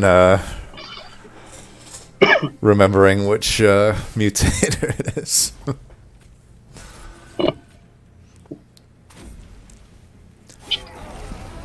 Wow, Nate is clearing that floor. Not bad at all. Yeah, he's looking really strong. Yep. Whereas I think everyone else has got a much more fragile situation. Yeah, I like Loxy's setup a lot too. I do think Nate's is stronger, but I think, yeah, Loxy, like we saw there, is a little bit more prone to leaks without that sweep. But she still has a pretty good floor once everything strikes a few times. Well, I mean, I'm worried she's going to lose her lady. Yeah. She might not need it at this point. Well, we'll see.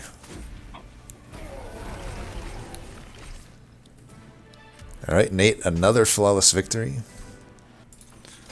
We got a flawless victory for Wally. Nice.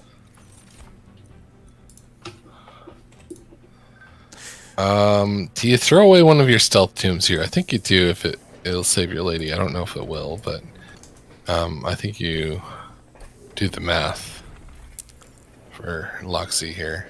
Right. Nope. Just gonna let her lady die. So that was not a perfect one from Loxy. Was that 4 damage taken? That was 39 damage. Oh, okay. Just a wee bit of damage. A bit. Alright, so Loxy takes more than 20.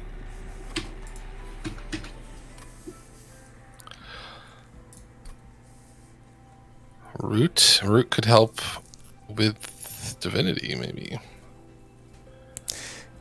Are you saying the artifact? No, there's a root spell that Loxy picked up. Ensnare, yep. I really like Ensnare. Yeah. I think it's basically always worth adding to a deck.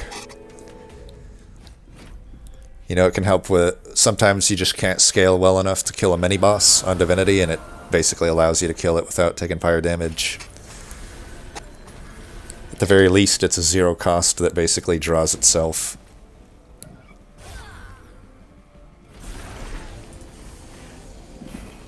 Yeah. So we see now that there's endless, we got a bottom floor set up for Never Nathaniel. He's got 2 sweepers now. Interesting. So that's plenty of scaling, I think. I mean, it's not really scaling having 2, it's just more damage. Yeah.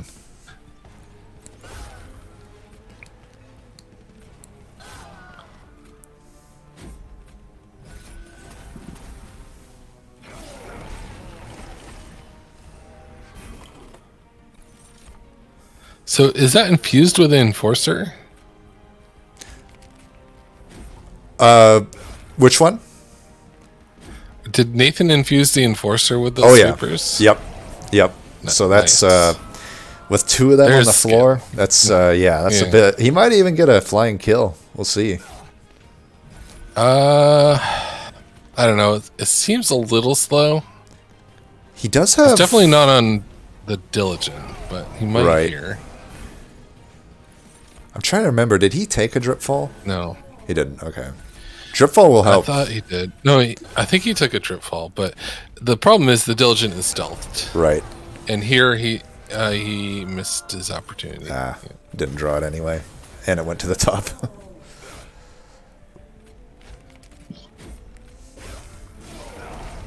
Looks like COD able to get through this one fine. Yeah, I think Nathan will get a flying kill on Divinity, but not on Diligent. Hollowed Halls. The problem is everything is endless, so you can't reform. Right. And you lose the rage.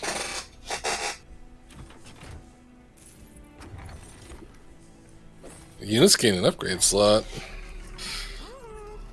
Ooh, Fade's First Blade. Not too shabby. He's considering combustible wax. Yeah, just for safety. Makes sense. Because then, if for some reason he has a terrible draw, right? Like he won't burn out. He's fine. Yeah. I think it makes sense. It will hurt his molten encasement though. Yeah, I just saw that. But it should be fine. It's only like one turn, right? Ring 7 that it matters. And, I believe it's every other. Is it self-infused as well? Yeah. Yeah, he'll have more than enough stealth most likely. Yeah, and also like it's only got 6 health. Right. So it's gonna die. Even if he has to kill it with Subsuming Blade. Right.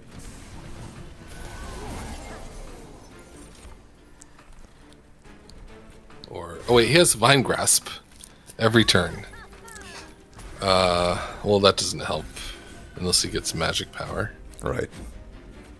Oh, I just saw that Loxy finished a floor, got flawless, but also picked up a Crushing Demise.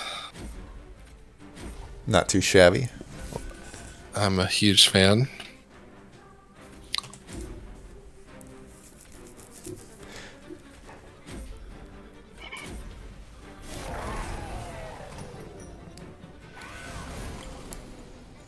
Even though it always hits the backliner. As is tradition.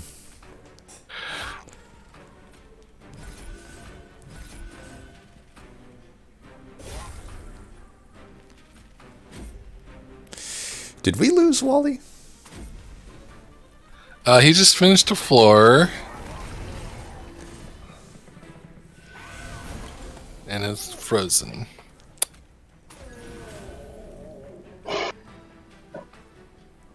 Might have lost Wally.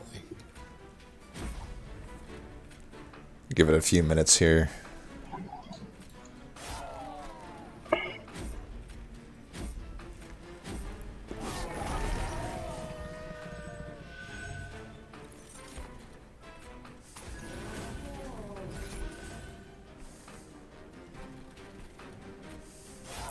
I'm a little worried for Loxy on the Shade Wings.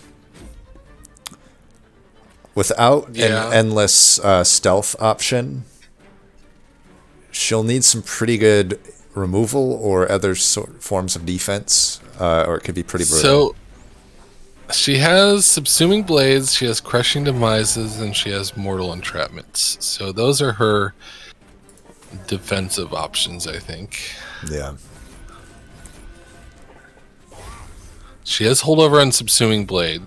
She's considering it at least, and I think that'll support. Looks like CodRayZeal makes it through a flawless ring 6 there. I can't see anything going wrong for Never Nathaniel. Yeah.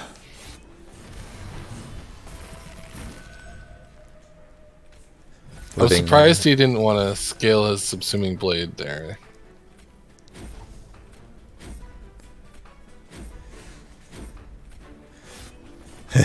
There as well.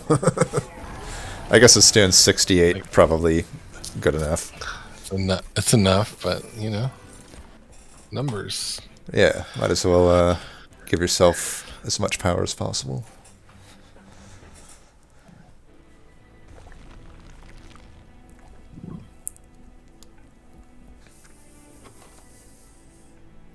I guess with everything being endless, it's like, yeah, and having Vapor Funnel, it's not a big deal if you can't pierce through the backline.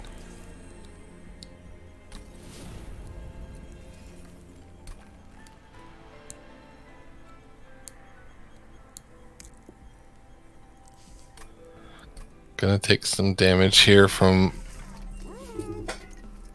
Awful Fell. Yeah. Everyone's favorite Fell.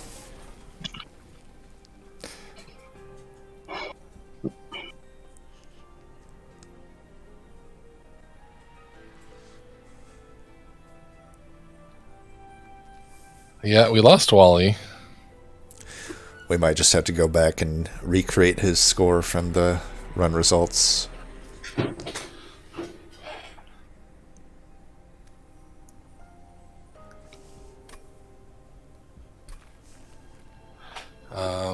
We'll ask him if he had to restart.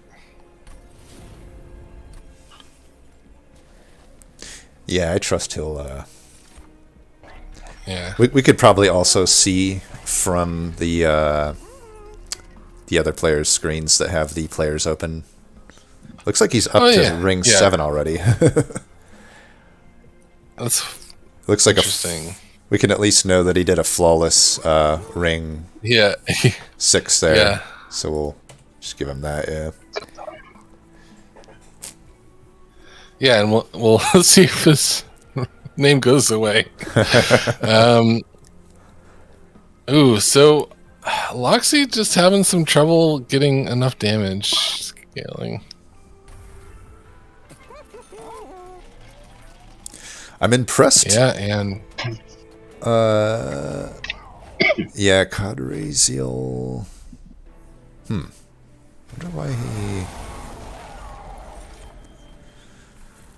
why he chose.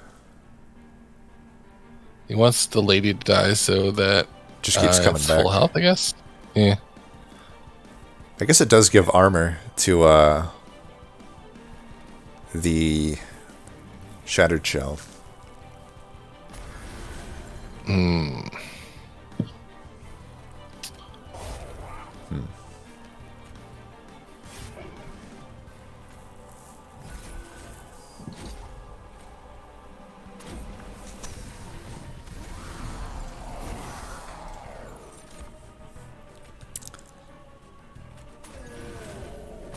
Did Loxy restart ring 6? Yes. Okay. I'll note that down. She had to restart.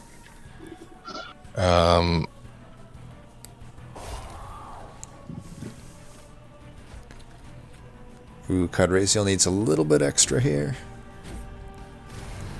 I think I'll get there. Needs to get this. With the quick. Yep, there we go.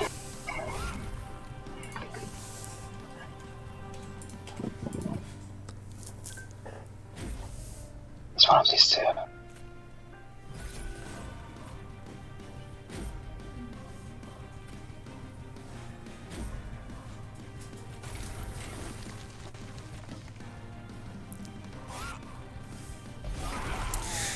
So that restart for Loxy might have put her behind, or at least on par with Nate. Yep. As far as ring for ring score goes, yeah. Yeah, and I'm concerned with her later rings as well. Right. She also Nate also has 200 shards, which his build can do it because of the stealth. Though honestly, his inability to kill the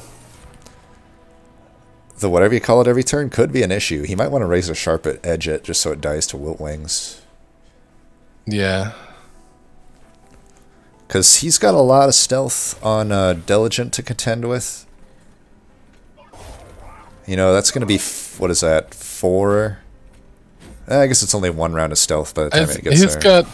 He's got double extinguish. I don't think he's got a problem. Yeah, he's probably fine. He could always kill it with subsuming blades if he needs to.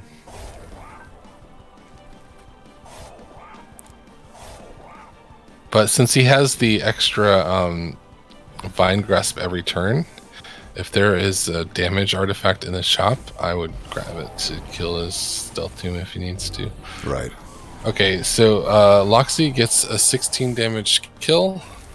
Not that it matters. Because that would be 13 minus 13 points. Oh, I think you want the 1 right there. Oh, right. Oops. And then, but yeah, otherwise, and then I think minus 11. Oh, because you only get 1 point. Right. Yeah, okay. Not that it matters. It might just be easier when, in those situations that we say no damage and go 15, but oh well. Probably doesn't make any sense to the viewers what we're talking about there. Spreadsheet stuff. Yeah, This just is exciting. just Excel things. Wally Wait, we lost Wally altogether now. Yeah, he just left Discord and came back. I think he's trying to. He's down ring 8 with full health though, so I'm gonna update that.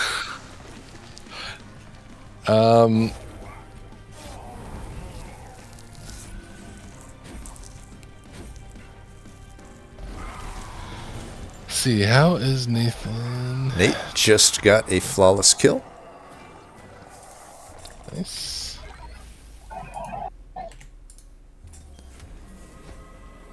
And he's not quite. Oh wait, I'm looking at CodRayZeal's screen. He's not quite killing the wave here. But he'll draw a subsuming blade, yeah.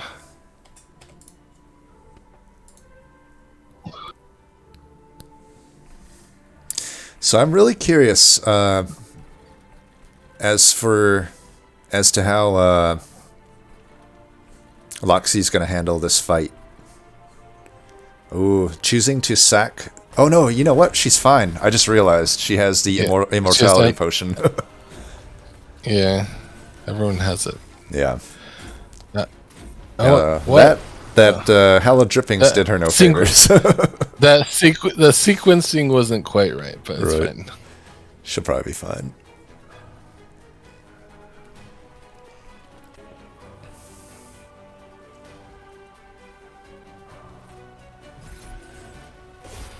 I'm gonna go update the shard counts. Nathan has the full 200.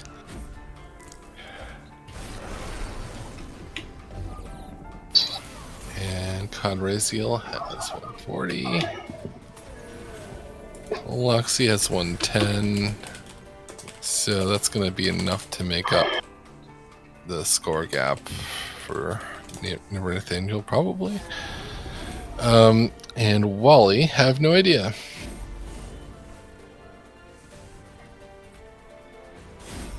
Oh wait, is Wally streaming now? Let me. I mean, this guy just might be okay. Second periodic. Oh yeah, I gotta add him back.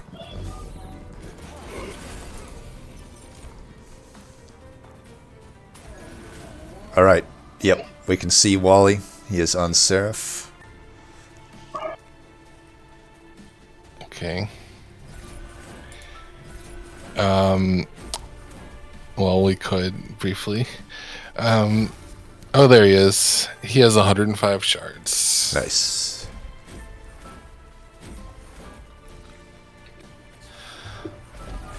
Interesting that Nate is going with a 2-floor setup, it looks like.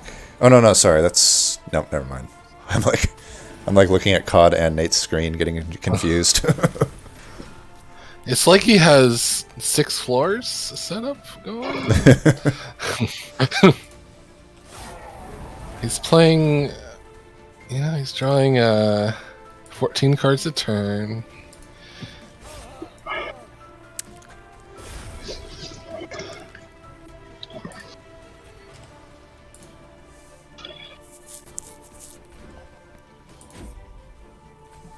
Let's see. So Nate's doing 1,100 damage, and he's got 5 waves remaining. I think he's got this flying kill. Looks like that was a flawless from Loxy. Yep, nice. I see you're already on it. Okay.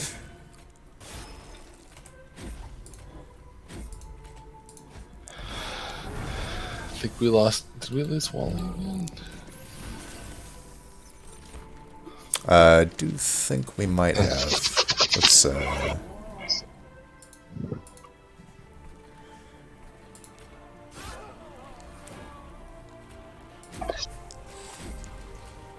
So one more turn in Nathan has it.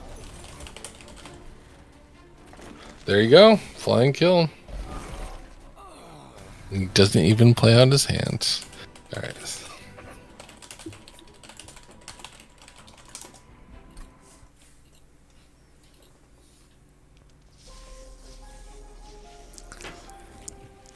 That was flying from Nate, right? Yeah. I assume so, yeah. Well, I think Nate is definitely securely going to the semis with that. Oh wait, you've been manually updating the rings completed. No. Right, yeah. Let me fix that. It's supposed to add up all the other ones. Keep fixing it. All right.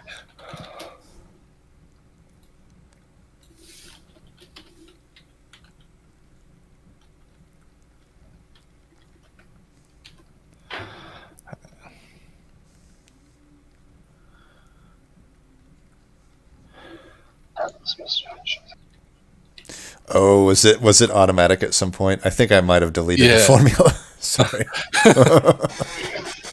Because it adds up all the fire damage. Oh, I see. That's why I always put it in there. Makes sense.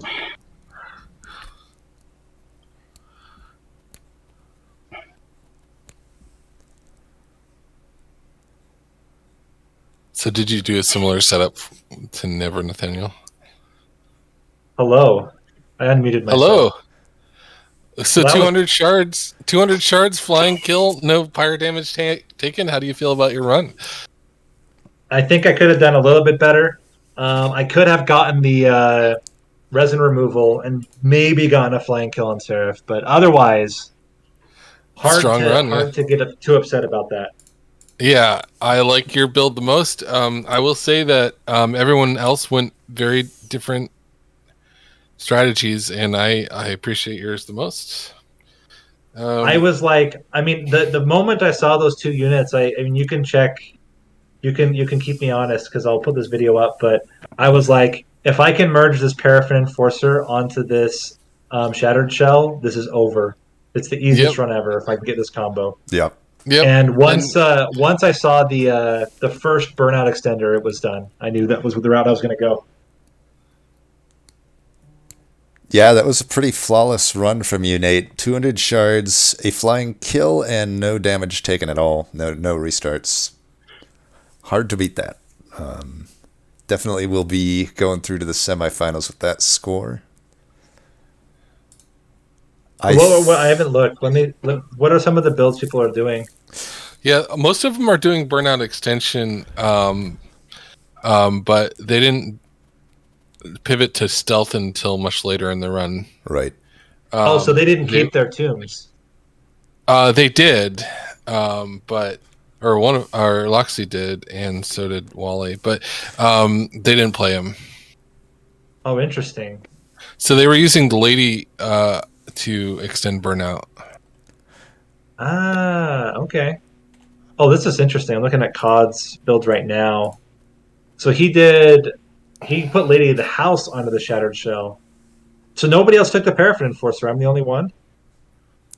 I think Loxy has a Paraffin Enforcer into her Lady, or something like that. Okay. Okay.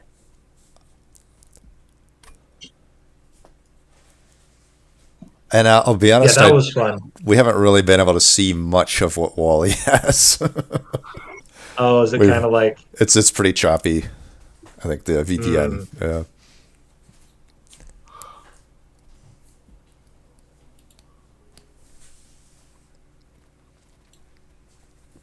Yeah, I mean...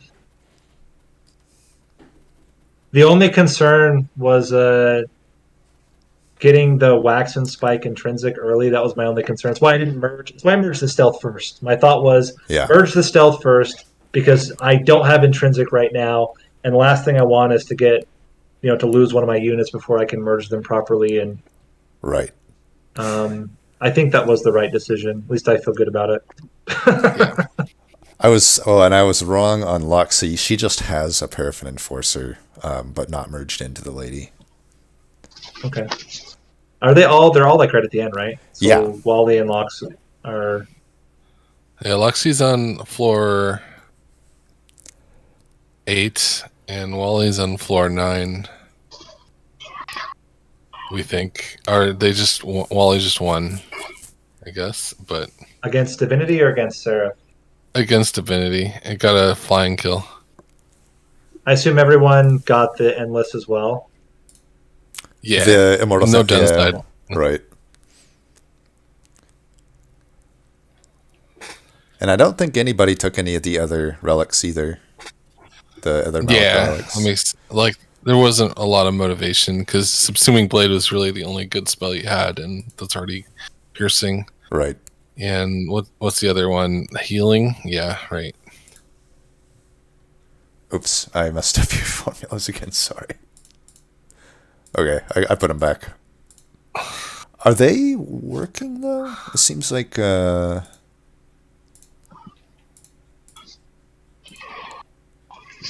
Well, this one. There we go. There we go. Okay.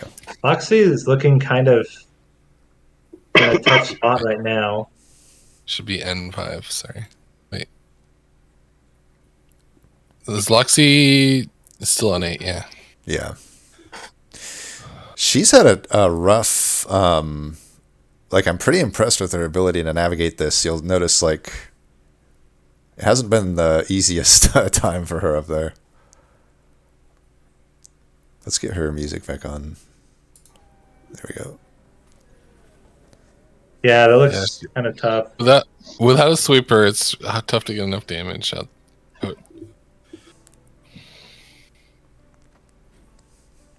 Yeah. I mean, the multi-strike helps, but it's just not a lot. The holdover ensnare is probably not going to be able to get her out of this one. Let's see. That Subsuming Blade's doing a pretty good amount of damage, though. If she calculates this, going to take a little bit of damage. I think she needed the Subsuming Blade the front. Right. And then maybe it would have been enough. Because the problem is that the entire Lady of the House was wasted hitting the front unit. Yeah. And I think if she had Subsuming Blade the back line, it would have been okay. Does get through the fight here at least. 10 damage. Yeah, Wally's 10 damage. Can't see it at all.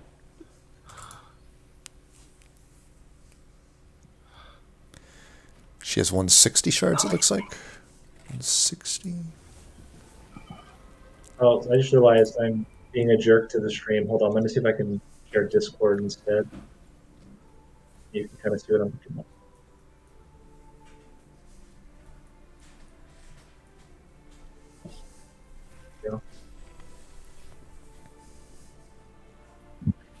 So, yeah, I mean, how did you play it, Gabriel? I haven't looked at yours yet. I think I had a similar setup to you. I think it was Sweeper. I don't know if I did. I think I did the Paraffin Enforcer as well. Oh, wait, no, I did the Thorn Hollow. That's right. I don't know what you were thinking there. Just going for something weird. Did you do an infinite? Or I had an infinite on this one, Almost. Yeah. I was going to say, it looks like it. I only was able to pull it off on the last Divinity, though, because a Diligent screwed it up. But I did get the flying kill. It was one of the longest ones ever. Like, because it was Razor Sharp Edge. That was my only form of scaling. You're getting plus 20 damage per rotation. It's not really a lot. Right.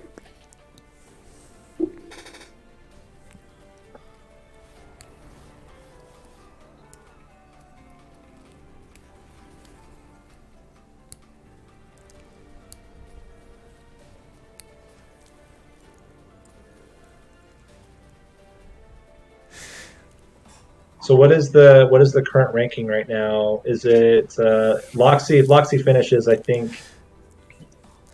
If Loxy finishes, right? They'll take over Wally. Yeah. Yeah, we probably should audit Wally's end screen because we've kind of had to guess from the scores.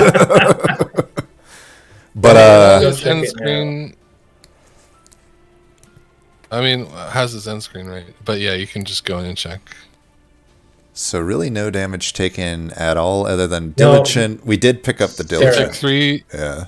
He took 3 damage during the Diligent. Okay, we can fix that. And I don't think there was flying kill onto Divinity. Yeah, I think we got that. Wait, on just Divinity, right? Just Divinity. So he has two floors where he took less than 5 damage. Is that right? Yeah. Okay. The hardest part for me, honestly, well, I mean, the setup was like took a hot minute, but the other part that was hard for me was trying to figure out how to get 200 shards. Yeah. And then I realized I could just do the subsuming blade because I've done it like as a joke. I'm going to add 30 damage for fun. Turns out that was what I needed to get 200 shards. And I saw you like it offended me that you were using the subsuming blade to attack and not kill Sheriff? something. Yeah, that was on purpose. I didn't want to kill anything because I wanted the scaling from the slate traders. No, but like on ring 7 when you didn't need the scaling. I still wanted it. But you got more scaling. I don't know. Loxy, you know what? Let me unmute COD here and Wally. Loxy also. COD and Wally, you are unmuted. Oh, hi. So that was pretty fun. That was amazing. I just saw your score. You also didn't take damage. I took damage. 3 stupid scourges. I'm just looking at your build right now, Wally. Okay, I have to explain something. I took the lady, the lady of the house in the beginning, right? Yeah. And I gave her more health and the large stone before when I saw the event that I knew I would get endless. I took a large stone on her to secure the 2 fights, right? Oh, right, the early game. Afterwards, I have my double sweeper and stealth tomb build.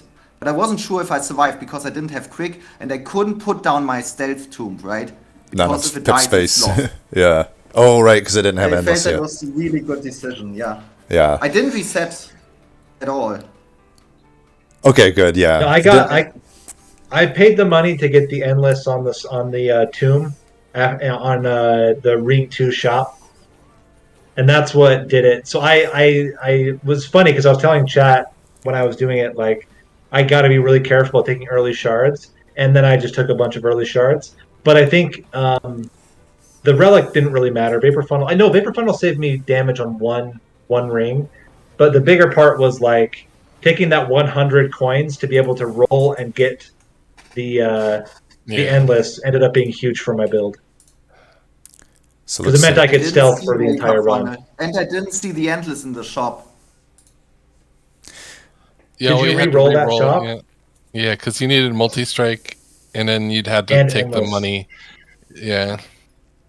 And the first, I was really careful. I didn't take many shards in the beginning. Like I took no shards and I took no trials because I felt like my health was so low. Like the shattered shell, right? And I didn't want the lady to die. Loxy I didn't catch how much damage Loxy took in that final. None. Did she? No damage. Yeah. All right. So was it a flying? Yeah. Wait. No. She's looking at yours. Like. She's looking at yours. Can somebody open up Loxy's? Yeah. She took 3 damage and not a flying kill. Not a flying kill. Okay. Oh, I already added that. You got the damage on Seraph as well. Okay, so it looks like that is enough to secure her to the semifinals, though, because of her lead. Hello, Loxy. Welcome back. Can you guys hear me? Yep, cool. Yes. How did you feel about the run? I struggled. I had some bad draws in one particular ring, which resulted in a restart and a rethinking of my strategy, but I don't know, you guys all seem to smash it, so... That was pretty impressive, though, your ability to navigate, especially those last fights. There was some scary-looking waves stacking up there. Yeah, it got a bit ridiculous. So everyone else looks like they got some flying kills or something? On Divinity, at least. I only got it on Divinity. Okay. Nate was super close on Fell. So I think we went with the sweeper, right? Yeah, Nate had the... Yeah, you and me, Wally. Enforcer line. Both of us had the same setup with the Paraffin Enforcer on the sweeper. Yeah, I lost my sweeper, ring 1, so I went draft into Paraffin Enforcer. That's so right. I had to burn out 1 unit. That's always fun. Yeah, I was like the 5 rage on top. I can't do that. So I didn't took the trial. Yeah, I didn't. I skipped a lot of trials early. That my thinking was originally, this is how I played the other run, was like I will be careful about shards and go aggressive on trials. And I was planning to do the same here, but I ended up going like the complete reverse. My biggest thing was like right at the beginning I saw at the end it might be tough to get enough shards. And so I kind of front loaded because I was worried about not getting enough by the end. Scores? Can they be posted?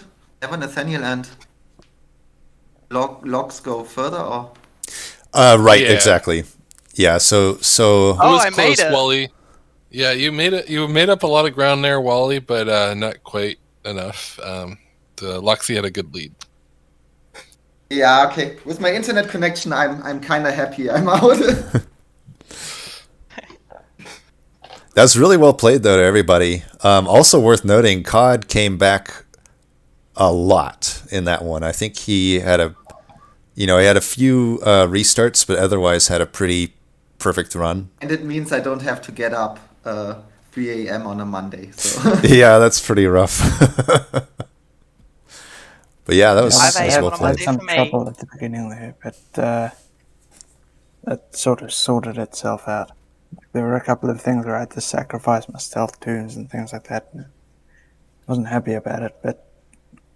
That's right, yeah, you did lose those early. I was very nervous about kind of what happened to you, Loxy, with losing the sweeper. I was super nervous about that. I almost didn't take the artifact for that very reason. I wasn't sure that either the Paraffin Enforcer or the sweeper could survive, and I knew I needed both to be able to do the strategy I wanted to do. But just barely made it. What did everyone take on that first relic? What did everyone take?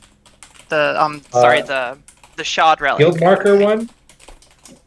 No, I think it was Vapor Funnel, Flicker's Liquor, and I can't remember the other one. But that was a really tough choice. Yeah, I feel like Vapor Funnel was gonna have more of a tournament value. Like if I could save, and it ended up saving me some points because there was I had 1 leak in 1 ring. So Vapor Funnel for me was the pick. I was really nervous to take a Flicker's Liquor when I didn't have anything heavy spells and wasn't certain I would get endless. I took the Flicker because we had the Subsuming Blade, and I figured having Flicker's Liquor early on would allow me to use it more often and scale it better.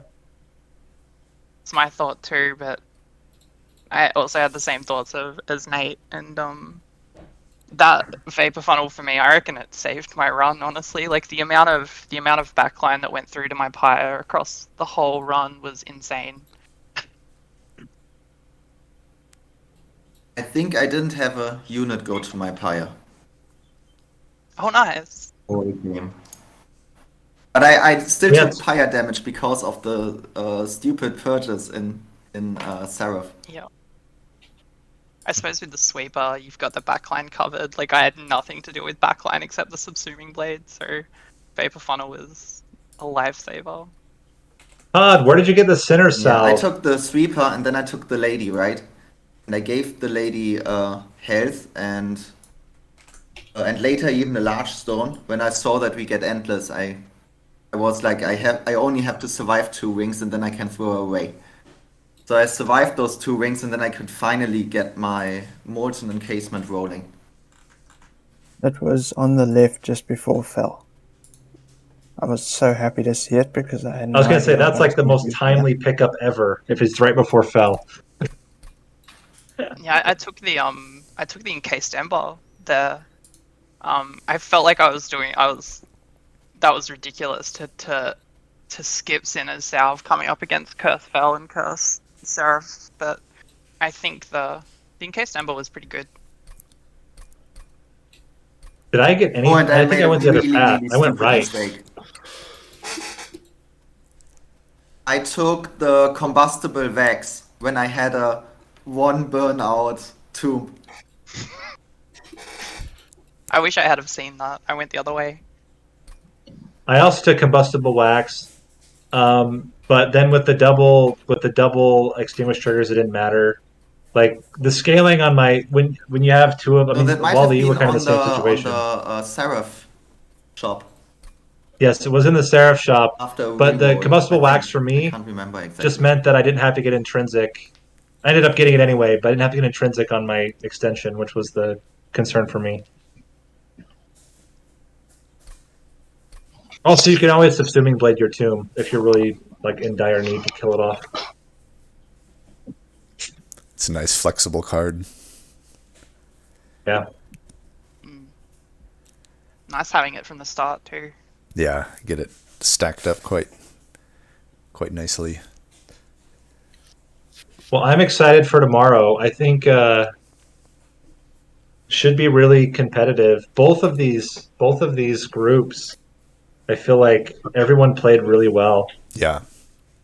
Yeah, that was. I mean, I think COD, you're the only one that didn't finish or get. Well, no, that's not true. Group A, Game 2, multiple people didn't finish. Yeah, it was a bloodbath. Yeah, COD, you're the only one that didn't play well. No, I was gonna say to COD, like the same ring that you died on, I restarted on. Like I almost died there. So I feel like it was that run, the first run, even though I finished, like I had to restart twice. I think everybody restarted. That was a brutal run. I had to do the fell fight without a unit. I mean, not the fell fight. Oh, that would do it. Yeah. Yeah, I mean, I lost one and I restarted to get it back because I felt like I wouldn't be able to survive without both.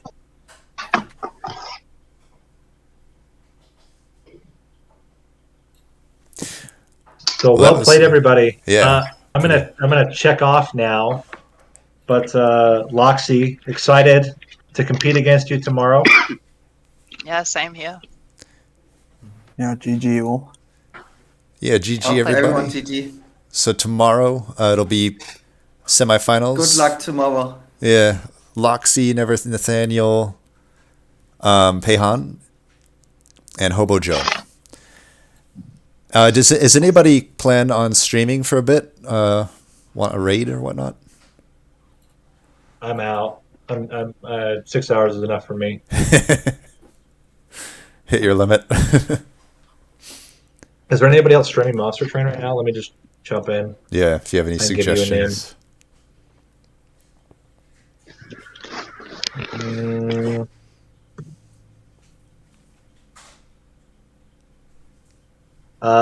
You could just grab a rando. DOLYTTLE. DOLYTTLE? Yeah, I'm going to do the same for mine.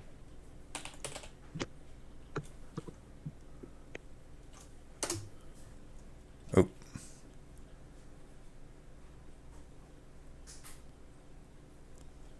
I don't know if that worked.